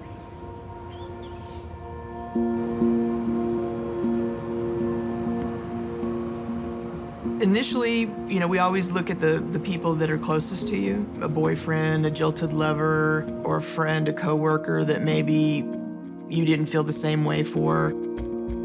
We learned through Diane's friends that she'd been married before, but was divorced, and I think she wanted to get married again. And she met a man, Dennis, through an agency called It's Just Lunch. And apparently they hit it off right away. And within 6 months, he proposed to her. He used to live in Austin and he moved to Houston. And so that's why she decided to go ahead and sell her house and move to Houston to be with Dennis. But friends say Diane's fairy tale romance had begun to falter. We had heard that he had a short fuse and that he gets mad at the simplest things. Diane liked to go and come as she pleased. Dennis wanted to know where she was every second. She didn't like the fact that he was possessive or jealous because she was so free and outgoing. They had had a lot of on again, off again over the past 6 months, and things seemed to be continually going downhill. Some of her friends said that maybe they'd broken off the engagement. And, I asked her, so you're still going to sell? She goes, yeah, even if I don't move to Houston, I'm still going to sell. This house is just too big for me and 2 dogs. I want to downsize. An item absent from the crime scene raises suspicion even further. She had an engagement ring that Dennis had given her. That was one thing that we knew was missing. If you were going to take a $20,000 ring, why wouldn't you take the watch that was on her wrist or the money that was actually sticking out of her pocket?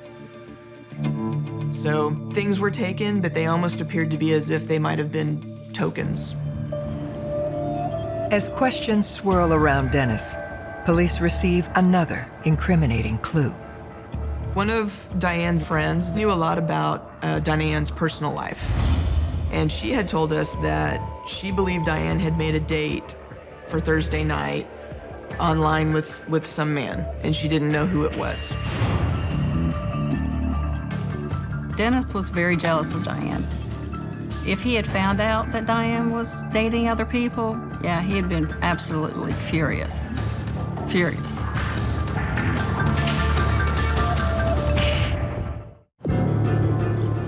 A broken engagement has made Dennis Conley the first suspect in Diane Hollick's murder. Because he was so prone to anger and because Houston's only 2.5 hours away, obviously we focused in on him. It was completely within the realm of possibility that he could come down to Austin, got into an argument with her, strangled her, and then drove back to Houston. Dennis actually left a bunch of phone calls on her answering machine right after the murder occurred. They seemed a little bit on the angry side. I've been at work for an hour. Where are you? You better not be sleeping. Hey, you, if I don't hear from you in about an hour, I'm calling the freaking police. I have to go by your house, okay? Diane, what is going on? Give me a call. Making contact with a deceased person after the murder is one of the ways that a murderer will try to throw the police off the scent and get the police to believe that you're calling because you did not know the victim had died. Detective Garish brings Dennis in for questioning. He did seem a little bit on the aggressive side. If you run into problems again with somebody wanting to come down here like this, just tell them it's a private room and there's nobody around, because that's what I didn't want. Right, okay. How long have you known Diane? We met about 13 months ago. Dennis told us that there were problems between them, but they were trying to work it out. It's just, you know, everybody carries baggage into your relationships at this age, and our baggage was clashing, and we were working on it, but we decided not to be engaged anymore. Okay. And, you know, she was working like a crazy maniac, and I'm trying to get settled in a new job. There was just a lot of stress points. You know, she's so goddamn stubborn. Detective Garish attempts to establish Dennis's whereabouts in the hours before the murder.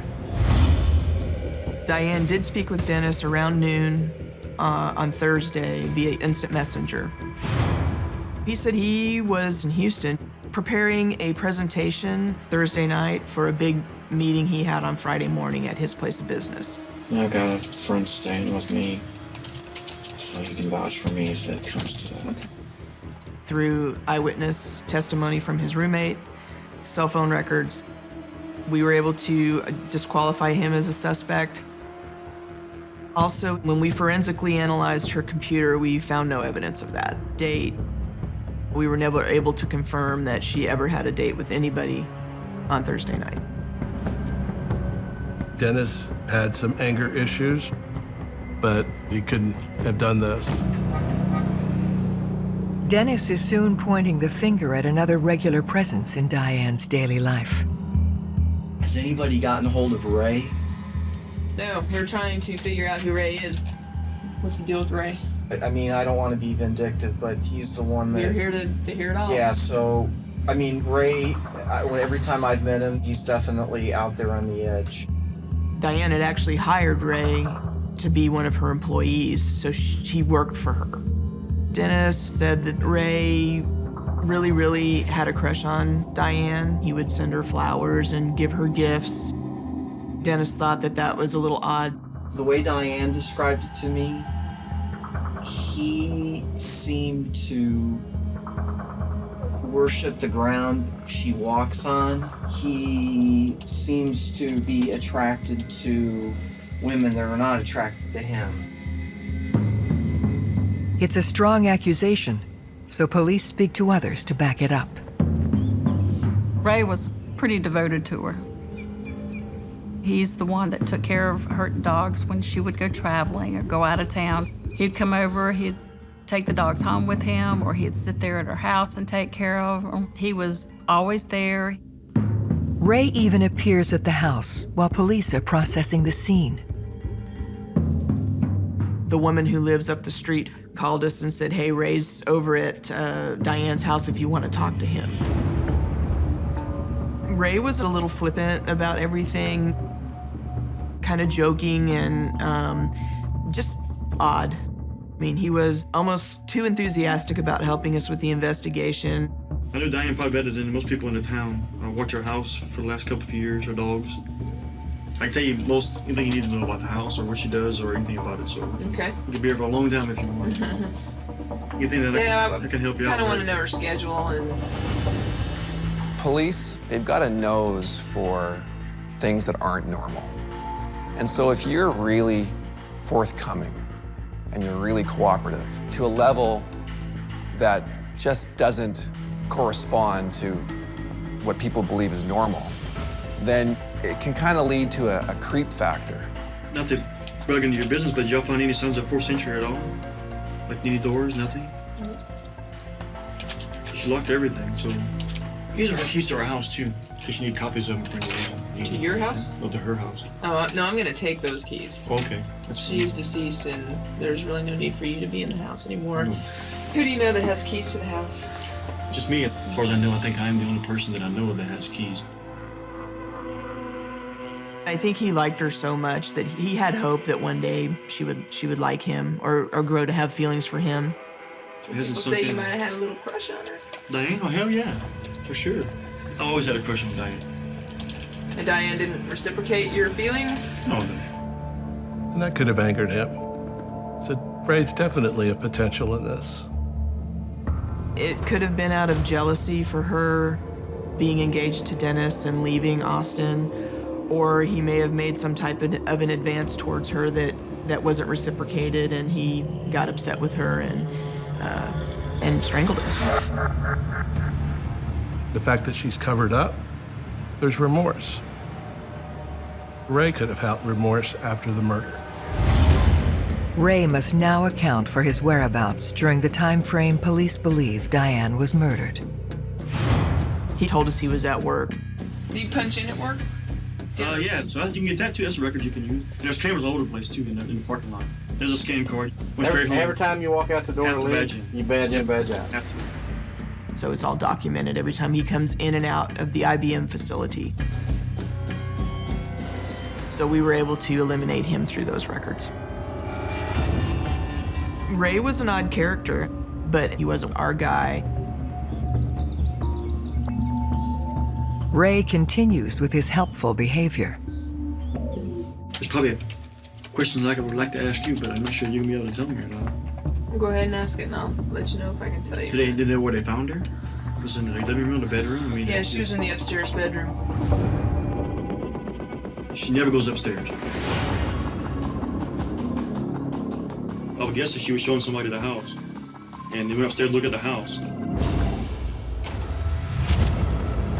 In an effort to confirm Ray's theory, they speak to Diane's friends and colleagues. We found out that, yes, in fact, she had had someone come see the house. Cynthia was a friend of Diane's, and she knew that Diane was selling her home. Diane had actually contacted her on Thursday, and then she told her, hey, this guy just came to the house. He's moving to town with his wife and kids, but he's going to be paying cash. Diane was really excited that this was a potential buyer for the home. She said he was going to be returning. And I think Cynthia was a little upset with Diane because she allowed a stranger into her home. And she told her, you know, hey, Diane, you need to be careful about letting people into your house. She wasn't really able to give us a description of the person.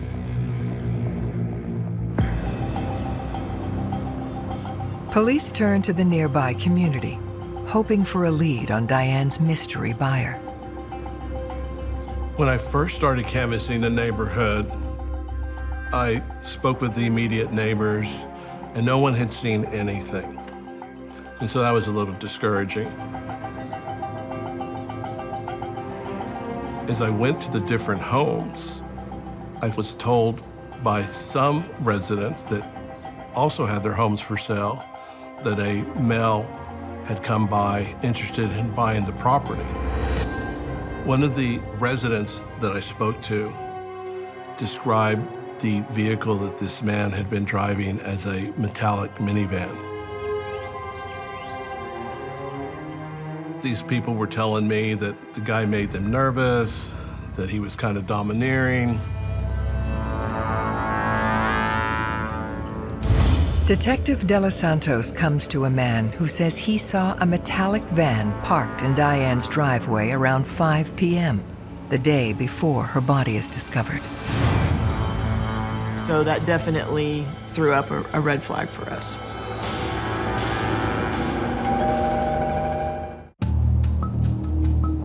Police learn of a suspicious man seen near Diane's house on the day of her murder. I became quite optimistic at that point, thinking, wow, we had a really good lead here on someone that was coming around the neighborhood, given this exact same story. He said that he had cash to pay and that he was kind of previewing the homes before he brought his wife over to look at the homes. Residents described the stranger as a white male with brown hair, kind of a large nose, possibly about 5'10", 200 plus pounds.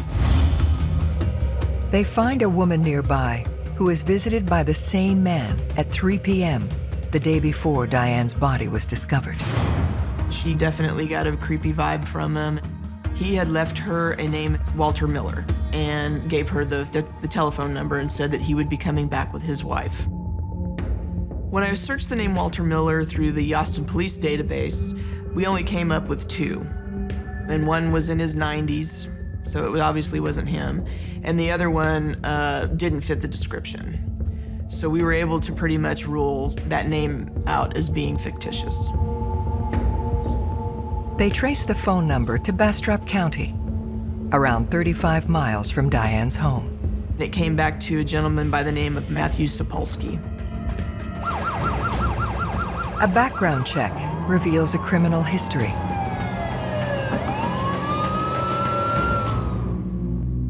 When we actually located Matthew, he did not fit the physical description of our suspect, and he had also been injured severely in this car accident. And he had a crash collar around his neck, and he was paralyzed in both of his arms. For investigators, it's clear he could not have physically attacked Diane on the day of the murder. We were disappointed, but obviously we knew we were on to somebody who was pretty smart. Smart enough to leave fictitious names and numbers. However, they weren't smart in the fact that they way overexposed themselves in that neighborhood that day. But when you're looking for a stranger, the odds of you actually solving that become astronomical. I kept asking them who could have done this, because it seemed totally random. Totally random. Diane's father was actually a homicide detective in New York, and so I felt a lot of pressure to make sure that we turned every stone on this case to get justice for that family. It just hit a little closer to home because I was a homicide detective and I had a daughter. That would be my worst nightmare. So I felt this sense of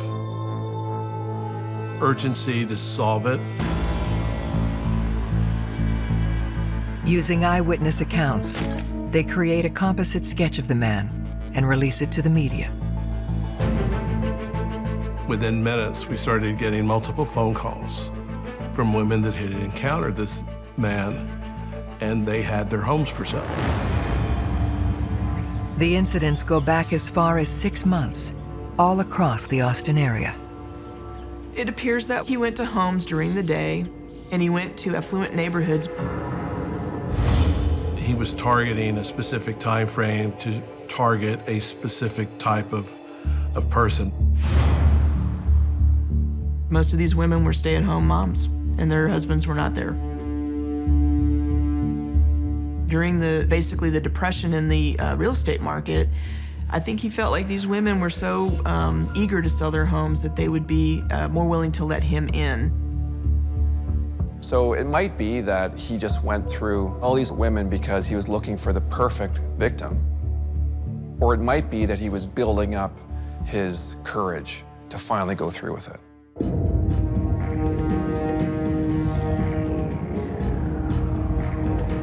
It was a pattern. It had the telltale signs of a serial killer or someone who could potentially do this again. They receive a call from someone who encountered the man just 2 weeks before Diane's murder. A woman called in and said, the same guy that you guys have put on TV came to my house. She said that he grabbed a flyer from the advertised real estate sign from the front of the house. During the visit, our suspect followed her into the master bedroom, and she knew in her heart that something really bad was about to happen. He just had this look in his eye. And then her baby cried. I think he got spooked. And when he got spooked, I think he left the house, not realizing that he left the flyer behind. So we immediately sent a crime scene unit out there to retrieve the flyer. While waiting for the analysis, yet another woman comes forward. She claimed that the man came up and was kind of demanding to get into the house to look at it. And she said that he was just so aggressive with her that it made her nervous. It concerned her enough that she decided to peek out and get his license plate. The description of the vehicle he was driving was a metallic colored minivan. This description matches the vehicle spotted in Diane's driveway. We ran it through our records, and it popped up the name Anthony Russo. And he lived in Cedar Creek, which is out in Bastrop County. Research on Russo showed that he had a history, a violent history, especially with women.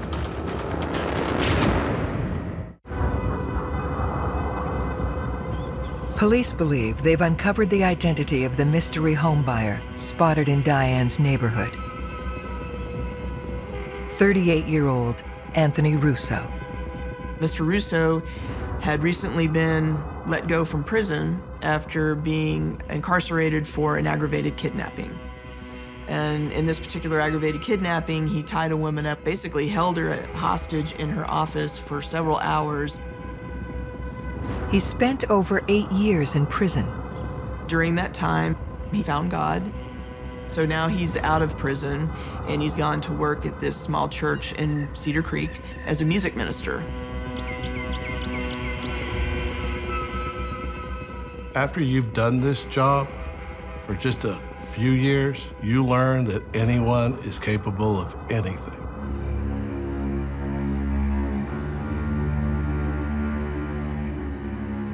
So our initial plan to approach Russo was we basically were gonna knock on his door in the middle of the night. We didn't really know what to expect with this guy, considering his history of violence. So we got to his house at about 4 in the morning. It was a very dark area. There's no street lights. It's out in the country.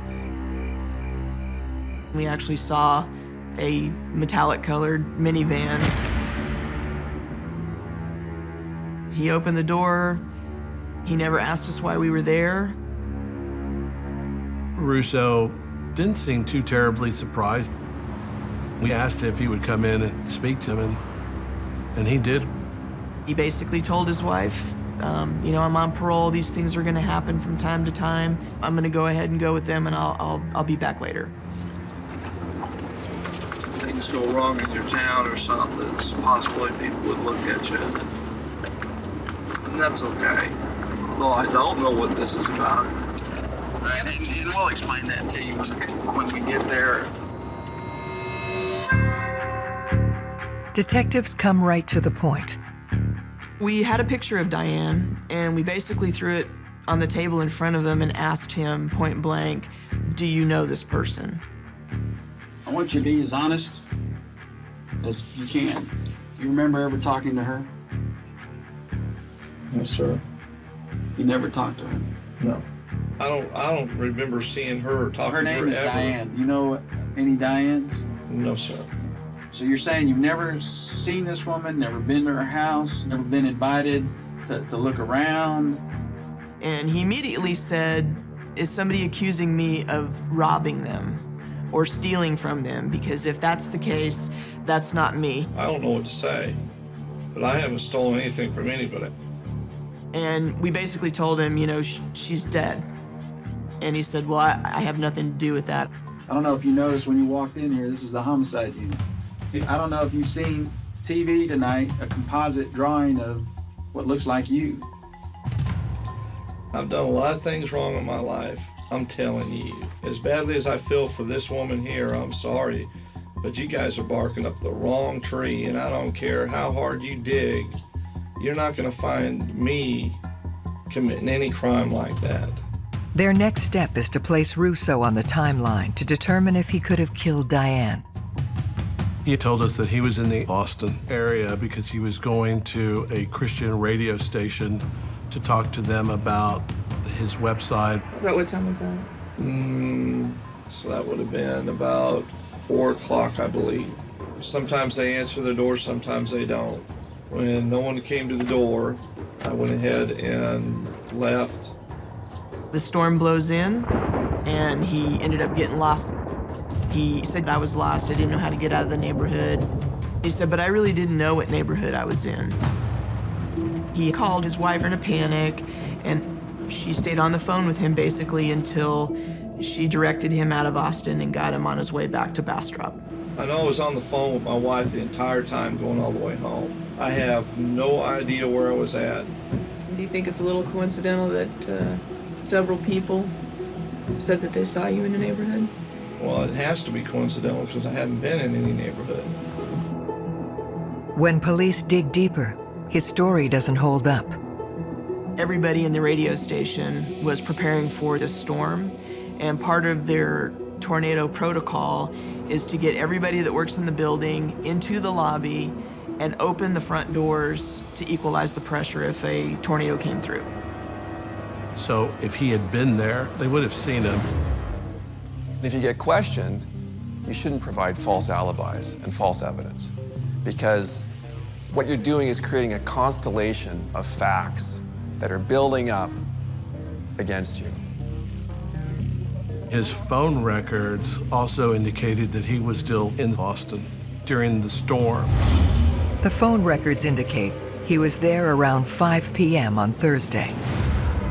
We were able to really put him right in the middle of Diane's neighborhood.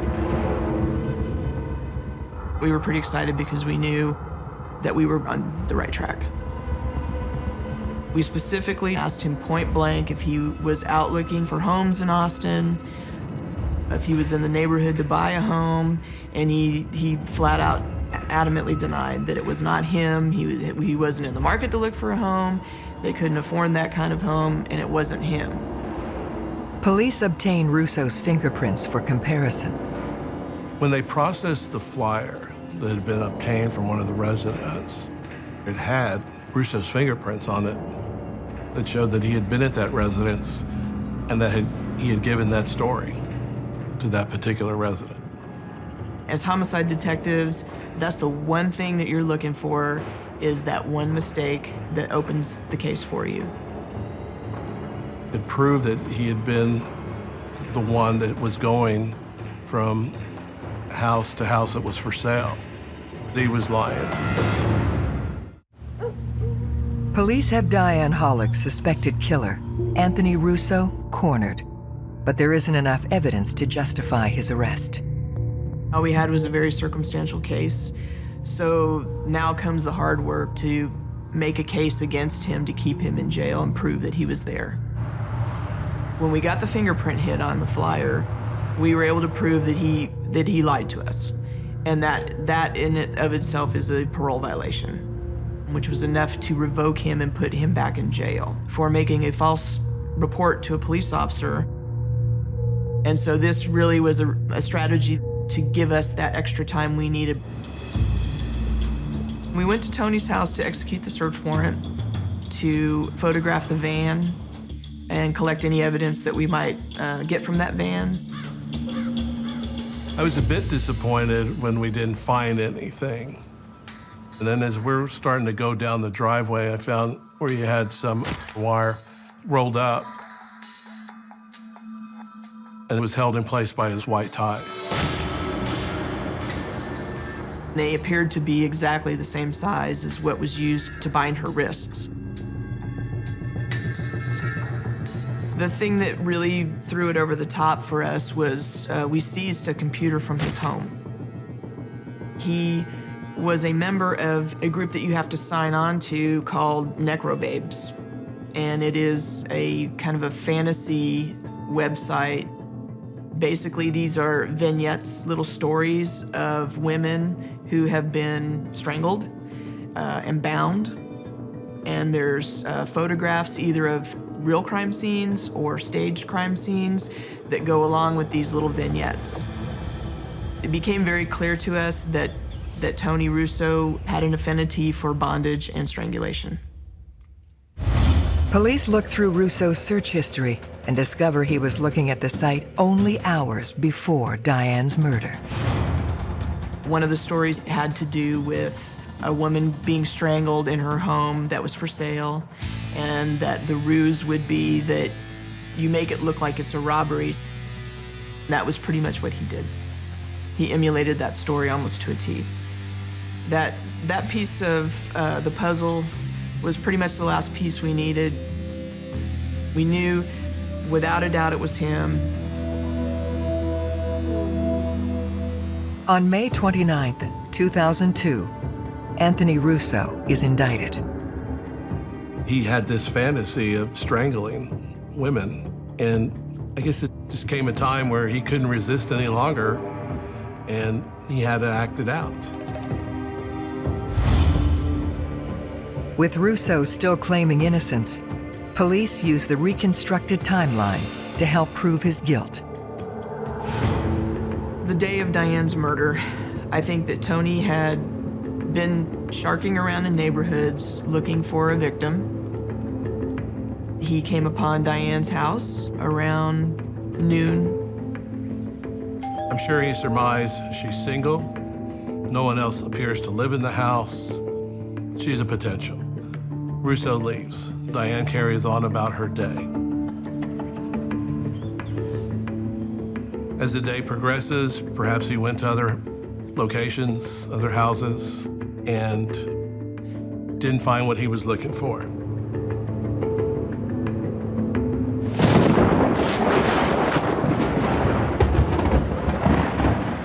I think when the storm hit, he felt like that was his opportunity under the cloak of bad weather, that he could go back to that house and commit his crime without anybody ever hearing her scream. He knocks on the door. Diane lets him in, excited a potential buyer was returning. He waited till they got to that upstairs bedroom, and that's when he took the opportunity to basically grab her from behind, bind her, and then strangle her.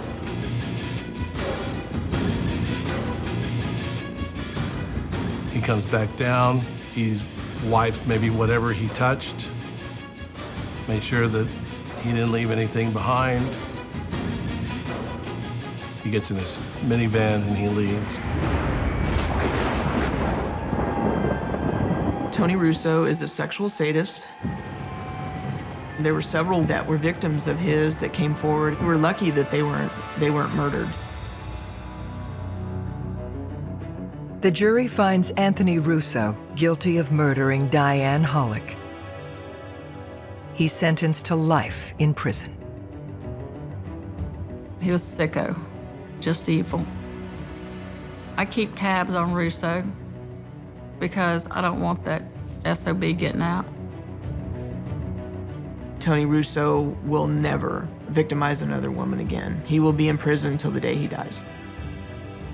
I couldn't have asked for a more challenging case or a more gratifying case at the end of it. I think we're all in this for the justice of the victims and the families that are left behind. Diane was one of the sweetest persons you could ever meet. She just loved everything, everybody, life. I know she's not hurting, but I still miss her a lot.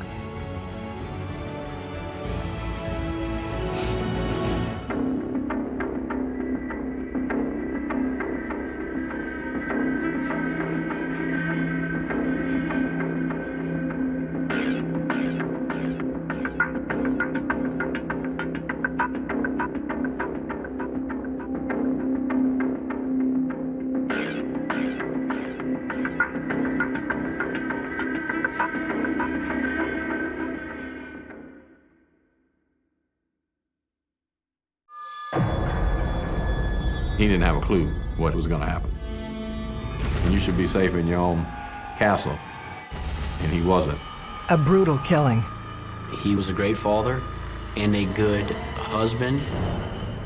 This was premeditated. It was planned. A dark mystery with multiple suspects.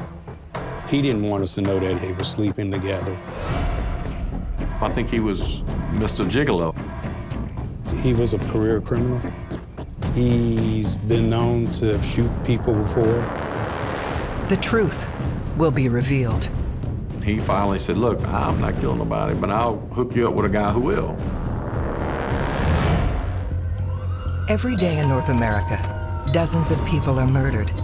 The key to solving the toughest of these homicides lies in the final 24 hours of the victim's life. To crack the case, detectives must reconstruct that critical timeline. The minutes and hours containing evidence that can help unlock the mystery and catch the killer.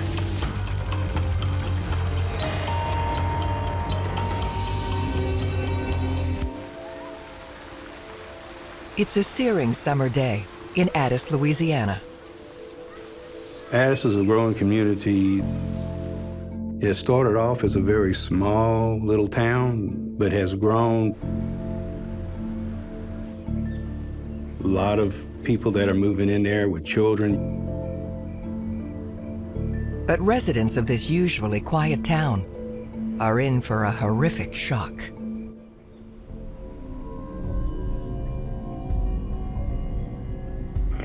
West Baton Rouge 911.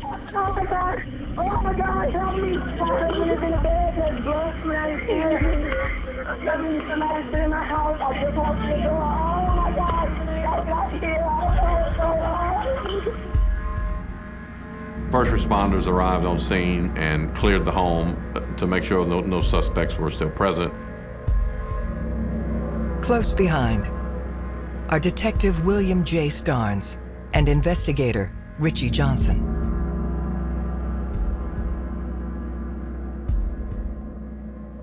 As we made our way to the bedroom, that's when we made our first contact with Monique Kitts.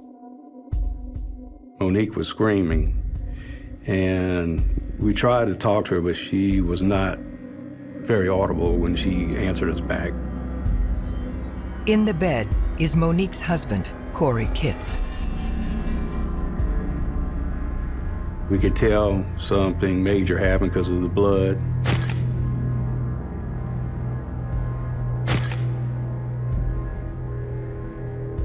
Corey was shot 3 times. And one of the shots severed his spinal cord. There was blood on the comforter. There was blood all along the side of the bed, down onto the ground. A large portion of that blood had just slowly leaked out of Corey's body. He was found laying on his back in the bed as if he had been shot while he was asleep, with the appearance of no struggle whatsoever. Corey's wife, Monique, along with their daughter Dory and son Corey Kitts Jr., are removed from the scene. Corey Kitts Jr., he was traumatized where he just didn't even acknowledge anything. Dory, I think she was kind of fighting with the thought of, is he dead or is this something that's not really happening? Monique, she was constantly babbling. Something tragic happened to her, and she's very distraught over it.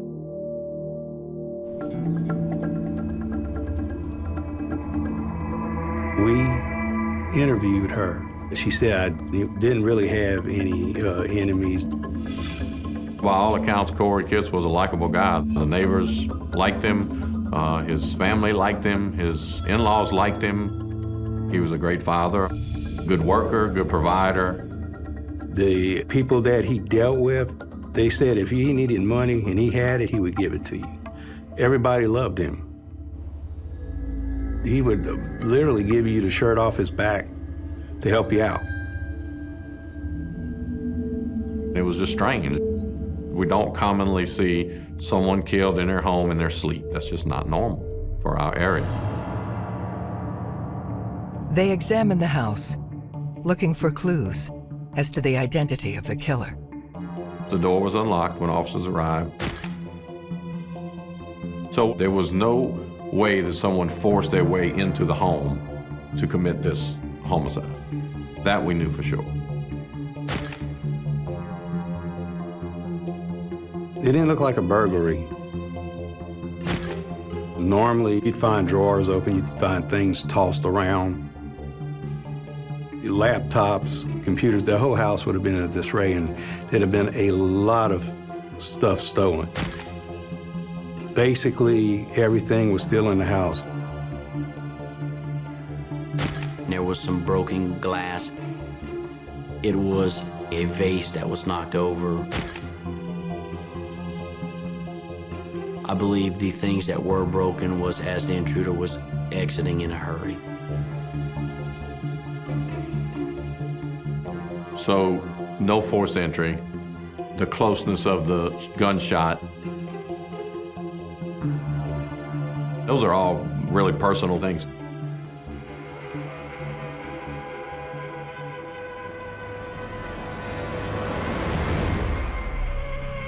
If it had been a violent struggle with blunt force injury, the list of suspects would be narrowed because of the difference in build and strength. But that this is murder committed by handgun means that anybody is capable of having committed this crime.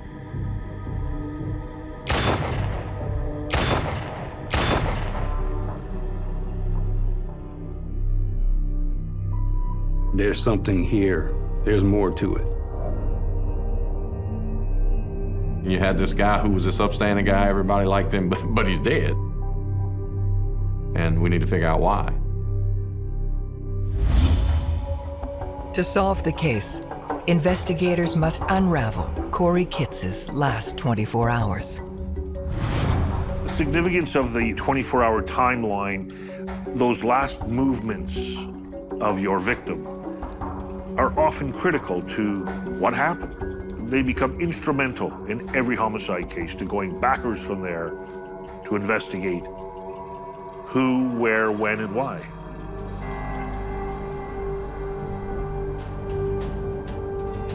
We knew that Corey Kitz had been working that evening. He worked the night shift. He came home from work from the plant that morning, early 5-ish, 5:15 in the morning.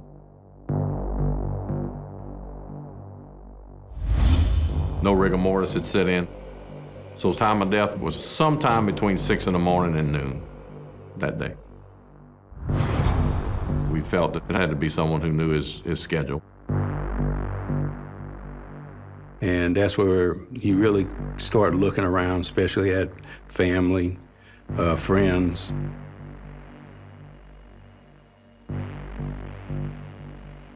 Whenever there's a domestic homicide, whether that be a husband, a wife, you start with the partner first.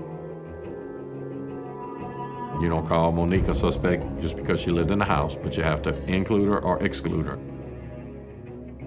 They question Monique about her movements that day.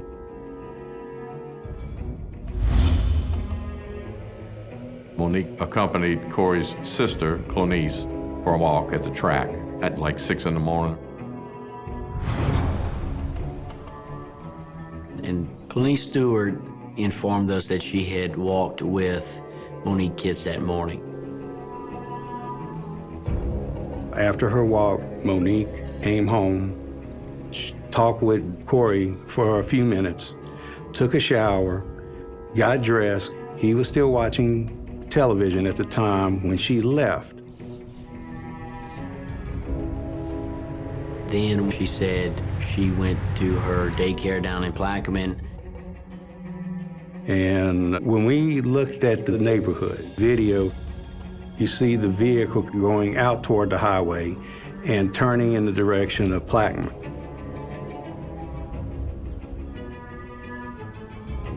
She had worked her normal business morning hours.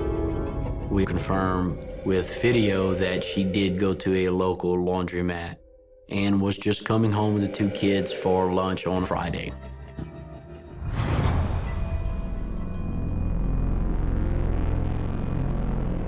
That's when she walked in and found her husband dead. So it appeared that she had a solid alibi. Monique then tells police that when she left the home, her daughter Dory was still there. When we asked Dory about the time she left to go to work, she said it was around 8:40. She got up, she got dressed. Daddy's door was closed, and that when she left, she went straight on to work at the daycare in Plaquemine. And nothing appeared out of the unusual. She didn't see anything or anyone. But when asked about the discovery of her father's body, things become muddled. Some of the answers she gave didn't add up to the ones that Monique would give. And this included about the door. When they got there, her statement was she went to the door and opened it. And when you look at Monique's account, it was she opened the door and that the other 2 followed. So we had kind of a different scenarios given. When you have someone who can't remember the details, it can be challenging for investigators in determining whether this individual is telling the truth and they really don't remember, or if they're trying to hide something. I think it takes experienced detective work to discern the 2. We tried to polygraph Dory, but she refused. She wasn't very cooperative. That heightened my suspicions because if you don't have anything to hide, it's pretty indicative of some type of knowledge or guilt. Detectives scour the neighborhood surveillance video, looking to prove or disprove Dory's account. It did show her leaving the residence at about the time she said she had left.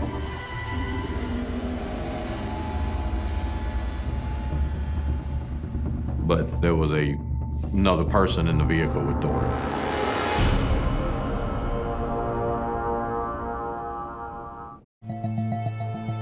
Detectives questioned Dory Kitts about the mystery man she was with on the morning of her father's murder.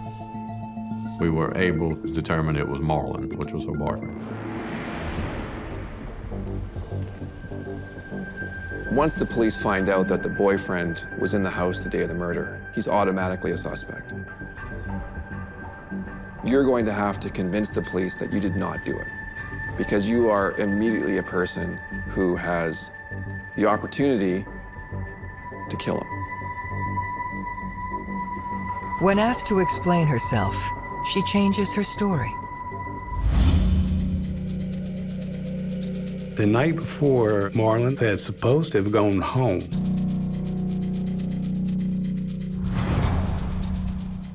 But Dory actually told us that Marlon had spent the night with her. Why would you lie about having your boyfriend at your house? You might lie to your parents, but why would you lie to the cops? So that was the first indication to me that, maybe we got the suspects right here. She said Corey did not like Marlon being upstairs in the house when he didn't know he was there. Corey had made the statement, if he ever caught the person being with his daughter in not the proper manner, that he would do something. But Dory is adamant that the two of them left the house that morning without incident. She said she came down the stairs. She kept Marlon to stay up there in case her daddy was awake. And if that door was open, she didn't want him seeing Marlon there, because then there would have been trouble.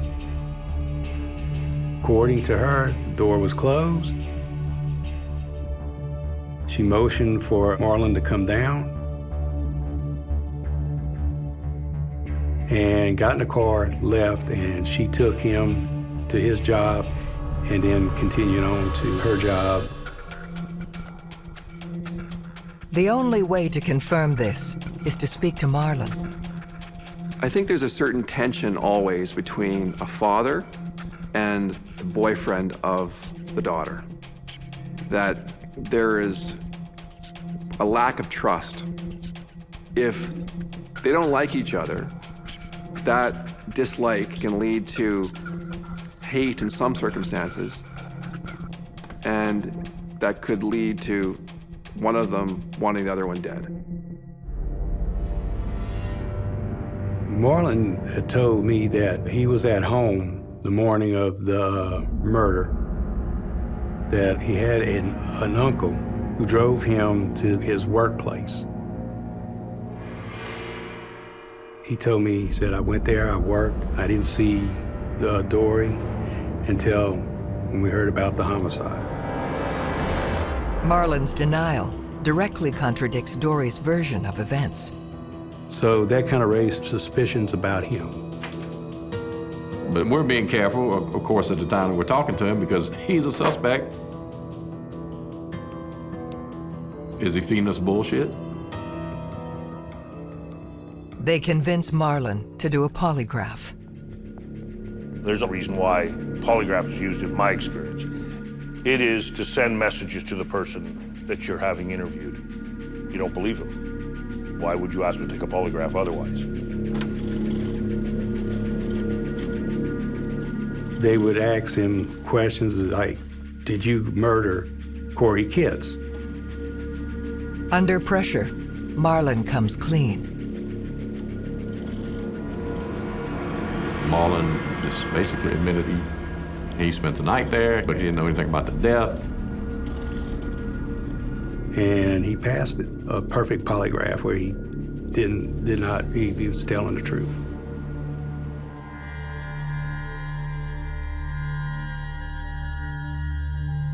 And a lot of things he probably bumbled off to us were because he was scared. They didn't want us to know that they were sleeping together. Dory wanted to keep that out of the picture. And that one little lie got both of them to be looked at. She loved her daddy.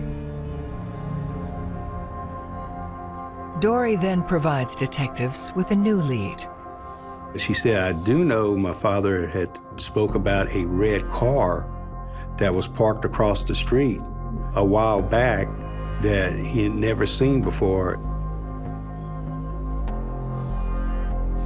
When he approached, it left and went on out of the subdivision. And that he felt that was something strange about that, and he was warning us to be careful. It was the month prior to the murder. Police must determine if anyone saw the red car return the day Corey was killed.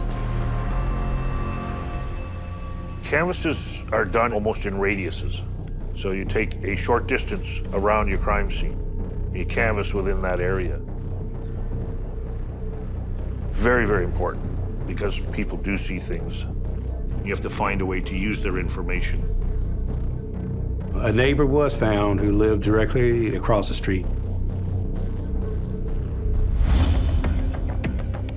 He did see a vehicle in the driveway that morning of the homicide between 8:30 and 9 o'clock.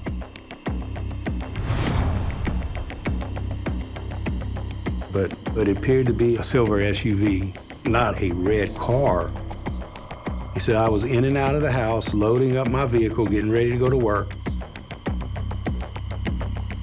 He said, by the time I did leave, the car was gone. He said, so never paid much more mind to it. It got my vehicle and left for work. There should have been no vehicle parked in the driveway that morning that didn't belong to a Kitts family member. I mean, everyone's away at work, and Mr. Kitts is in his bed sleeping. No one should have been in the driveway.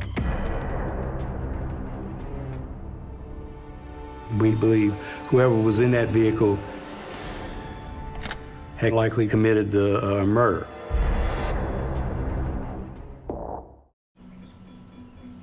Police now have a description of a vehicle seen during the window Corey Kitts was killed. We had this gentleman talking about a silver SUV. So people are filling in the gap. Why was the car there? Knowing the behavior of the victim, especially any patterns, becomes very helpful. To determine if Corey was expecting someone at the house that morning, they pull his phone records. We were looking for any contacts, numerous contacts that he might have had with somebody. We also had a dump done on the phone to see who he might have been texting, pictures that might have given us a clue on what occurred. We found some text messages that were quite revealing. The messages suggest Corey was involved in several affairs. Oh, we learned that Corey had a pretty extensive extracurricular love life, so he was a man about town, for lack of a better term. It's something you need to look at. It's outside the norm of someone's lifestyle to have these affairs, especially long-term, multiple affairs. Jealousy is a legitimate motive for murder. It clouds the thinking of the individuals involved. Let's say it's just easy to kill someone, get them out of the way so we can carry on our relationship. It's a crime of passion. If you can show me a love triangle, I'll tell you have a potential homicide on your hands. On closer inspection, one number appears significantly more often than the others. This might be a lead for us. And we started subpoenaing records on this number. They trace it to a woman named Lucy Williams. We end up calling this young lady in, and it basically started off questioning about what was your relationship to Corey Kitts. How did you know him?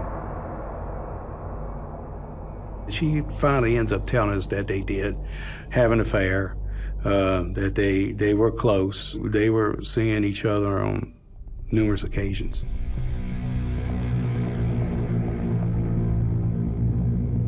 She could have found out about one of the other mistresses. Could have probably gotten mad.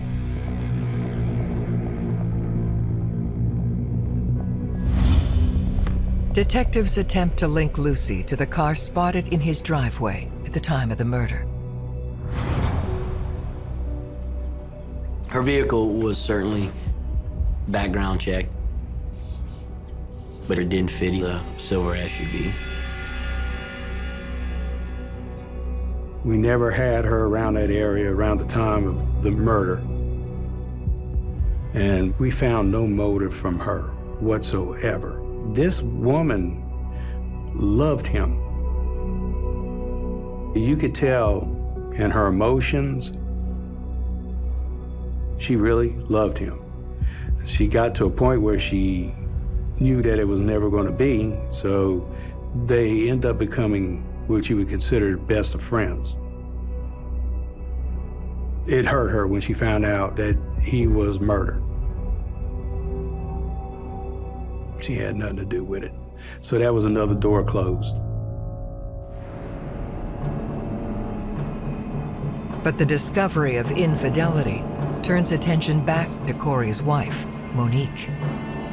Wife finding out that her husband was doing something that actually just drove her to the point where she couldn't take it no more.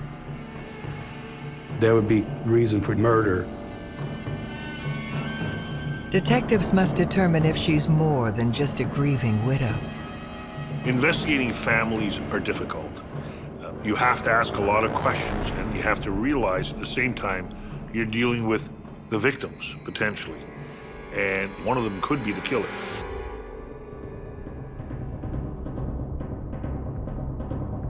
She came in and said, look, I want to make a complaint. I want somebody to take this case over. I can't believe they don't have a suspect. They don't have someone in jail. And y'all not solving the crime quick enough.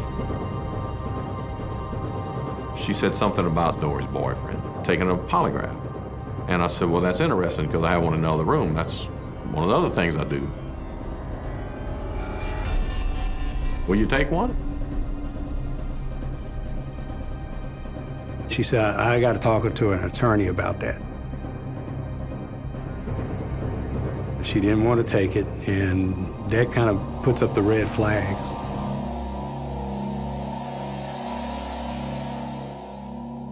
Normally, if you're innocent, you're going to say, oh, yeah, I want to prove my innocence here. But she refused to do it. And that spoke volumes to me. They look deeper into the dynamics of Corey and Monique's relationship. She didn't pay the bills. It was always Corey that had to catch the bills. Any of the school's bills, he had to get in there and do it himself. She was more of a spender. She's broke. Living the dream on the outside, and there's no money. They discover something even more inflammatory. Corey Kitts did in fact have a death policy. Monique Kitts was a beneficiary of that policy. We also learned that the death policy would be paid even in the event he was murdered.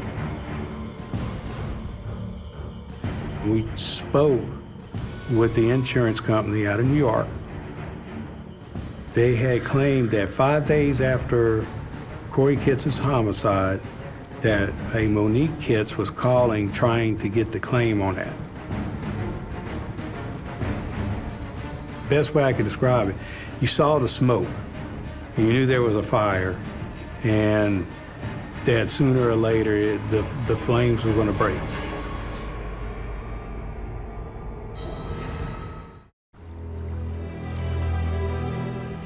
Police now believe Monique Kitts has motive for killing her husband, Corey. I absolutely believe that she was involved. But she had an alibi that we couldn't ignore. You could probably exclude her as the person who did the actual killing, but not as being involved, because she could have hired someone.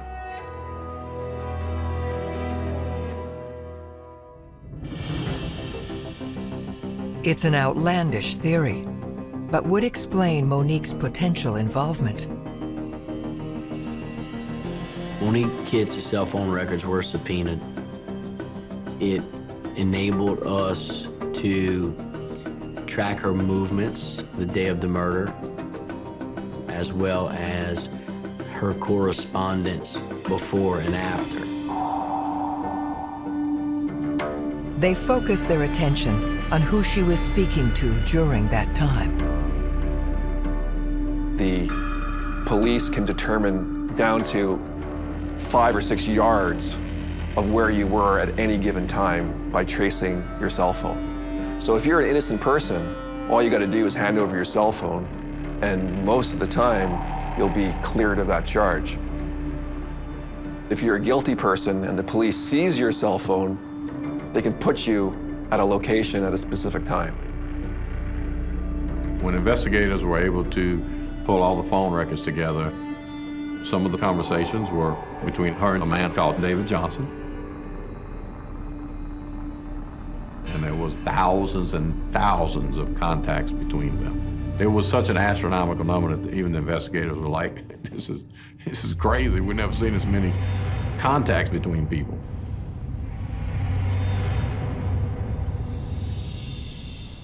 David Johnson was the milkman for her child care business in Plaquemine.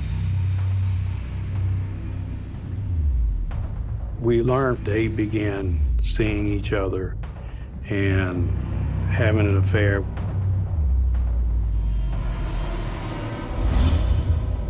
Monique Kitts' cell phone records indicated there was, in fact, communication between the milkman and Monique on the morning of the murder. Detectives tracked David Johnson down. He wasn't too good of a character, and we knew that we were going to get lies from him. He tried to distance himself from Monique. And I asked, why were you constantly calling her? He said, because basically I'm a friend of hers, and I just checking to see how she's doing. We also asked, do you know who did, or did you see who killed, or did you in any way participate in the death of Corey Kitts? He said, I didn't kill him. I don't know what the hell's going on here. He provides police with an alibi. David was on his milk delivery route, and we were able to confirm through his cell phone that he was actually on those routes during the time of the murder. So he was excluded as a shooter.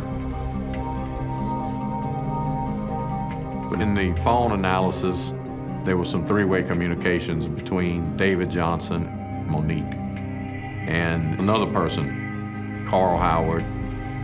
Some of those three-way calls also came on the morning of Corey's murder.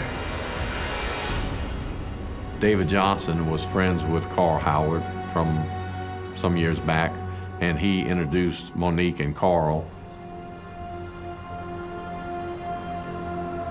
So we sent detectives up to Atlanta, Georgia, where Carl Howard was now living, to do an interview. And one of the things that they observed was that he had a red vehicle.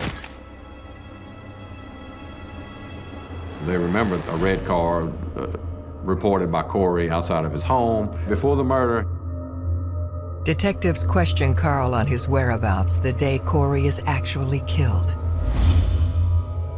During the interview with Carl, he told detectives that he was in Baton Rouge with his sister-in-law, and he was attending a birthday party for his niece. Police turned to his sister-in-law to verify his story. She says, I do not lie for anyone. She said, no, he was not with me. So that kind of blew that little scenario out of the water. We tracked Carl Howard's cell phone records. They showed that he was, in fact, in Addis, Louisiana, on the day that Corey Kitts alleged to have seen a suspicious red car out front of his house.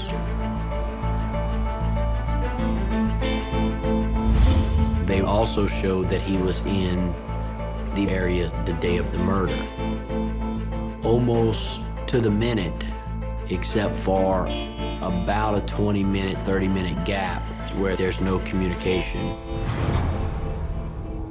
This gap of time where his phone is turned off is directly within the time frame of Corey's murder.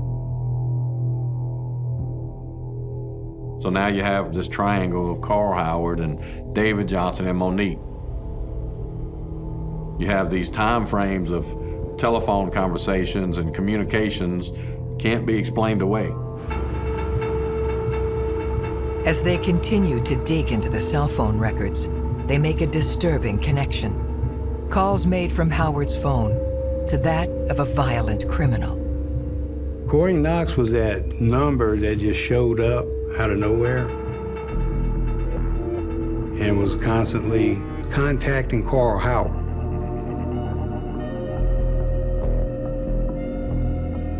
Corey Knox was your average career criminal.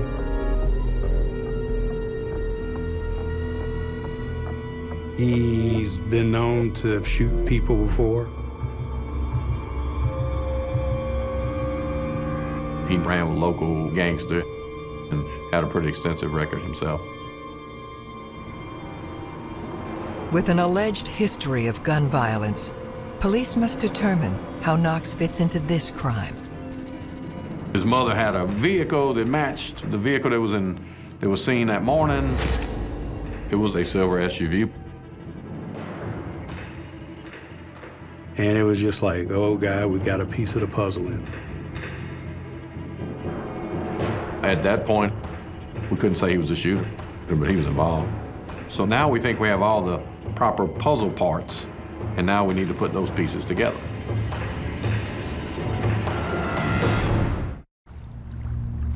Police believe they have identified the conspirators behind the death of Corey Kitts, but one key detail remains a mystery. Basically, we had the roadmap. We had the players, and we had the phone records. We still couldn't tell you who the trigger man was. In custody, Monique Kitts, Carl Howard, and Corey Knox refused to cooperate. So police turned back to the milkman, David Johnson. We told him that he was gonna probably face charges if he didn't get on board with us and start telling the truth. And he started giving us the more details of what went on.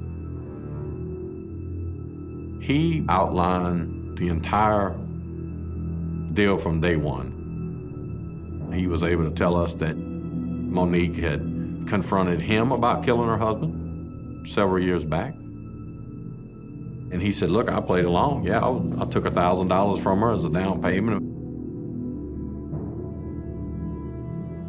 She kept on and kept on. And he finally said, look, I'm not killing nobody, but I'll hook you up with a guy who will.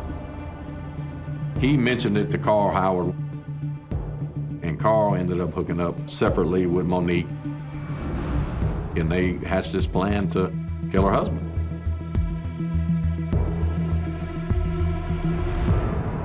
He said there was a down payment of $4,000.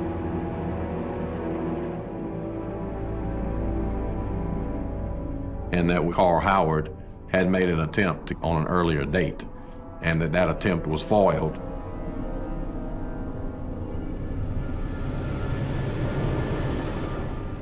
But he said she was hell-bent to have her husband killed.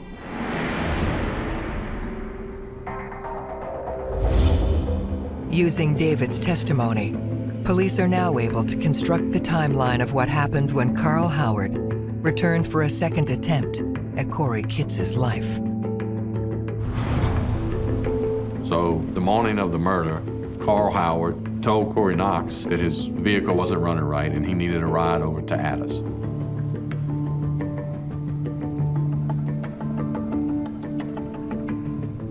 Mr. Knox then took his mother's silver SUV and drove up to the Kitts home. Corey came home after a long night's work and went to bed. When Dory and Marlon was leaving, Carl Howard and Corey Knox were in the vicinity.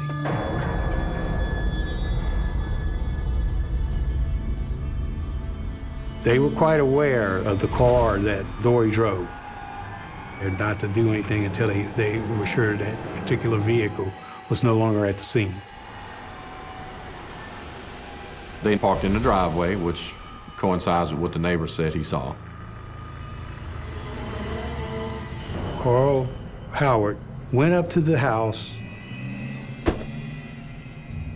went in,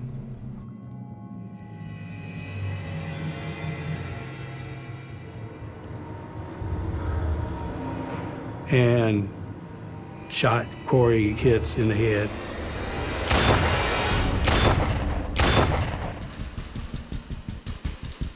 He came back out, got in the car, and they drove off. Then Monique completed her scenario by having her children with her and putting on an act, crying, being distraught.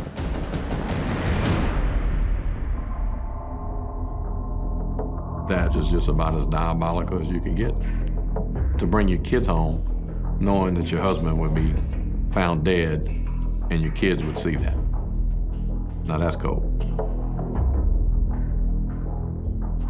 It speaks volumes about her and her wickedness, as the only way I can say it. There are some very evil people in this world.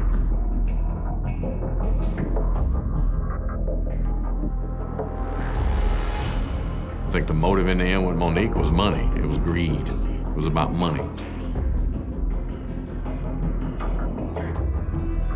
You should be safe in your own castle. And he wasn't because of Monique. In March 2013, the three conspirators finally faced charges. Corey Knox pled guilty to accessory after the fact of those crimes, got a 5-year sentence. Carl Howard, who did the shooting, and Monique Kitts, they were both charged with conspiracy to commit murder and second-degree murder.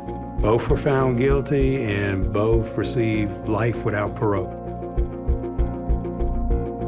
They remain eligible for appeal. David, for his testimony, he wasn't charged. It was like a big weight lifted off your shoulder. I think the thing that really got to me was the family, Corey Kitts' mother, father, his sisters, all the family that was there. We were standing by them. It's hard to put into words when you could see in their eyes and their expressions that justice had come. I'll never forget, his mother, she said, "You told me you weren't going to quit," and she said, "I knew you weren't." When you have someone tell you something like that, it got to you. It was a dark cloud lifted off of them.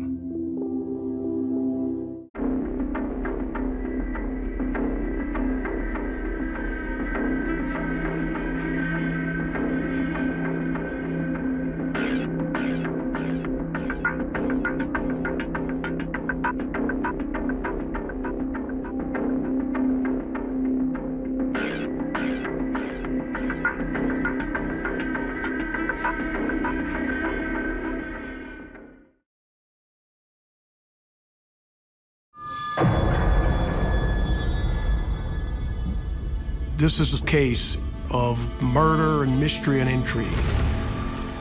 A brutal killing. It was the body of a female wrapped in about 200 pounds of chain with a plastic bag over the head. A dark mystery with multiple suspects.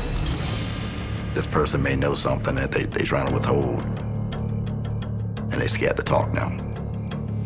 She was tricked, threatened, coerced.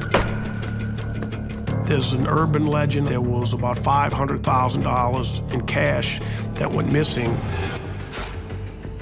Maybe he got upset, lost his temper, went back over there and killed her. The truth will be revealed. Whoever went to these elaborate extremes to make this woman disappear wanted her gone and never to be seen again. Every day in North America, dozens of people are murdered.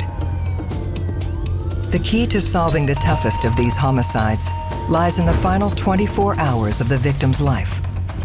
To crack the case, detectives must reconstruct that critical timeline. The minutes and hours containing evidence that can help unlock the mystery and catch the killer.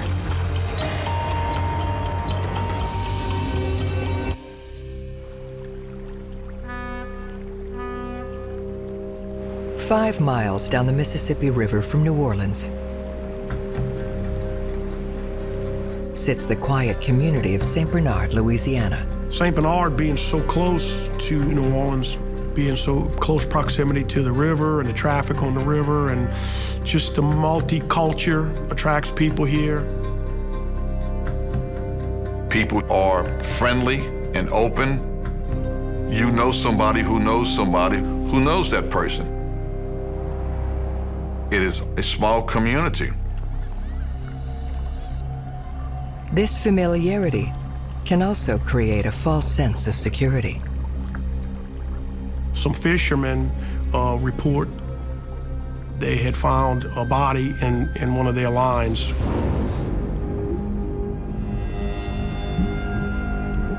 A female wrapped in some sort of chains.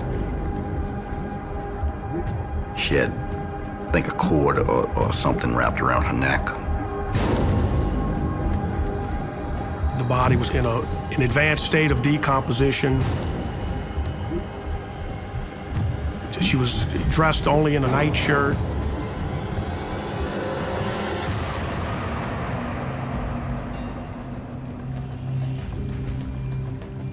After an extensive check of medical records and some identification of her jewelry, they were able to positively identify her. She's named as 61-year-old Dorothy Thompson. She'd been missing for about 3 weeks prior to that. But at the time, police weren't able to go forward with it. They could not continue their investigation. Dorothy's murder remains a mystery for 18 years, until St. Bernard natives, Colonel John Doran and Lieutenant Mark Jackson decide to take it on.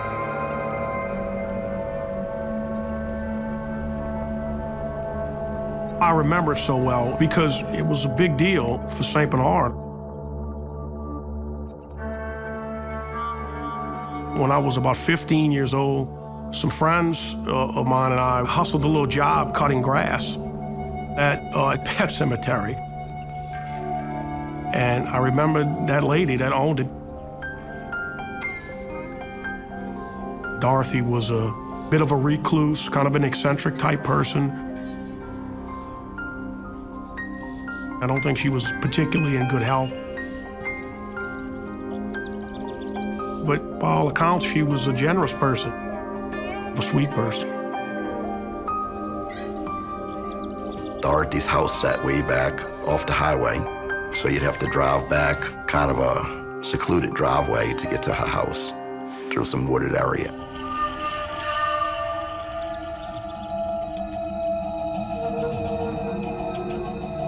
They had pet tombstones across the whole front of the property. They had birds, cats, dogs, all sorts of animals. Any animal you could think of was buried in that pet cemetery. Back when I was young, the word around the community was that it was like a haunted house. People would go down there and say they seen ghosts and stuff like that around the property.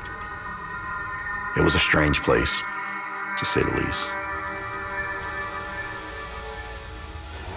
Almost everybody in St. Bernard Parish knew about the pet cemetery. When we dug through the case file, we didn't have a lot left because when we reopened the case, it was a few years after Hurricane Katrina. St. Bernard was devastated by Hurricane Katrina. Before the storm, they had evidence. They had the chains that she was wrapped in. They had the cord that she had wrapped around her neck. All that was lost. So it was kind of starting from scratch. One of the few salvageable documents is Dorothy's autopsy report. The coroner ruled that it was a probable asphyxia or suffocation. Well, she either died from being strangled or from that plastic bag being placed over her head where she couldn't breathe. So it could have been a combination of the two. Asphyxiation is a method to inflict your anger and frustration at this person while they're dying. That indicates that there's some personal involvement and that there was some anger by the alleged perpetrator.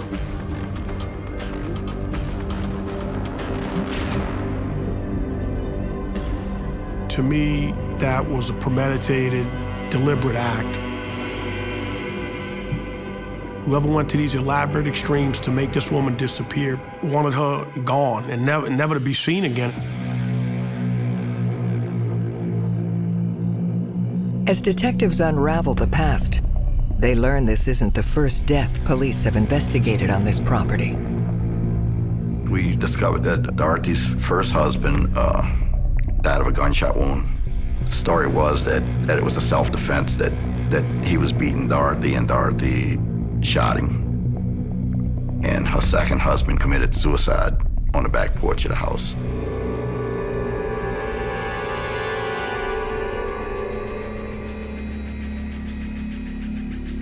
The gruesome nature of these incidents leave police wondering if there's a connection. When you have some history in the family of someone else that may have been murdered, you start thinking that maybe there's something going on in this family. Are there family issues? Are there control issues? Are there property issues? When you think there's something suspicious here, you have to do an awful lot of research into learning your victim. You're often looking for the one person you can ask questions of that gives context or gives information that's relatively unbiased. They begin to reconstruct Dorothy's timeline, aiming to identify the people she interacted with in her final 24 hours. The first thing we did when we reopened it is establish the timeline. That's the very first thing I had to do to piece it back together. You have to find out when was the last time this person was seen or heard from, and who were they with.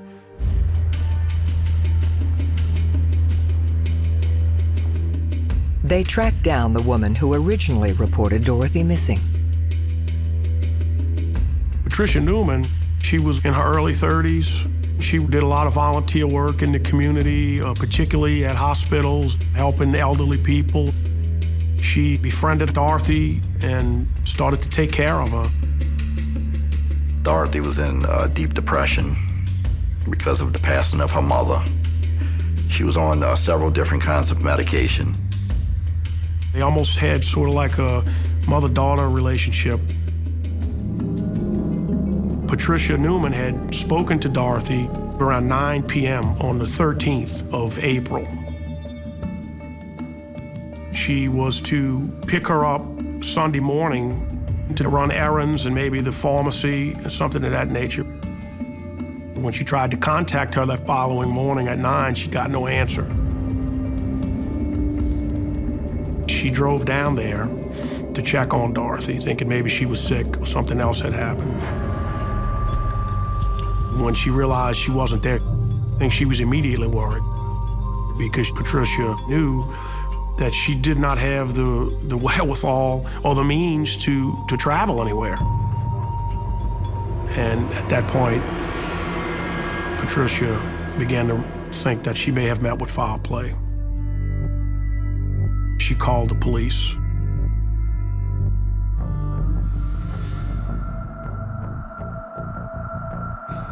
Police got there and searched the house with no signs of Dorothy being there. They found a half a glass of wine. Not much else really to go on other than no Dorothy.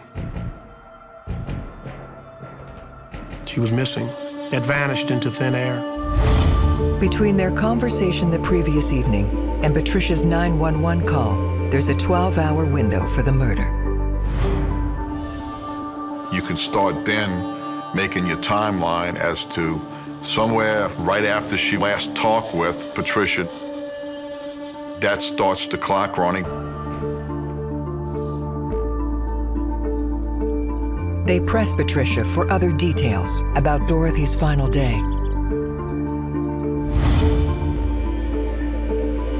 It looks like she went to a bank to cash a check. They discover she was not alone. She was with a handyman.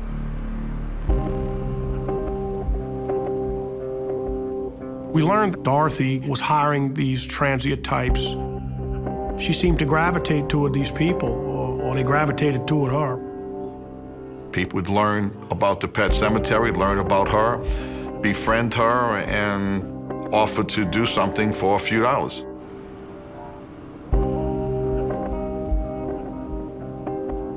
The timeline shows that he may have been the last person that was with Dorothy Thompson before she disappeared. Locating the last person to see the deceased alive is necessary because at that point you can establish things like where she was last seen, when she was last seen, what was going on in her world at the time. A key detail about her transaction at the bank stands out. She paid him $100. In 1985, $100 would have been a lot of money. I don't think we made that for cutting grass the entire summer over there. She was willing to pay him $100 to do handiwork. So it could give motive. It could give an indication that she has plenty of money. Employing transients is a dangerous game because you have no idea what those people have done in their past. They may be convicted killers, and now they're working in your backyard and they're potentially casing your house out. She had hired a handyman on the 12th. The day after she hires him, she disappears. So immediately, he became a person of interest.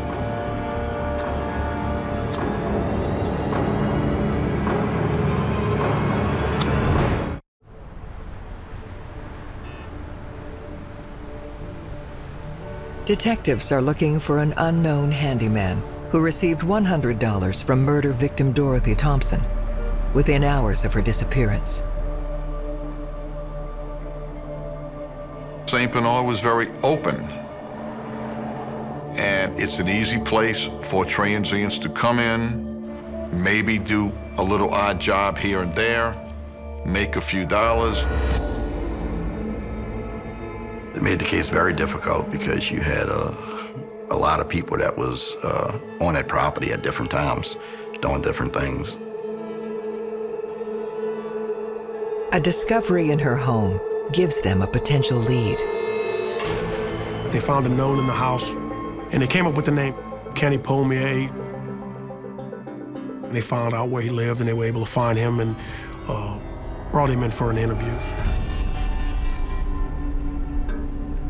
He was cooperative. He was forthcoming. Kenny admits to being the man Dorothy paid $100. He told him that he had answered an ad in the paper about cutting the grass and doing some repairs around that house. He said he had gone to the bank with her. He brought her to, I think, a grocery store, then brought her home around 4 p.m. And that was it, and that's the last time he saw her. And they knew that Patricia Newman had called Dorothy around 9 p.m. that night. For Pommier to be the killer, he must have returned to the house after that phone call. But it was kind of hard to track down where he was at the time that Dorothy disappeared.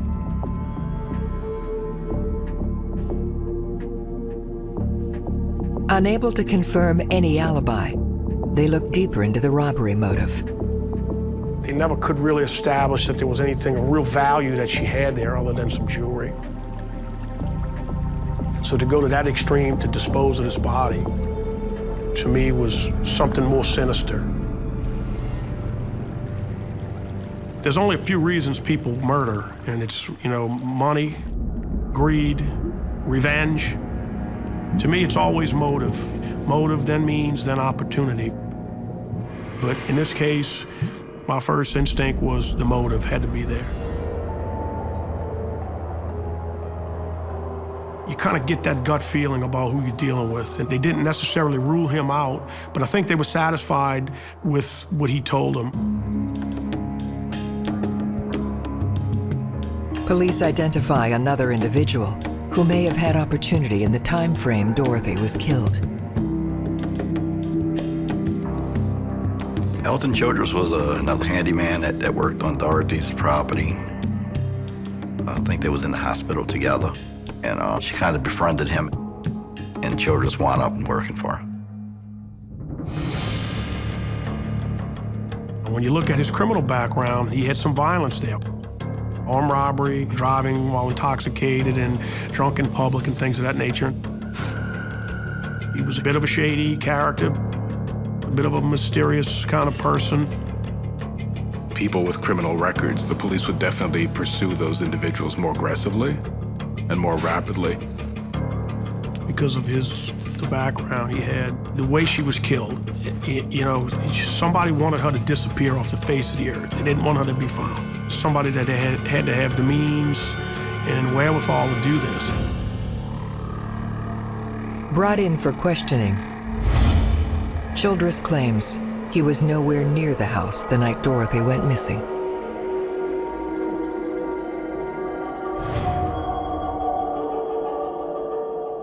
He really had no solid alibis.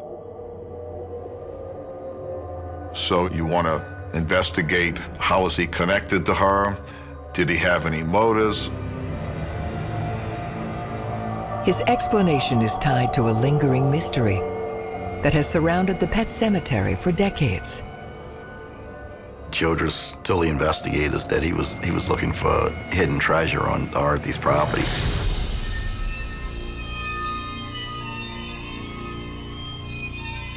He had heard the rumors from the local people down there that there was treasure buried. There's an urban legend, I guess.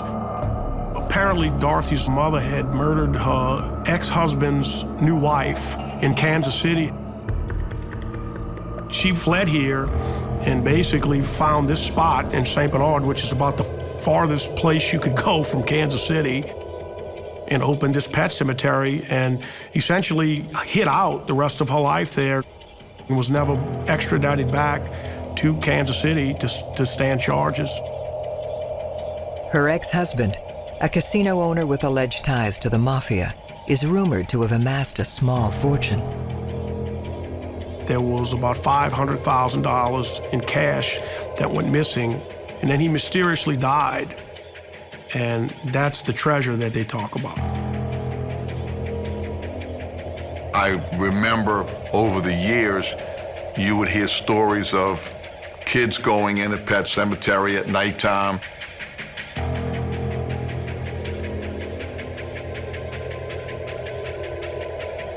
Back when we was young, we believed it. Everybody in the community believed it.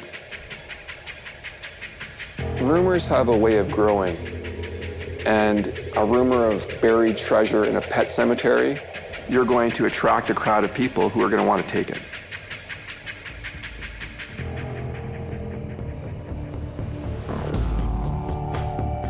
It seemed like Childress spent most of his time searching for the treasure, digging up the pet graves and not doing much work at all. His motive could have been that he just got frustrated, he got upset, that he couldn't find the hidden treasure anywhere, and went back over there and lost his temper and killed her. It throws up a red flag, but then also you gotta wade through it and ask, why would Childress tell an investigator that he was looking for hidden treasure? So you gotta look at it both ways. Is he being honest, or did he just slip up and tell you something? Remaining adamant, Childress goes on to accuse Dorothy's caregiver. When Childress was interviewed, he said that Patricia Newman had motive to do this.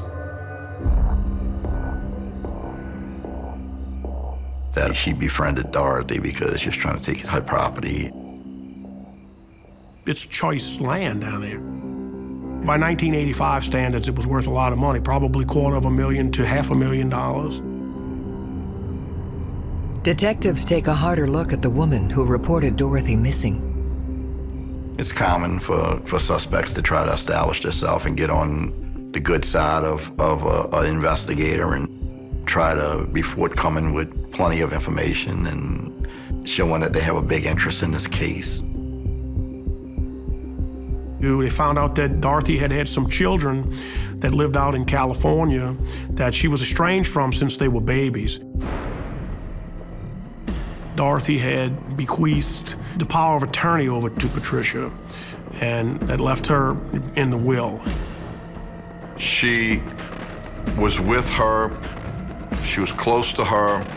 She was one of the individuals who could have benefited if Miss Thompson passed away. Miss Newman may have had some motive for Miss Thompson's death.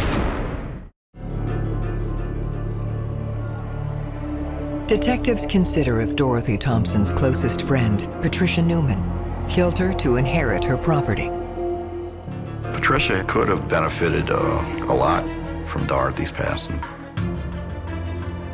She befriended Dorothy. Dorothy had all the trust in her, and she knew a lot about Dorothy and what Dorothy owned at the time. They revisit Patricia's story regarding Dorothy's disappearance.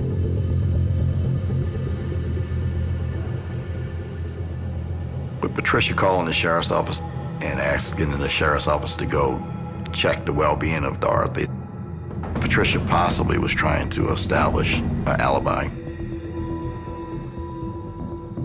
Her calling the police might very well be her way of trying to cast suspicion on somebody else and to clear herself. This, in turn, raises questions about the crime scene.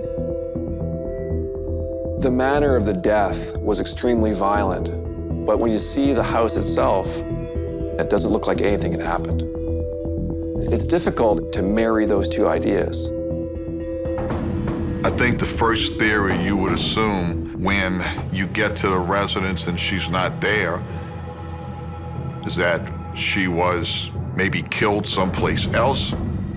Maybe she was kidnapped. But it's a common thing for a perpetrator to stage a scene to make it seem like nothing happened.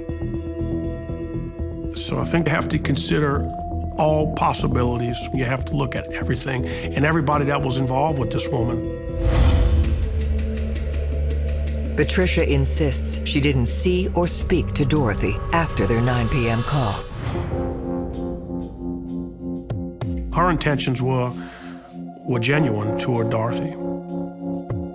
She said she didn't even want the land. She was just trying to do the right thing for Dorothy Thompson. The one thing left to consider is if Patricia was physically capable of the crime. When the body was found in the river in black plastic and when pounds and pounds of change wrapped around her, I don't know that Patricia would have had the ability to do that. We're talking about being transported miles away from her residence and then dumped in the river. So Patricia was completely ruled out. She goes on to suggest yet another potential culprit. Patricia Newman believed that the Nodiers were involved in Dorothy's disappearance and subsequent death.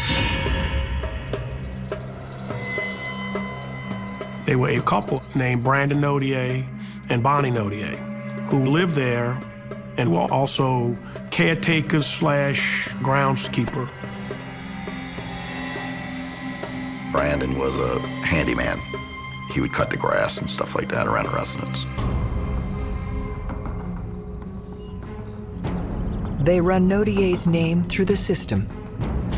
Nodier had a violent past. He had several run-ins with the law. He had some aggravated offenses against him. As Brandon lived on the property, he is automatically on Dorothy's timeline for the window of her disappearance. You want to investigate, did he have any motives? Patricia Newman has said that Mr. Nodier was constantly trying to get Miss Thompson to sign over the property to him. Brandon Nodier wanted that land. He had told people he wanted that land. We learned at some point, Brandon decides that he wants Dorothy to sign a long-term lease for him to operate the property and live there. And apparently she agrees to that. The elderly are prey to many criminals, and they are easily manipulated into signing away their assets or their fortunes. For Nodier, the lease isn't enough. From that point, Brandon Nodier decides that he wants to buy the land. Maybe he was one of those people looking for the hidden treasures.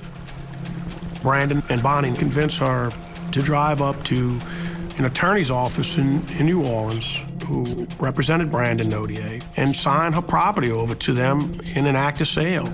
Supposedly they were going to pay her $20,000, pay off an existing loan that was on the property, and give her use of the house, which means she could live there for the rest of her life. Patricia said Dorothy, by all accounts, was not lucid when this happened. She was coerced. At one point, Dorothy realizes that she had been duped because there was no $20,000 in her account. The loan was never paid off, and they were kicking her out of the property. And that's when Patricia Newman becomes involved to help her. What happened was Patricia Newman found out about the property being signed over to Brandon, and she kind of convinced Dorothy to hire an attorney and bring this case to civil court. So Dorothy immediately files a lawsuit against the Nodiers for fraud and illegal act of sale. It looks like it's a good case for Dorothy because she basically had been ripped off. I mean, she was swindled out of the land. So they got a court date set up for a judge to hear the case. But a week prior to the case coming up, that's when Dorothy went missing.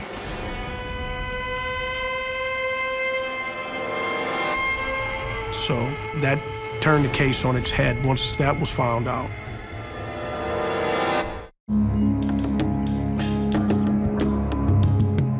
Brandon Nodier has become the latest suspect in the murder of his employer, Dorothy Thompson. When Brandon was interviewed, he said that Patricia Newman had motive to do this. He said she befriended Dorothy because she was trying to take her property. We didn't believe it. The circumstantial details are also against him. Proximity of the lawsuit to the murder is very suspicious, and it would lead investigators to potentially believe that the person who's involved in the lawsuit is involved in the murder.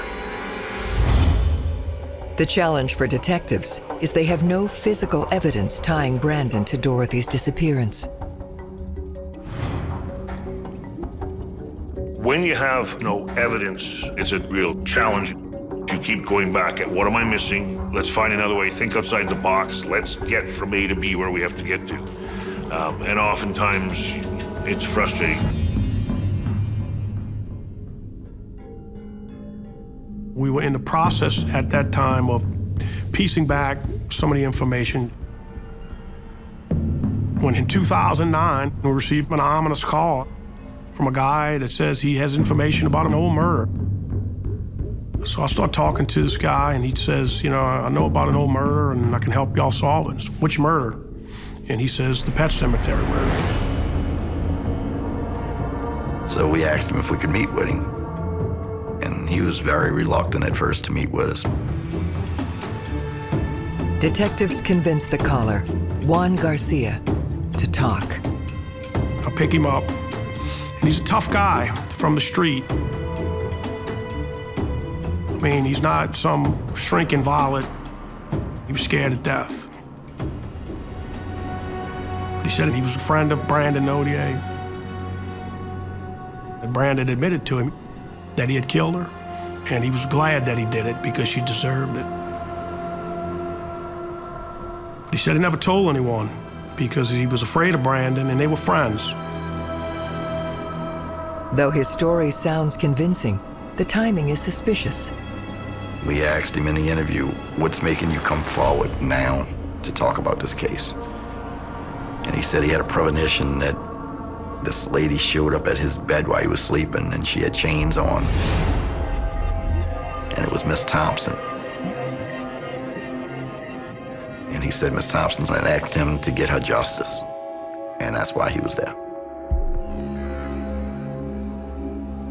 He said all sorts of crazy things. But in addition, he knew things about the case that really, some of it was reported in the paper, but not all of it. But it wasn't quite enough. You have to do the job, and you have to investigate every case, regardless of what it looks like on the surface.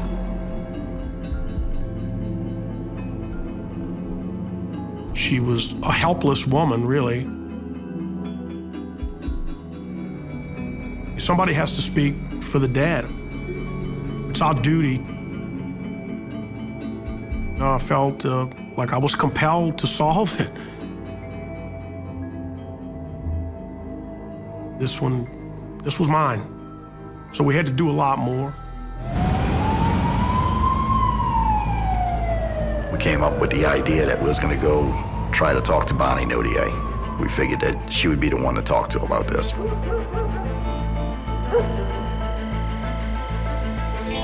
Many years have gone by, and she may need to get this off her chest. They speak to Bonnie while Brandon is away. I told her we had a witness that came forward, and we need to talk to her about it. Said, talk to her attorney. They have nothing to say. We wanted her to go back and tell him that we were close. We were coming for you, buddy. Our intentions were to force him to make a mistake. That was our only shot at it.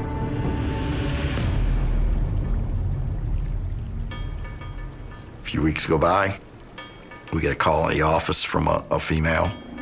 Said her husband's in jail in St. Tammany Parish, and he wants to talk about a homicide. So myself and Colonel Doran went over to St. Tammany and met with an individual in the jail.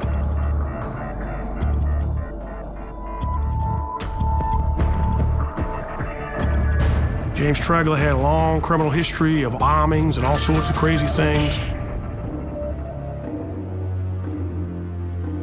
As it turns out, he was a close friend of Brandon, and he worked at the Pet Cemetery with Brandon. He hasn't seen Brandon in 25 years. He says Brandon pays him a visit at the jail after we talked to Brandon's wife. Brandon says the detectives are snooping around. So whatever happened between you and me a long time ago needs to stay between you and I.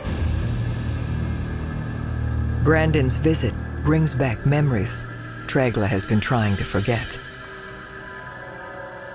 He said back in 1985, he was working with Brandon at the Pet Cemetery. One night, Brandon calls him up out of the blue. He tells him, would you take a ride with me? I need your help with something.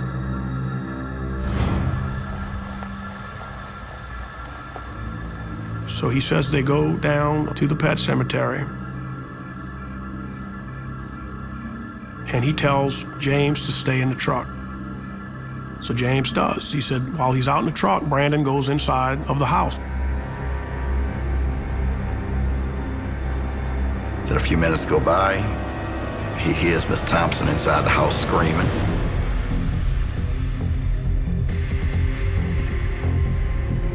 He gets out of the truck and he looks in the door when he sees Brandon on top of Dorothy, choking her with her legs flailing.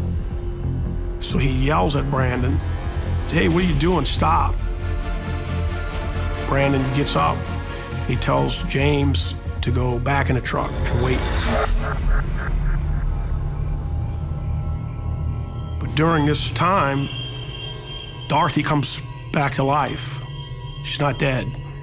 And she starts screaming, and Nodier jumps back on her and begins to choke her again. A little while later, Brandon comes out, says, "Look, you need to help me move the body." Tregla explains Brandon's visit to the prison decades later was no social call. Brandon gives him an ominous message. "I know where your wife lives, and I know what kind of car she drives." And Brandon told Tregla, "If you ever say anything, I'll kill you and your whole family." James Tregla's jailhouse confession has police convinced Brandon Nodier is guilty of killing Dorothy Thompson. Tregla maintained all along that he was an unwitting participant in this crime, that he had no idea what Brandon Nodier was going to do, that he only participated because he was scared to death of Brandon. The word of a convicted criminal is always suspicious. It's always something that police have to check the hard facts and make sure that they validate what the person has said. So you've got motive, you've got opportunity, you've got them both in spades, but you don't have enough to get a conviction. They need to corroborate Tregla's story. Tregla gave us some facts that never was published, some things that nobody else would have known about unless they was at that scene. Particularly with the plastic, the chains. That information was ever publicized back in '85. So everything that he said was verified. Well, the St. Bernard Parish District Attorney's Office put it in front of a grand jury, and they indicted Brandon on a second-degree murder charge. So the next time we seen Brandon, we had an arrest warrant for him. The timeline shows how the events of Dorothy's last day culminated in her violent death.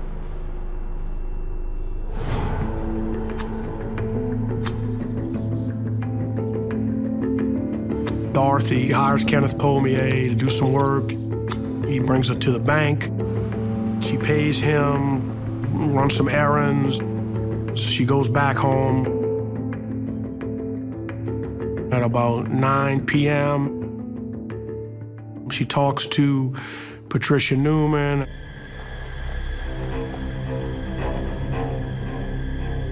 That night, maybe around midnight or so, Nodier arrives at the house with James Tregla.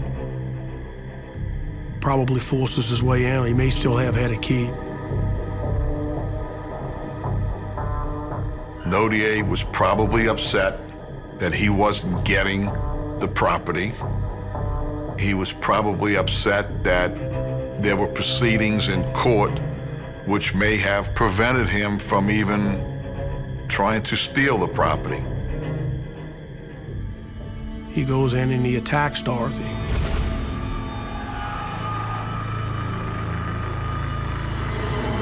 A little while later, they wrapped her in the chains. They put her in the back of his pickup truck. And they drove to the Belle Chase Ferry Landing, which is several miles from the pet cemetery.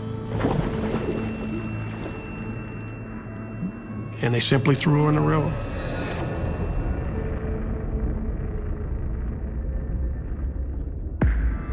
On April 12, 2012, almost 27 years after the crime, Brandon Nodier awaits his fate. At the end of the day, the district attorney made a plea bargain. He pled guilty to manslaughter, which is a lesser charge. But he got up in front of court, he admitted what he had done. to the question of, are you pleading guilty because in fact you are guilty to the killing of Dorothy Thompson? We stood before the judge and said, yes, sir, Your Honor. The plea agreement clearly identifies Nodier as being solely responsible. Tregler had a lawyer, and with his testimony, he was given immunity, and he was never prosecuted. Brandon Nodier is sentenced to 10 years in prison. I don't think he had a guilty conscience. I don't think it weighed on Brandon at all. Because looking at him in court when he pled, he was still really cold. He didn't show no remorse, no nothing. You know, I had mixed feelings because I thought, you know, we were happy that we were able to solve it. I was disappointed that he didn't get more time. I would have preferred to go to trial. He should be in prison for the rest of his life. But we did the best we could. You know, it's just unfortunate that it took so long to get to it, but I felt good about it. One element of Dorothy's story remains a mystery. The hidden treasure. No one's ever found anything in there. People still search for that money down there. More than likely the money had been spent. That's just my guess. Or someone found it. Well, we'll never know now.